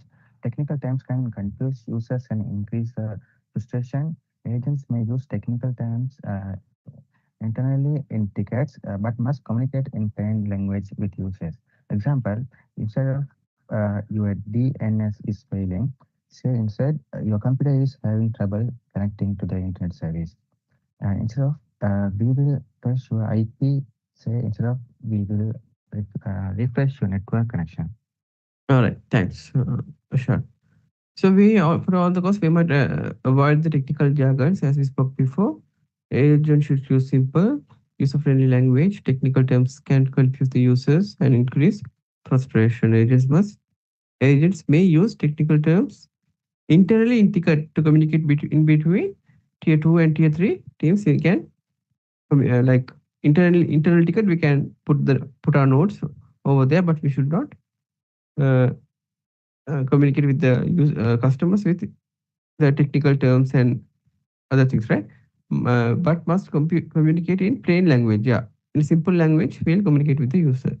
Instead of using the like DNS, all those IT technical jargons, we can use say like your computer is having trouble connecting to the internet service, or else we can say that we will refresh your network connection. Likewise, we use simple terms, right? See, FCR is coming again. These things are important things, right? Alphas, Alphas, Alphas, right? Sorry. Aim for the first contact resolution FCR. First contact resolution means solving the user's problem during the first call, chat, or email without requiring follow-ups. To achieve FCR, agents must ask correct diagnostics questions, follow approved troubleshooting steps properly, verify the solution with the user before closing, confirm that the user can resume work, and agents must not rush closure. If the issue cannot be resolved within tier 1 scope, escalate properly instead of providing temporary or unsafe fixes. Okay, right.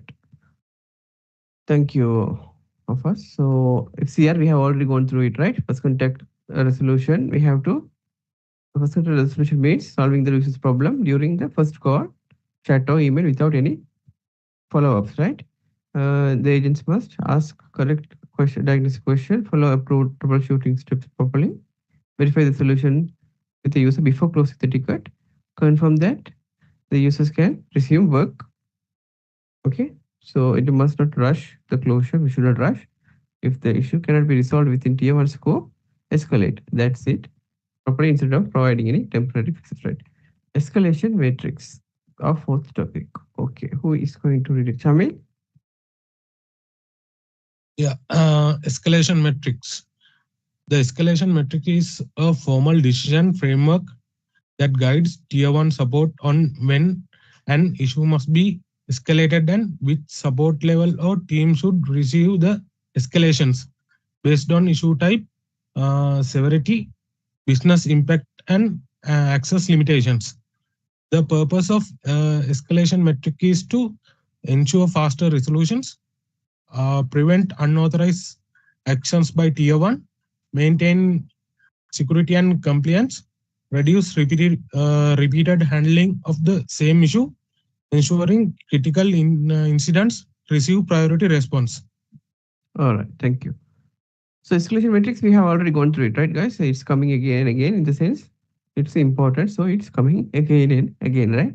So the matrix is a formal decision framework that guides tier 1 support on when an issue must be escalated and which supports level or tier or team should receive the escalation based on issue type, severity, business impact, and access limitation, right? The purpose is ensure fast resolution, prevent unauthorized actions by tier 1, maintain security and compliance, reduce repeated handling of the same issue. Okay, ensure critical incidents receive priority response. Ensure critical incidents receive yeah.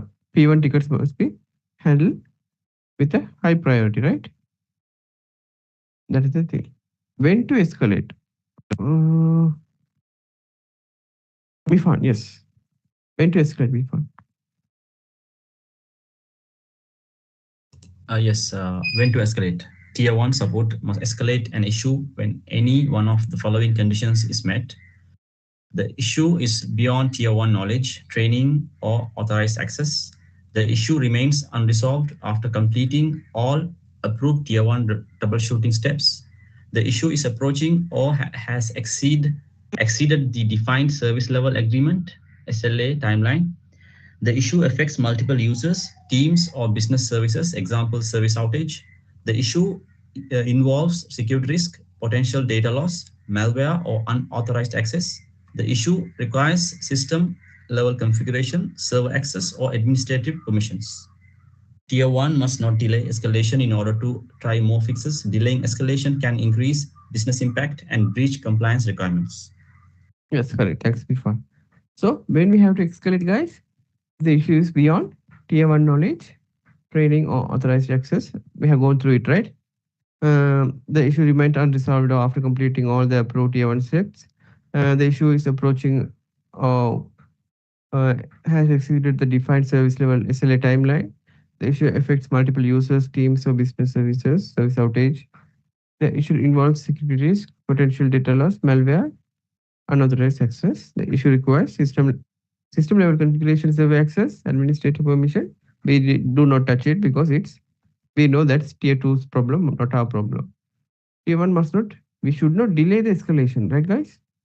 If it's our scope, we have to fix it. If it's not our scope, we have to escalate it then and there. No, do not try more fixes. Okay, that's the thing they have mentioned it here. Right? Whom to escalate, guys? Whom we are going to escalate? Aslam. Tier 1 support must escalate issues to the appropriate support level or team based on complexity and impact. Tier 2 support handle advanced user level and system issues such as configuration problems, repeated operating system and application errors, device drivers issues, non-standard application behavior problems requiring evaluate permissions.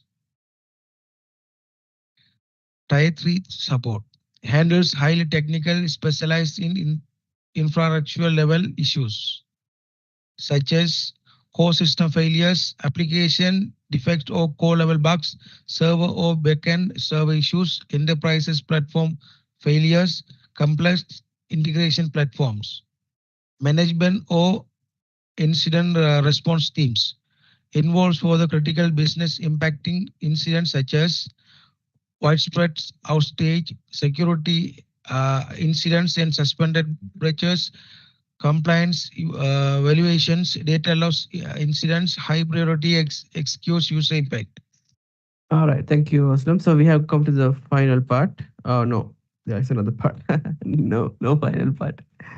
All right. So whom to escalate, guys? Tier support must escalate issues to the appropriate support level team based on complexity and impact. Right? We have to identify the issue. If it's we have to like escalate to tier three or tier two or tier three. Right? These guys handle tier two guys handles have advanced level and system level issues. Right? Configuration problems like OS issues, application issues, driver issues, like application behavior issues, problem requiring innovate, those kind of issues, right? So tier three support handle highly technical, specialized infrastructure level access, right? Core system failures, application defects, server or backend issues, enterprise issues, complex issues.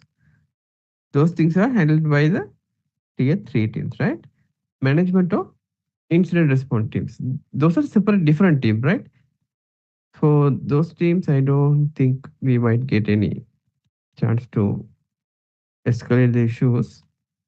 But in here they have mentioned involve for the critical business impact incidents such as widespread outages like widespread the whole area outages like the entire team is getting any issues likewise network down likewise. So the second one would be the security incidents or suspected breaches, compliance violation, data loss incidents, high priority executive user impact. Those are handled by management incident response teams. Right. Okay, the last bit I'll read it out.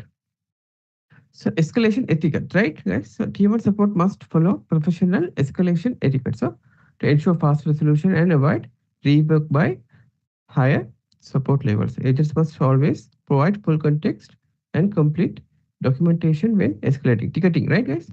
Ticketing, guys. Ticketing. I guess they are going to mention exact problem description in the user's own words, right?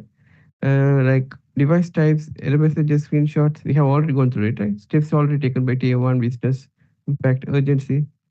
We have to provide this thing in the ticketing.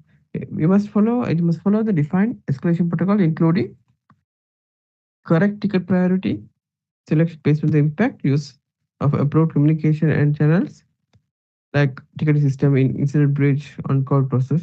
For example, no direct or informal escalation outside of the defined process, right? We have to follow the SOP, timely follow up, and use updates after escalation, right, guys? Those are the things we must follow. Poor documentation or incorrect escalation delays resolution and impacts overall services in quality. So we have successfully completed this part. These things are all, since you are in IT, these things are self-explanatory, guys. I'll provide the link, share the link. Just go through it and also just go through what we have learned. For the latecomers, just go through what we have learned. I think we'll study the new things from tomorrow. If you go through everything, you will get bored and you just uh, you won't like rework or study it again, right? You get my point, right? Just go through what we have learned today, and the rest we learn by tomorrow, right? So, are you guys okay with the training? And am I too fast or too slow? What do you guys think? I'll just stop. We'll end up today. Yeah, you're I'll good. And by the way, can you will you be providing the PDF files for these Yeah, yeah, yeah, tips yeah, so we can? yeah, yeah, yeah. I'm going to provide you the link here. Go through the links. Sorry, go through the study material up to what we have studied, right? The missed part. The other things will follow from the tomorrow's session, right? Otherwise, Yeah, sure. otherwise it will get a little mess up, right? You guys will uh, not listen to me like eager to study because you already know the stuff, right? If you already know the stuff, who are willing to study, right? No, no one will study.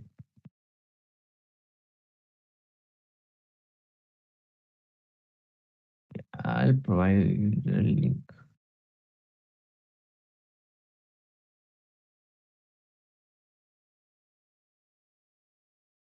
Just check if this is working, guys. Like,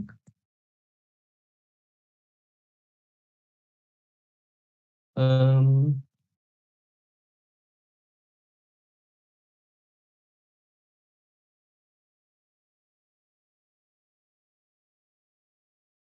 I want everyone to check before we wind up the class.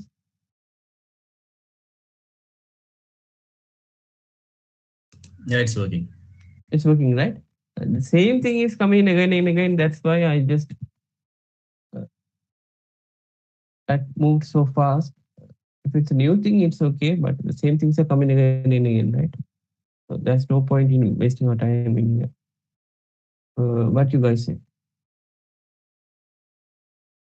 Like same common issues, same explanation metrics, like passing to tier one, tier two. Those are basic things, right? I hope you guys know these things, right? Since you're in the IT sector. Yeah, I'm talking to you only, guys. Hello. Yes.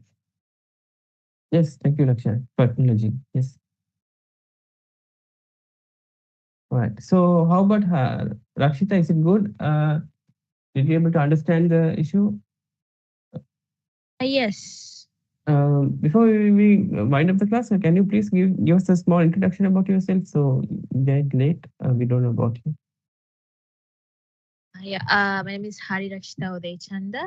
I have completed my diploma in IT and I'm currently doing my HND in cybersecurity.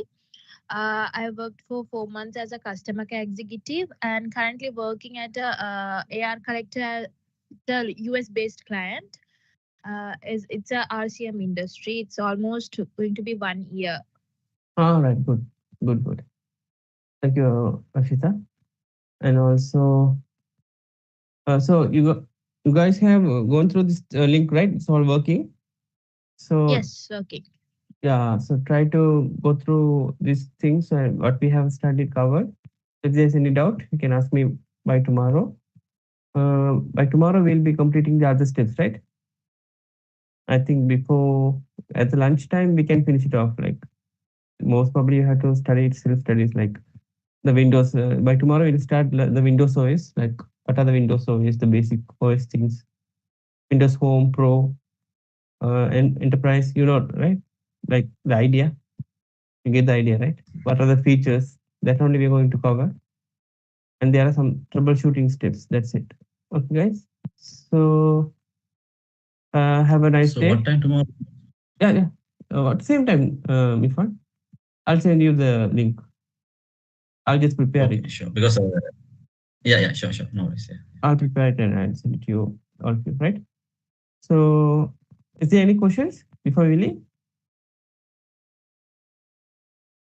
Or you want to study more? Who else want to study more? We are good for the moment. Good for today, right? We are good for the moment. Okay, Yeah, all right, yeah. all right. Yeah. All right then. So, shall we wind up, guys? Okay. Bye. Have a good day. Bye. Thank But you. Bye. Thank you Take for your care. time. Take care. thank Have you a for good day. attending. Take care. Hope to see you all tomorrow also. Is there anyone planning to leave by tomorrow? No, right? No leaves, right? So you'll be So, joining tomorrow as well, right? no worries. We'll be there. Because some of them have Yeah. already left. That's why I'm asking the same question. Let's see. Okay. Okay. Bye. Bye. Take care. Bye.